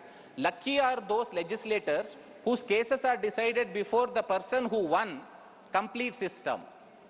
Election petitions are now stretching for 4 years, 4.5 years. So while we may make a provision that a judgment must be delivered within 45 days, I am foreseeing some difficulties on the operational side because of the infrastructural deficiencies, so that may need to be attended to give complete effect to this law. Madam, then I have a suggestion to make with regard to the forensics. The provision of forensics that has been included, clause 176(3) of BNSS, is a very important provision. The government has also taken a very practical view. The government notes that it may not be possible to operationalize this forensic study being conducted unless an adequate infrastructure is built up. So the provision says that it will come into effect from a date to be notified by the state government within 5 years. Now, in this 5 years, the forensic infrastructure may need to come in. But one lacuna I find, and this may have to be addressed separately, not through the criminal justice system, is that the forensic science and forensic study in India does not have any regulator like the medical institutions or any other institutions. So a regulatory standard may need to be set up, an accreditation which will recognize may have to be provided. So my suggestion, Madam, would be that the government make an appropriate provision for ensuring that the forensic framework is put into place.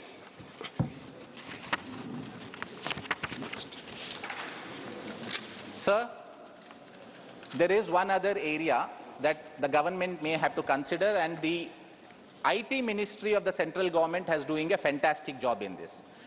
For the purpose of criminal investigation, we now enable the collection of biometric data by the investigating agency and by the court. Supreme Court says this is permissible. So there is no problem about the legality of the collection of some of this data. But the issue would be, where would this data be stored? How safe would this data be with the police and with the courts? How would the issues of privacy be covered? So these are some aspects that may need to be considered once these provisions kick in and they start operating from whatever date is notified by the state government.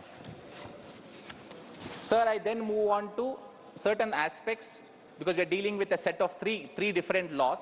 I'm just going in a seamless manner from one act to another in relation to the criminal justice machinery. Sir, the concept of fair trial and the right of an accused. So when I say accused, I am not speaking about a person who is convicted or is guilty. I am speaking, sir, of a person who is accused of a crime, and our law proceeds on the assumption that every accused will be deemed to be innocent until he is proven guilty. So a person facing a charge who is an accused starts off with this presumption in his favor. We have had a very famous saying by one Russian writer, Fyodor Dostoevsky, who said, the mark of the development of a civilization is not from the way it deals with the people who have achieved well in the society. It is in the way it deals with the criminals of the society. Sir, with these two philosophies in mind, I have three quick suggestions. Sir, on the aspect of bail, I find, sir, that a majority of the old provisions have been carried over. It is salutary because the Supreme Court has interpreted these provisions to say that bail is the rule, while jail is the exception. But what happened, sir, is because our justice system was not very good, we have noticed a tendency over a period of time that courts are hesitant to grant bails in any matter where it thinks the accusation is grave, because several of these matters were resulting in acquittals because of witnesses turning hostile or the evidence not being properly placed before the court. Sir, once the changes are made, once we bring in forensics, once we have a better administrative system, we should slowly now start moving towards the developed countries where the criminal justice system clearly adheres to the belief that a person will be released on bail once he provides adequate security and if he is not interfering with the criminal trial, and his punishment will start after he is convicted by the court, not by putting him in jail and not granting him bail even before he is found to be guilty. Because, sir, in many cases we see if person is in jail for 6 months or 1 year and eventually it is found that he is actually acquitted, then the civil liberty can never be brought back. Please conclude, Niranjan Reddy. Sir, I have... you have 9 minutes, you have spoken more. Very well, sir. I'll try to finish as quickly as I can. Sir, while the bail has been liberalized, sir, there's one area that the government may have to consider. Sir, clause 479 in subclause 2 says that the benefit that the government wants to give of half the term being already spent in jail and 1/3 if it is not punishable with life or death, the person is entitled to be granted bail. 479(3) says the above provision will not be applicable if the person is guilty of more than one offense or is involved in more than one case. Sir, even if a person is accused of only one offense, many times we see, sir, that in the FIR they list out 4 or 5 offenses. So even a first-time offender, in the first FIR registered against him, will have more than one offense mentioned against his name, which will deny him the benefit of the bail that is provided under 479(2) of the BNSS. Sir, the third of the issues relating to the rights of accused is in relation to handcuffs. While clause 43(3) specifies that it will be done only in some serious cases, the Supreme Court has clarified that this is ordinarily treated to be inhuman. It must not be resorted to except in exceptional cases. Sir, I would want the government to lay down clear guidelines. It is not that whoever is accused of that variety of offences need to be brought to the court in handcuffs. Sir, I have been in courts, in criminal courts. Sometimes when there is a grave offence and an offender is brought before the court, it is quite scary. Sometimes it gives us confidence when we see if that person is handcuffed, but this would be extremely rare cases where that kind of protection may need to be granted. So the government may have to come up, sir, with some guidelines in the cases where handcuffing will be permitted. Sir, the provisions now introduce the salutary feature of community service. Just 2 quick points. Sir, what will qualify as a community service? The types of community service are not specified. Now this would leave it to the discretion of the magistrate. The magistrate will decide what will be community service. Is it sweeping the road? Is it manning a public duty at a traffic light? Or is it something else? So the legislature may have to step in, the parliament may have to come in for the purpose of indicating what are the types of community service that can be imposed by the court. The discretion will be with the court to impose which of the appropriate punishments. Also, sir, if the punishment is to be community service, the Act does not make a provision as to the length for which community service needs to be imposed. So if someone is guilty of theft of less than 5,000, it cannot be that he will be asked to undergo community service for 3 years. That will be worse than him facing punishment for that offence, which may be very small. Sir, then I have 2-3 other suggestions for making this even more workable. So we find that the Supreme Court of India is inundated with bail petitions, anticipatory bail petitions and quash petitions, either grant or someone challenging the non-grant of a quash order. So this is happening because the old CRPC provided that all these bails, anticipatory bails and quash petitions will be heard by a single judge of the High Court. There is no intra-court appeal provided under CRPC. So in the writ jurisdiction or on the civil side, there are a few appellate provisions which say that the appeal would lie from a single judge of the High Court to a division bench. Sir, if in CRPC we bring in the new law, if we are able to bring a provision which will say that there will be an intra-court appeal in relation to bails and quash petitions, almost 80 to 90% of the people will get their justice in the division bench. Either they win or they lose. Very few cases will come up to Supreme Court. It will not clog the Supreme Court. Otherwise, Supreme Court is now left with dealing a lot of these matters and it is not able to focus, sir, on the more serious and important issues. My friend, sir, Mr. Honorable Member Sujit Kumar had spoken about multiple FIRs. Sir, I find that we still will be having the same problem that for one particular incident, multiple FIRs can be filed in multiple jurisdictions. We have not made a provision, sir, which says that if an FIR relating to that particular offence, I'll take only 2 more minutes, sir. If an FIR relating to the same offence is already registered and if that is brought to the notice of the second registering police station, the police station must cease any further action. This provision is missing, sir. This may, again, as I mentioned in the earlier part of my address, if there are going to be repeated iterations, and that will be the way we will keep improving, some of these things can be addressed. Sir, also I noticed in clause 173, when an FIR is to be registered, the government wanted to ensure that the non-guilty people are not harassed. So clause 173(3) says that a particular police officer may take 14 days for the purpose of conducting a preliminary inquiry. But strangely, sir, that is only fixed for offences above 3 years and below 7 years. So if it's an offence below 3 years, there is no provision today for conducting a preliminary inquiry. Sir, also we need to consider whether this clause 173(3) providing for preliminary inquiry should be for all such offences, because it may mean that FIR is not registered for 14 days at a go. So the last of my suggestions. Sir, please conclude. Clause 1, yes sir, this is the last of my submission, sir. Clause 1 of each of the bills, sir, nomenclatures the Act as BNS, BNSS and BSA. Sir, I am using these abbreviations because I am not comfortable with the language. Sir, coming from Hyderabad, I can speak a bit of Hindi, but even I am not comfortable with this language, sir. Sir, the Constitution provides that the acts and the text of the Act, which includes the name of the Act in Clause 1, ought to be in English. Sir, I respect that possibly we are trying to move away from a colonial hangover and a past.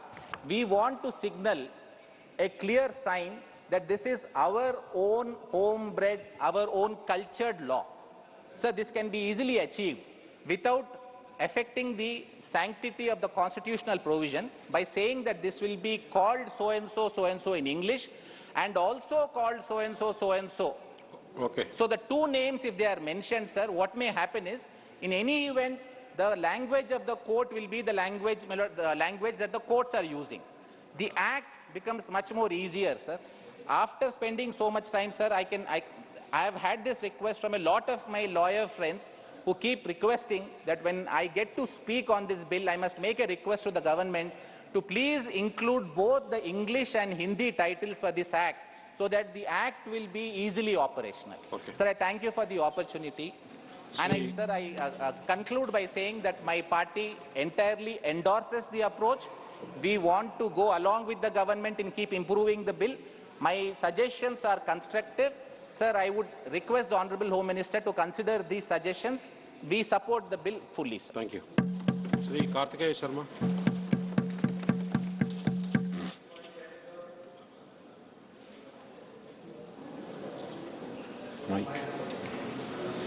Thank you, Vice Chairman, sir, for allowing me to speak on this historic piece of legislation. I stand to speak in support of the bill. Sir, in the year 1834, the first Indian Law Commission was constituted under the chairmanship of Lord Macaulay, which gave birth to the Indian Penal Code in 1860. The Indian Evidence Act was enacted in the year 1872 with a view to consolidate the law relating to evidence. The Code of Criminal Procedure 1973 regulates the procedure for arrest, investigation, inquiry and trial of offences under the Indian Penal Code and under any other law governing criminal offences. So these key provisions, which form the basis of the justice delivery system in India, have been antiquated and are age-old. When the British came to India, the original and the only purpose was colonization of the mind, since they believed that if the mind was colonized, they will not lead long-standing armies to colonize the natives.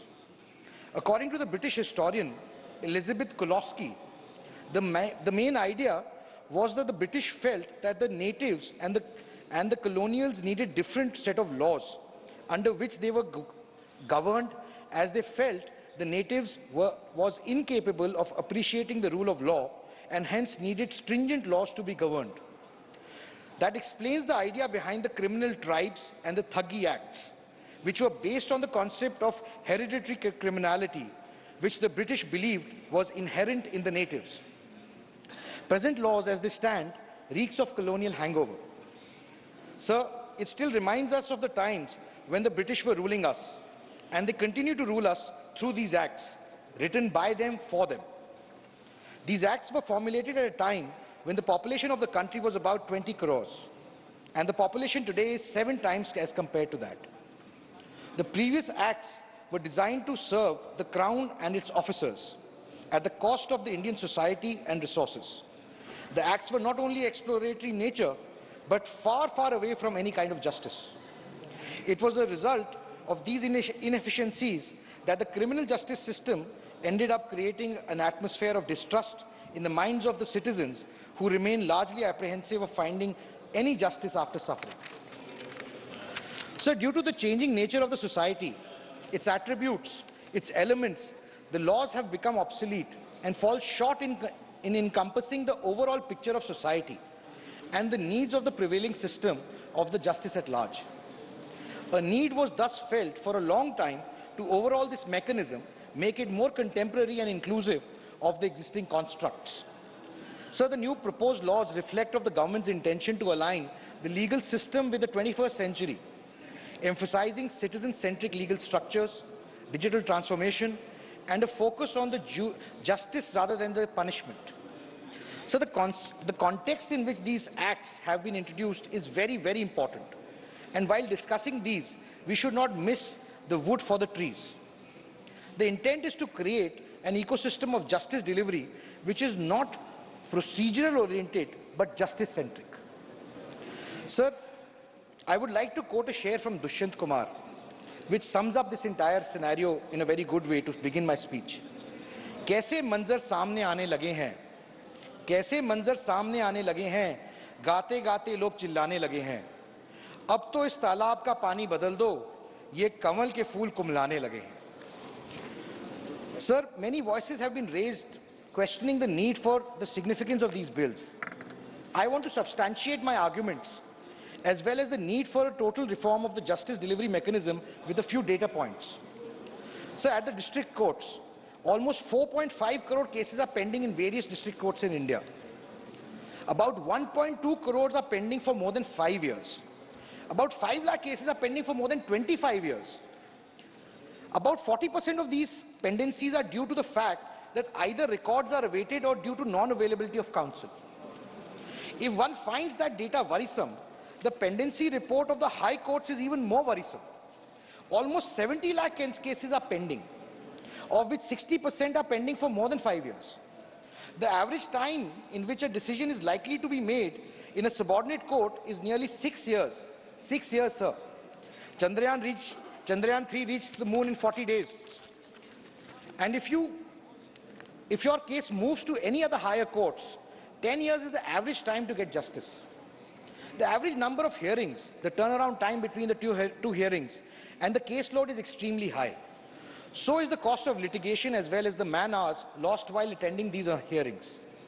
The two combined leads to a loss of at least rupees 1 lakh crores. Moreover, the High Court judges are severely under pressure. They just get on an average about 5 to 6 minutes to hear a case. Justice delayed is justice denied, sir. Sir, I would also briefly talk about the under trials. So almost 78% of our 5.5 lakh prisoners are persons whose cases are being decided by the courts. This was about 55% in 1975. Today it's 78%. About 30% of these have been in prison for more than a year. For every 10 prisoners in India, only 2 have been convicted for a crime. With a yearly average conviction rate of about 40%, our justice system would have kept imprisoned over 3 lakh innocent people. We often read about reports wherein under trial have been kept in prison for periods longer than the punishment itself. People have been acquitted for their cases after spending decades in prisons. And not just this, sir. The fight for justice is almost often a fight with the justice delivery system. For the victims, it's even more agonizing. The high cost of litigation, frequent adjournments, complexity of laws, procedural overburden, dehumanizing ecosystem, multiple agencies, corruption, judicial fatigue, and whatnot. These remedies had become more painful than the disease itself. The path to justice is like a proverbial aag ka darya. And it is the vision of and the leadership of our Prime Minister, Shri Narendra Modi, who has resolved to transform this aag ka darya into a nyay ki pavitra dhara. And for that I cannot thank him and the Honorable Home Minister enough. It is this backdrop, the introduction of the Bharatiya Nyaya Sanhita, the Nagrik Suraksha Sanhita and the Sakshya Sanhita to replace the existing archaic laws, the IPC, CRPC, the Evidence Act, is a welcome move, sir. An idea whose time has come. So I'd like to quote John F. Kennedy, who says change is the law of life, and those who look only to the past and present are certain to miss the future. Sir, I would like to throw some light on the key provisions of these bills and how they are an improvement over the existing provisions. The Bharatiya Sakshya Sanhita. Sir, the antiquated Indian Evidence Act of 1872 is an absolute solution to the problems of a bygone era. Evidently, the Act has been adapted to evolving criminal activities and lacks modern criminology practices. Attempts to address this through amendments proved insufficient, indicating the need for a comprehensive overhaul. The Bharatiya Sakshya Bill 23 aims to streamline evidence rules for a fair trial, sir. It omits outdated colonial references and produces from the 1872 Act. Sir, the proposed legislation aims to tackle issues in the current legal system such as its complexity, high case backlog, low conviction rate, insufficient fines for crimes, overcrowded prisons, limited use of modern technology, delayed investigations, intricate hearing processes, inadequate forensic evidence utilization, and delayed justice delivery for the underprivileged. Sir, amongst the many challenges introduced in the bill, I would like to highlight two key changes. One is the removal of the British references from the bill to align the bill with the ethos of Bharat. The words like Parliament of the United Kingdom, London Gazette, Lahore, United Kingdom, or the Great Britain and Ireland, Her Majesty by the Privy Council, Her Majesty's Dominions, etc. have been deleted. Section 166 relating to the power of the jury to put question, etc. have been deleted as the jury system has already been abolished in India. The terms like lunatic, unsound mind, etc. have also been done away with. The second point I'd like to highlight is the use of technology and digital means in processing evidence. Sir, To conclude, your time is over. Sir, I will seek your guidance. I am the only independent representing the independents in the House, so I'll seek time to complete my speech, sir. Conclude. So, Bharatiya Nyaya Sanhita, the Bharatiya Nyaya Sanhita to replace the Indian Penal Code, sir. So, the age-old IPC, which is almost 150 years old, is plagued with a lot of shortcomings. Complex nature of this legal system, huge pendency of cases in the courts, low conviction rate, the amount of fine prescribed in the laws being very low, overcrowding of under-trials prisoners in prisons, very little use of modern technology in the legal systems, delay in investigations, complicated investigations and pending hearing processes, delayed justice due to inadequate use of forensic evidence. All these led to demand for a total reform of the justice delivery system, sir. Reports from various bodies like the Law Commission of India, Vishwanathan Committee, the Malimath Committee proposed specific amendments to the criminal laws and broader reforms in the criminal justice system. Sir, the BNS has been introduced as a reform and not as an incremental change. Sir, I want to come to few crucial provisions of the bill. The offences against women and children, murder and offences against the state have been given precedence in Sanhita, which was very much required. Transgender has been defined in accordance with the Transgender Persons Rights Act of 2019. Community service has been introduced as one of the punishments, sir. So much needed. Mob lynching shall be met with life imprisonment. As the instances of hit-and-run cases, again a very needed law, sir, are on the rise, and a new provision under the clause 104.2 has been made. So section 124A of the IPC relating to sedition has been deleted. And the BNS 23 introduces provisions for the contemporary offences like economic crimes, organized crimes, cyber crimes, ensuring adequate safeguards for public order, safety and India's integrity, mandated by the Parliament with democratic approval, compared to the IPC and the other provisions. The Bharatiya Nagarik Suraksha Sanhita. Sir, the proposed legislation seeks to repeal the CRPC 73, introducing technology and forensic science in criminal investigations. It sets timelines for investigation, trials and judgments. Citizen-centric measures ensure prompt access to the first information report and digital updates on investigations. Summary trials are mandatory for minor offences, and electronic means like video conferences may be used for examining accused persons. Sir, the BNS stipulates the information about the arrest of a woman must be provided to her relatives, friends or designated individuals. It sets the time frames for the completion of investigations with provisions for extension under certain circumstances. Sir, the Sanhita provides for an acceptance of trials, electronic mode of mode as provided in the clause 532, wherein all trials inquire and proceedings may be held in electronic mode, sir. Sir, I'll be concluding very shortly, sir. Sir, as one enters the magnificent building of the Supreme Court of India, one is greeted by the following Sanskrit phrase inscribed on its logo: Yato dharmasto jay. Literally translated, where there is dharma, there will be victory. This phrase occurs 11 times in the Mahabharata. This underlying idea conveyed is obviously the ultimate victory is that of dharma. Dharma should be preserved, and those who preserve and protect dharma shall be protected in return. Dharmo rakshit rakshat. India as a society and its various political, social, economic and constitutional bodies have always pivoted on being enablers of dharma. The three Sanhitas have been drafted with the intent of being Dharam Sangat as well as being Nyay Sangat. With the passing and implementation of these three truly Bharatiya codes, our criminal justice system shall truly transform from being victim-centric and justice-centric. I shall move ahead from one presently restricted to implementation of laws and becoming qualified with attributes of Bharatiya Nagarik Suraksha, Nyay, and it will lead to the way for the real Swaraj. For the first time in the last 75 years, the leadership of our Honorable Prime Minister has ensured that we move from India to Bharat and penal to Nyay.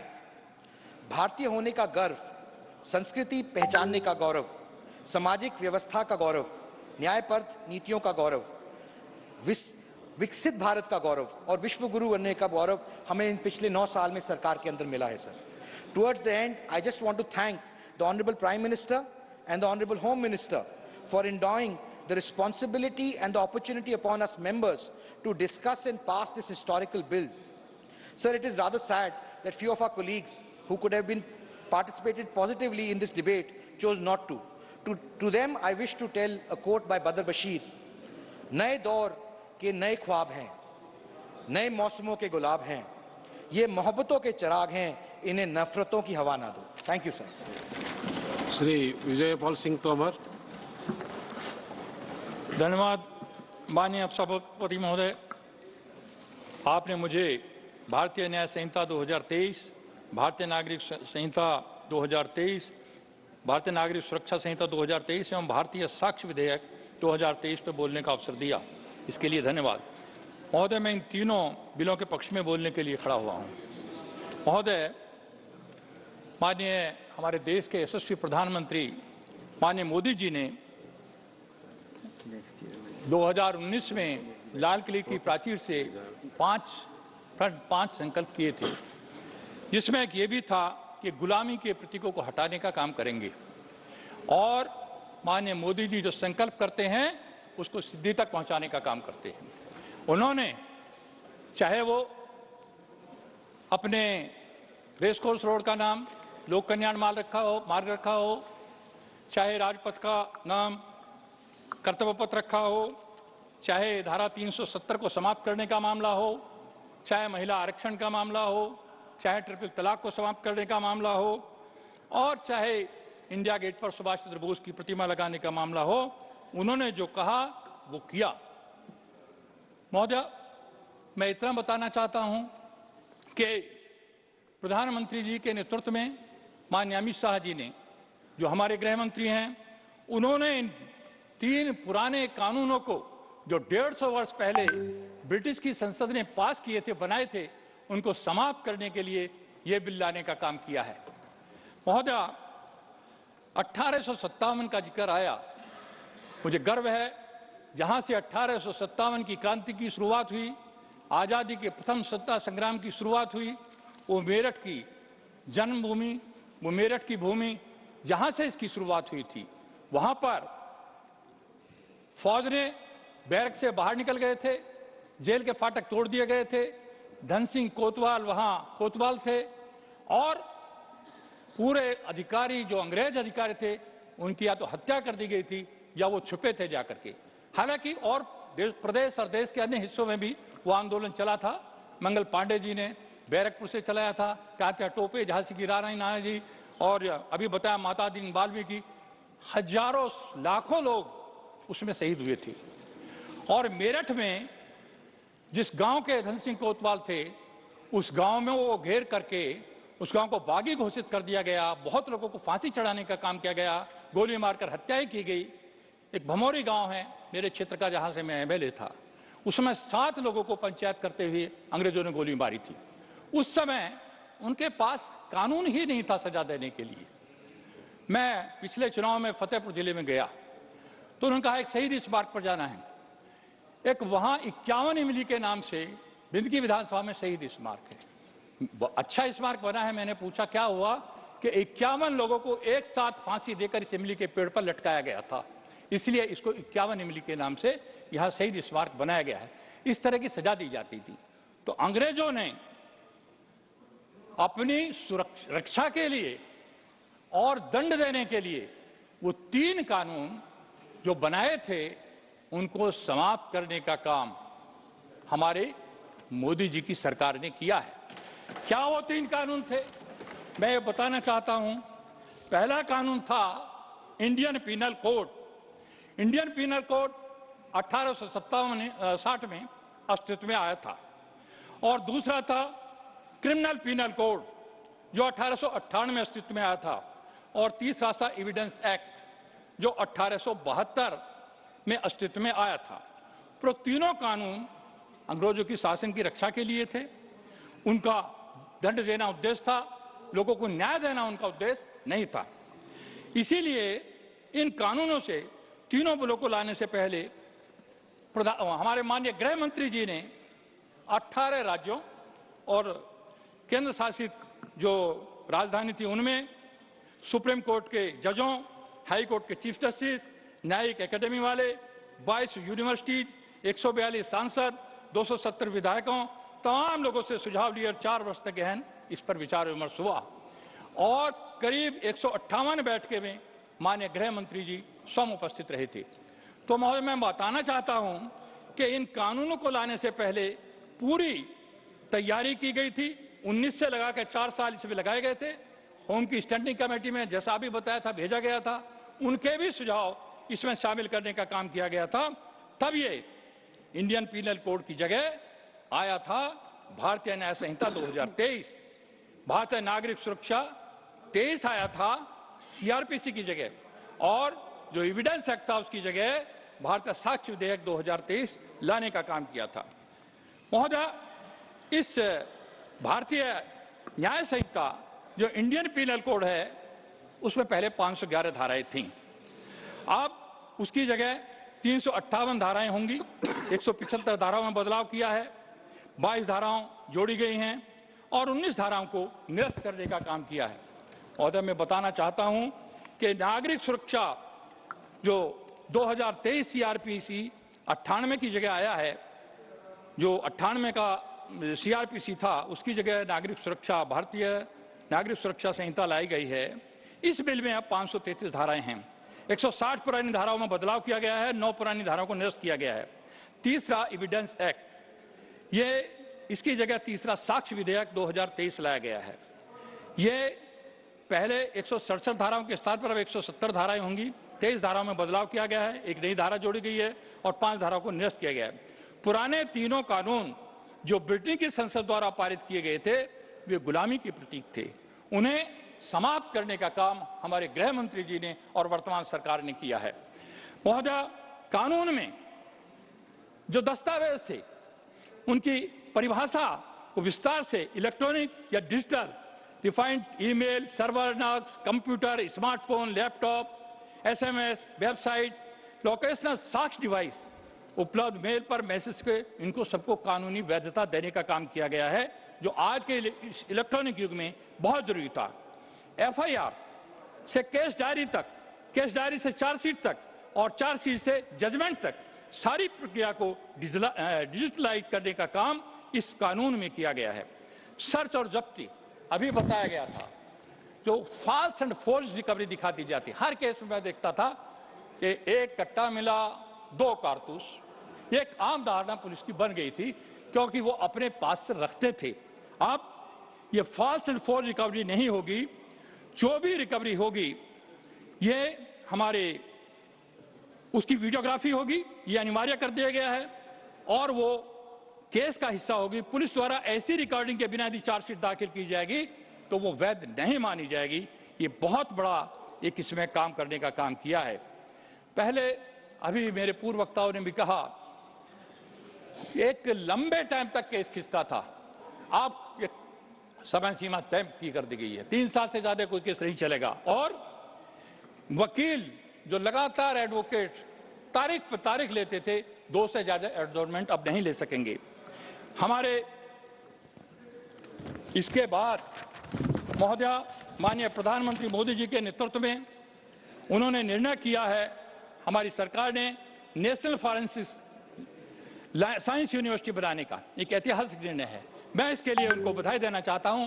अब तक forensic की जांच जहां भी कोई घटना होती थी वो बहुत दूर भेजी जाती थी, बहुत कम लैब थी और उसके लिए जब तक आती थी आधे एविडेंस खत्म हो जाते थे। अब 3 वर्ष बाद हर साल 33,000 फॉरेंसिक साइंस एक्सपर्ट और साइंटिस्ट देश के मिलेंगे।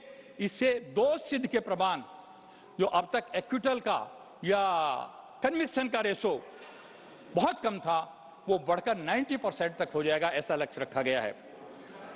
महोदया 7 वर्ष या इससे अधिक सजा वाले अपराधों को क्राइम सीन पर फॉरेंसिक टीम को अनिवार्य किया जा रहा है।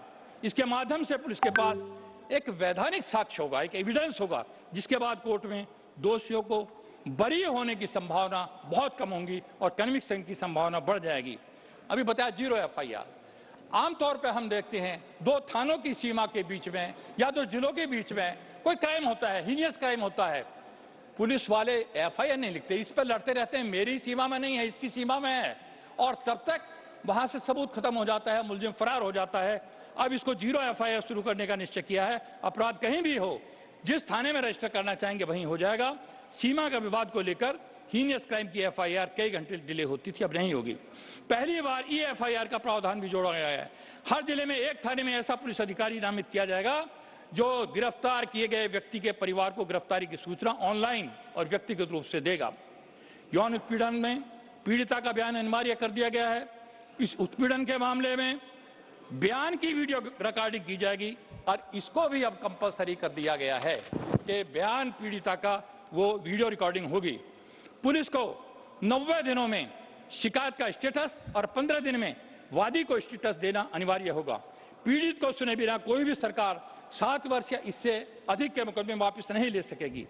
महोदया 3 साल तक की सजा पाने वाले केस की समरी ट्रायल होगी, पहले 2 साल था। समरी ट्रायल का मतलब है, समरी ट्रायल और वारंट ट्रायल। समरी ट्रायल का मतलब है कि सत्र न्यायालयों में जो केसेस हैं उनकी संख्या घट जाएगी, लगभग 40% तक घट जाएगी। इससे बोझ कम होगा और हीनियस क्राइम को तय करने में सत्र न्याय को समय मिल जाएगा, छूट मिल जाएगी। चार्जशीट दाखिल करने की समय सीमा भी 90 दिन होगी। परिस्थिति देखकर अदालत चाहे तो परमिशन 90 दिन की और दे सकती है। 180 दिनों में इन्वेस्टिगेशन समाप्त हर हालत में करना होगा। अब तक देखते थे 2-2, 3-3 साल लग जाते थे केस को, इन्वेस्टिगेशन को पेंडिंग हुए। कोर्ट अब आरोपित व्यक्ति को आरोप तय करने का नोटिस 60 दिनों के अंदर देने के लिए बाध्य होगा। बहस पूरी होने के 30 दिन के अंदर न्यायालय को जजमेंट देना होगा। अब तक क्या होता था, 3 महीने निकल गए, जजमेंट नहीं हुआ, 3 महीने बाद दोबारा सुनवाई करते थे, आर्गुमेंट दोबारा होंगे और इस बीच में यदि न्यायिक अधिकारी का ट्रांसफर हो गया तो नया आएगा, नई सुनवाई करेगा, तो सालों साल केस लगते। अब ये नहीं चलेगा। अब इसका तय कर दिया गया है कि हर हालत में ये बाध्य होगा कि 7 दिनों में ऑनलाइन उपलब्ध कराएगा। पुलिस अधिकारी या सिविल कोर्ट के स्टेटस, ये दूसरा मामला है। 180 दिन में इन्वेस्टिगेशन समाप्त हो गया, समाप्त करना ही होगा। कोर्ट अब आरोप व्यक्ति को आरोप तय करने का नोटिस 60 दिनों के अंदर देने के लिए बाध्य होगा। बहस पूरी के होने के 30 दिन के अंदर जजमेंट देना भी बाध्य होगा। 7 दिनों में ऑनलाइन जजमेंट उपलब्ध कराया जाएगा। अब तक क्या था, सवाल डालेंगे जी, 15 दिन में, 20 दिन में जजमेंट की कॉपी मिलेगी। अब 7 दिन में घर पर ऑनलाइन जजमेंट पहुंच जाएगा, ये होगा। पुलिस अधिकारी या सिविल कोर्ट के विरुद्ध ट्रायल के लिए जो IAS ऑफिसर हैं, IPS ऑफिसर हैं, इनके लिए परमिशन नहीं देती, जो सरकारी यदि उनकी है। सरकार को 120 दिनों तक अनुमति देने पर फैसला करना अनिवार्य होगा अन्यथा इसे डीम्ड प्रोविजन मानकर ट्रायल शुरू कर दिया जाएगा। शादी, रोजगार, पदोन्नति के झूठे वादे करके गलत पहचान के आधार पर यौन संबंध बनाने के अपराध को 20 श्रेणी में लाया गया है। गैंग रेप के सभी मामलों में 20 साल की सजा या आजीवन कारावास इसको कर दिया गया है। महोदय, मैं इतना कहना चाहता हूं, 18 वर्ष की कम आयु की बच्चों के साथ अपराध के मामले में मृत्यु दंड का प्रावधान किया गया है। मॉब लिंचिंग बहुत बात करते थे। एक हमारी विपक्ष के नेता, एक यहां हुआ था बटाला कांड। बटाला कांड में एक उग्रवादी, आतंकवादी मारा गया था। वो था आजमगढ़ का रहने वाला। तमाम विपक्षी पार्टी के नेता उसके घर गए जैसा कोई तीर्थ स्थल हो। और उसी में महेश चंद्र शर्मा इंस्पेक्टर भी शहीद हुआ था। और एक मुख्यमंत्री, अभी भी बंगाल के मुख्यमंत्री हैं, उन्होंने तो बयान दिया था कि यदि ये आरोप सही हुआ कि आतंकवादी है तो मैं इस्तीफा दे दूंगी। लेकिन नैतिकता के नाम की कोई चीज इनके पास है नहीं। मैं ये कहना चाहता हूं कि ऐसे मामलों मॉब लिंचिंग, बिसाड़े का केस हुआ था, सारे नेता उनके पास पहुंच गए थे ऐसों में, लेकिन उन्होंने कानून कुछ नहीं बनाया था। आज 7 वर्ष आजीवन कारावास और मृत्यु दंड तक का प्रावधान हमारी इस सरकार ने किया है, पहली सरकार ने कुछ नहीं किया था। महोदय, मोबाइल फोन या ये चैन स्नैचिंग का, इसके लिए कोई कानून नहीं था। अभी बताया चोरी, थ्रेट इसमें आता था। इसके लिए भी प्रावधान करने का काम किया है। बच्चों के अपराध करने वाले व्यक्ति के लिए सजा को 7 वर्ष से बढ़ाकर 10 साल और जुर्माना भी करने का काम किया है। राजनीतिक लोग कितना भी क्रिमिनल हो, अपने लोगों की सजा माफ करने का बहुत एक चलन था। तो इसको भी हमारी सरकार ने, मैं अमित शाह जी, माननीय गृह मंत्री जी को बधाई देना चाहता हूं, उन्होंने किया है कि कोई भी सरकार हो इसे ऐसे माफ नहीं कर सकेंगे सजा को। हां, राजनीतिक फायदे के लिए उपयोग करने के बड़े मामले सामने देखे गए। अब मृत्युदंड को, यदि मृत्युदंड है, आजीवन कारावास में बदल सकते हैं। आजीवन कारावास को 7 वर्ष और 7 वर्ष की सजा को 3 वर्ष, 3 वर्ष की काटनी ही होगी, किसी को भी छोड़ा नहीं जाएगा। ऐसा प्रावधान वर्तमान सरकार ने किया है। आतंकवाद की व्याख्या की है।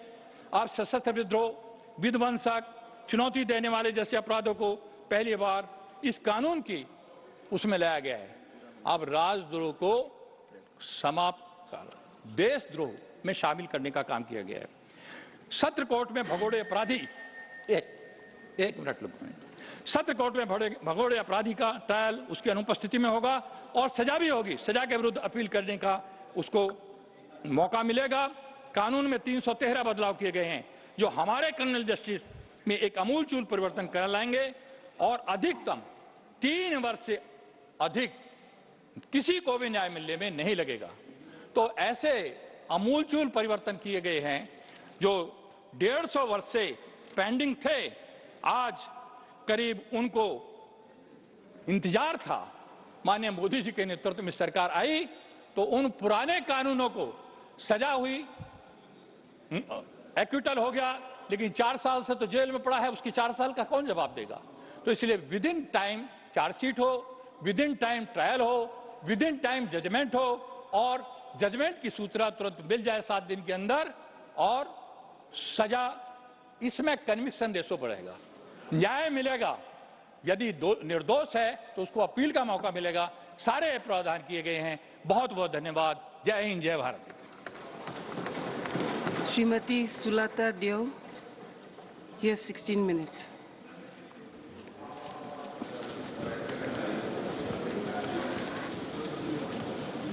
माननीय वाइस चेयरमैन मैडम, ये इतना गंभीर विषय में मुझे बोलने के लिए मौका देने के लिए मैं आपका धन्यवाद करती हूँ। ये जो बिल के ऊपर आज चर्चा हो रहा है, ये तीनों बिल को मिलाकर ये लोकसभा में कल पारित हो चुका है। आईपीसी, इंडियन पिनल कोड 1860 की जगह भारतीय न्याय संहिता 2023, ये 160 साल पुरानी लॉ है। सीआरपीसी जो 2 नंबर में है, ये 1898 से है और ये इसके जगह भारतीय नागरिक सुरक्षा संहिता 2023 जो 130 साल पुरानी लॉ, ये क्रिमिनल लॉ, और एक है जो इंडियन एविडेंस एक्ट 1872 की जगह भारतीय साक्ष्य अधिनियम 2023, ये 51 साल से अमेंडमेंट नहीं हुआ था। हम लोग 21वीं सदी में आ गए हैं। मैं ये बोलना चाहती हूँ कि कहीं ना कहीं पर जो इतने साल पुराने जो सारे क्रिमिनल लॉज थे, ये IPC, CrPC, Indian evidence act, ये हम लोगों को कहीं ना कहीं पर गुलामी के मानसिकता में बांध के रखने के लिए ये एक्ट का, वो ये लॉ का तभी अंग्रेजों के टाइम पर प्रोविजन था। मगर अब हम लोग गुलामी के मानसिकता से ऊपर उठ रहे हैं। ये एक अच्छा कदम है। मैं मेरे पार्टी बीजू जनता दल से ये बिल को समर्थन करती हूँ।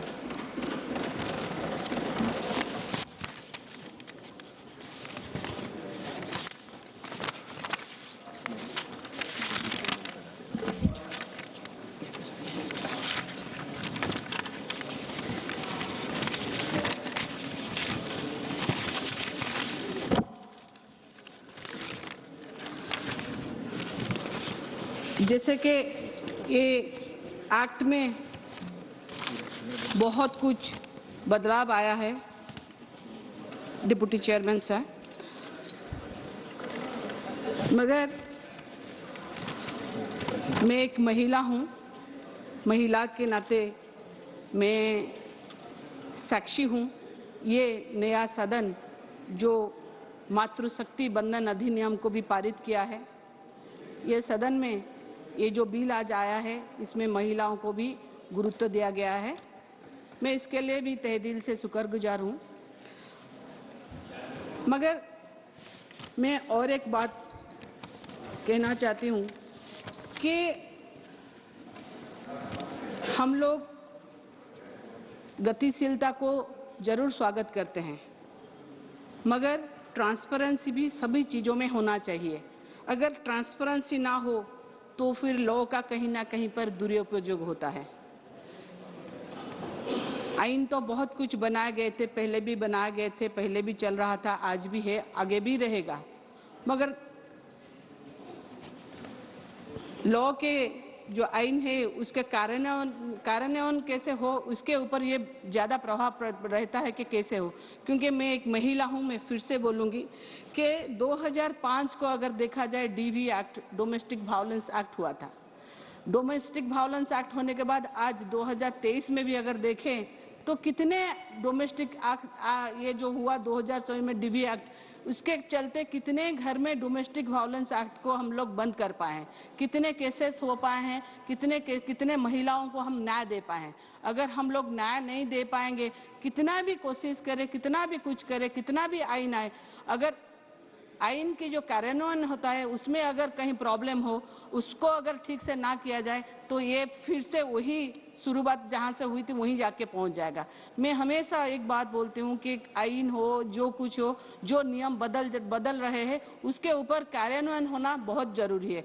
क्योंकि अब इसमें और भी बहुत कुछ है जो कम्युनिटी सर्विस के बारे में दिया गया है। इसमें कम्युनिटी सर्विस बहुत वेलकम स्टेप है, इसको हम लोग सब स्वागत करेंगे। पर इससे एक चीज छूट रहा है कि इसके चलते, कम्युनिटी सर्विस के चलते क्या क्या जो नियम होगा, वो नियम क्या क्या दंड होगा, क्या क्या सुधारने के लिए होगा, ये इसमें लाकुना जाए, ये इसमें स्वच्छता इसमें नहीं है। कम्युनिटी सर्विस अगर देखा जाए, हमारे ओडिशा में जस्टिस सीआर दास जो है एक केस में कम्युनिटी सर्विस के लिए एक दंड दिए थे कि एक मंदिर हम लोगों का है चंडी मंदिर करके, वहां के परिसर को एक लड़का को दंड दिया गया था, वहां के परिसर को डेली क्लीन करने के लिए। ऐसा देखा जाए तो अमेरिका में भी एक क्राइम में कम्युनिटी सर्विस में दिया गया था कि आप गांधी जी के फिल्म को कम से कम 4 बार देखिए कि उसमें परिवर्तन हो। इसमें अगर ये प्रावधान है तो ये परिवर्तन कैसा हो उसको भी मद्देनजर रखना चाहिए कि उसमें किस तरह से लाभ दिया जाए कि क्या क्या होना चाहिए।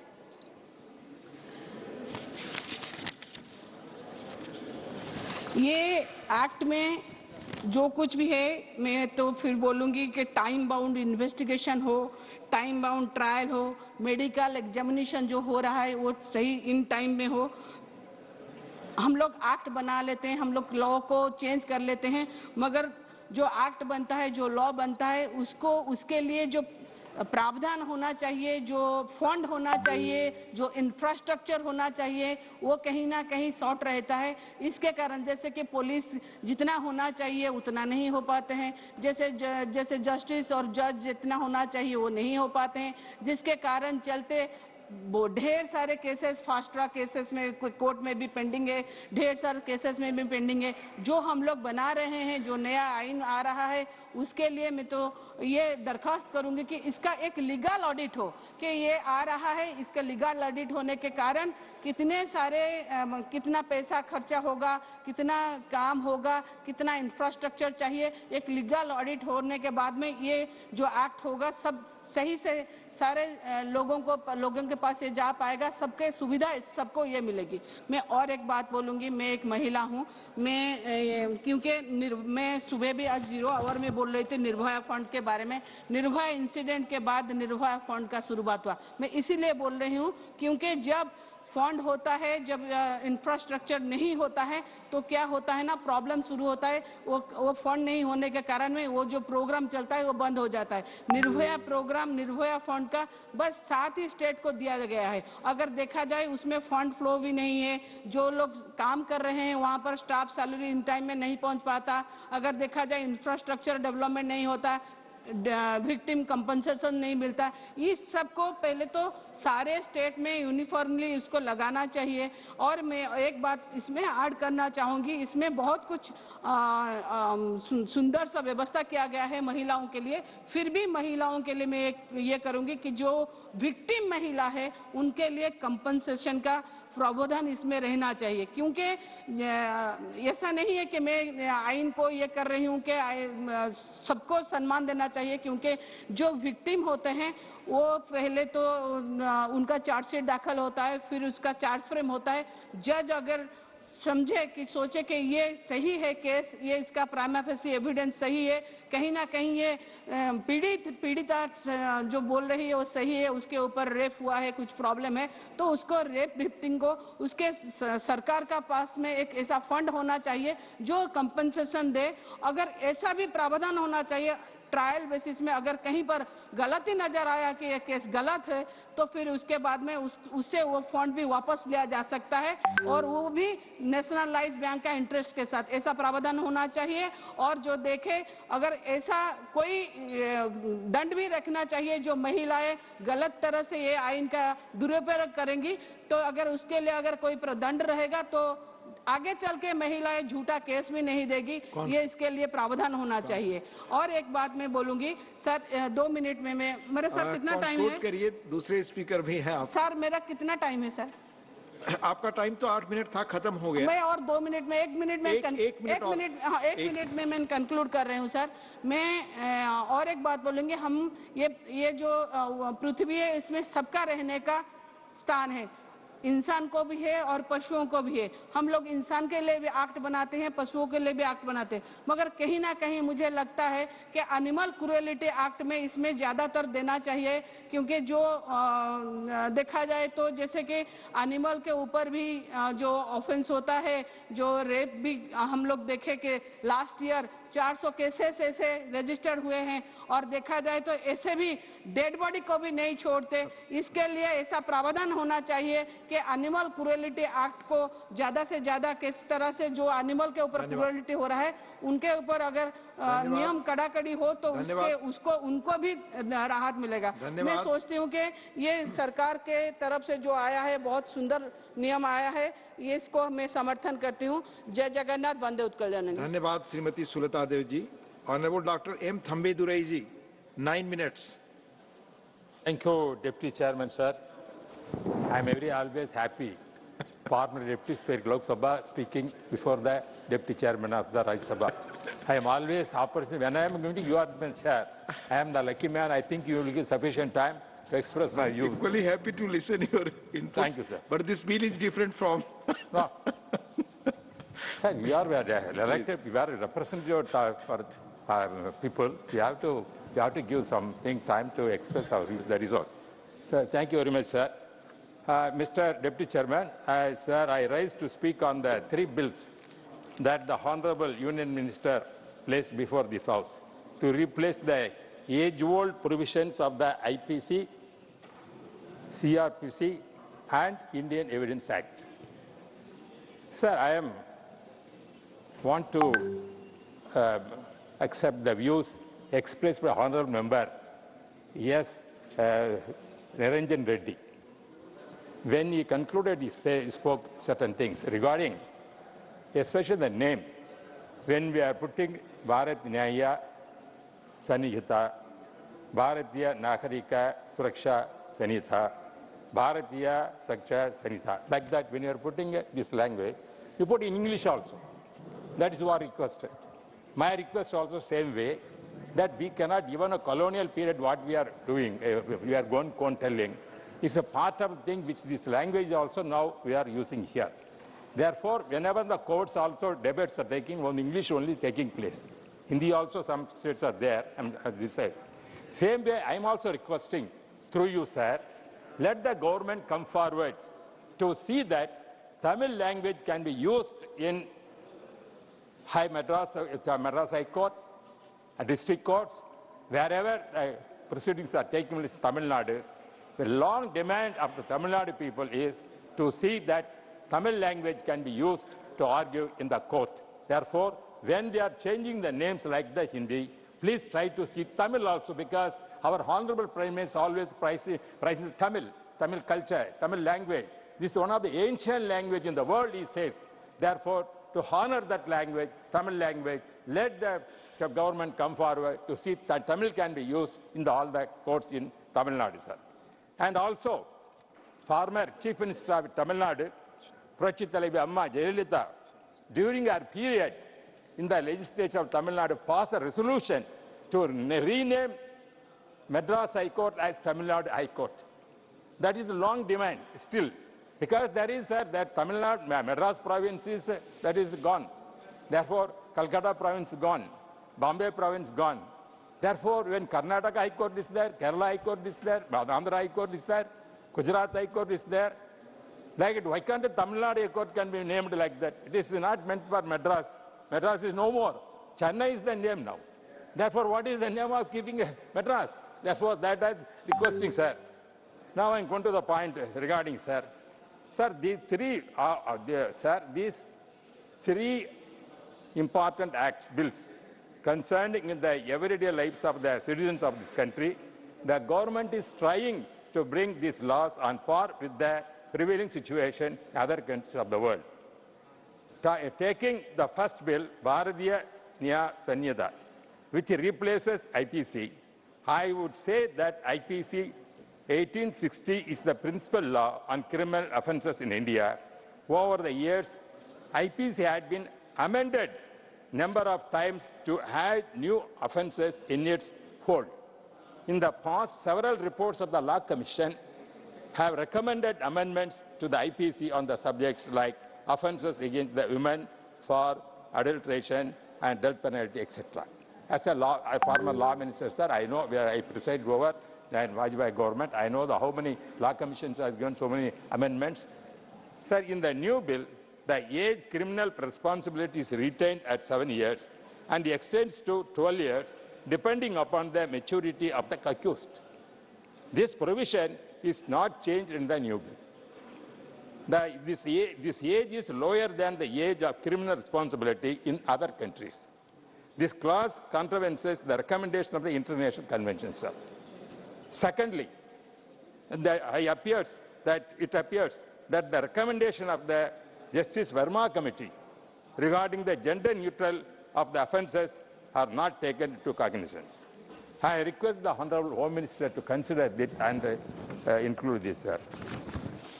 Sir, second, coming to the bill seeking to replace CRPC, as all of us know, this is a procedural law which established to administer IPC. It governs the procedure of investigation, arrest, prosecution, and bail for offences. The code was also amended on multiple occasions. The Honorable Home Minister is trying to expand and give more powers to the police force in the country through the present bill, sir. The law and order situation in Tamil is very worst. The police is not at all handling anything properly. That is why here I would like to mention that central government staff in Tamil Nadu is at stake. They cannot take an investigation. If they are going an investigation, Tamil Nadu police is not protecting the central officials, especially income tax people and enforcement director people. That is happened. There is no safety and security for as I said, for this kind of people. The recent example in the assault and attack on a lady officer in Enforcement Directorate when she was on duty to search at the premises of a minister of Tamil Nadu. At that time, she was manhandled, attacked, assaulted. She also gave sexual harassment complaint against the accused person, which happened in Karur, my previous constituency, my represented parliamentary constituency. That, sir, that Tamil Nadu, so far, no action seems to have been taken against the accused. They need to be protected. They should be allowed to carry out their official duties without any hindrance. Sir, coming to the next provision, the bill provides for the use of handcuffs during the arrest. It further states that the handcuffs must only be used to arrest habitual or repeat offenders who escape custody or a person who has committed heinous crimes against the state. Sir, in this connection, sir, please allow me some important thing I want to say, sir. I feel that this provision goes against the judgment of Supreme Court and the guidance of the National Human Rights. Here, I would like to bring to the notice of the House a shameful incident happened recent in Tamil Nadu DMK government. I want to bring that. A minor girl went to the police station to give a rape complaint. Instead of arresting the accused and taking him to magistrate with the handcuffs, the insufficient DMK government handcuffed the minor girl and took her to the magistrate. Honorable Minister, please take note of that, take necessary action. How the state government is functioning in Tamil Nadu, sir. Coming to the congestion in the prisons, which is another provision in the bill, there was a report recently in newspaper which stated the pathetic situation in jails. It said that the prisons which could hardly accommodate 200%, about 2,000 prisons are being kept. Sir, that is the condition in Tamil Nadu. The Tamil Nadu government is not giving enough fund to construct new building, whichever Madam Jayalalitha has constructed new building, but the DMK government not doing like that. But they have everything, they are seeking the financial help coming to the center.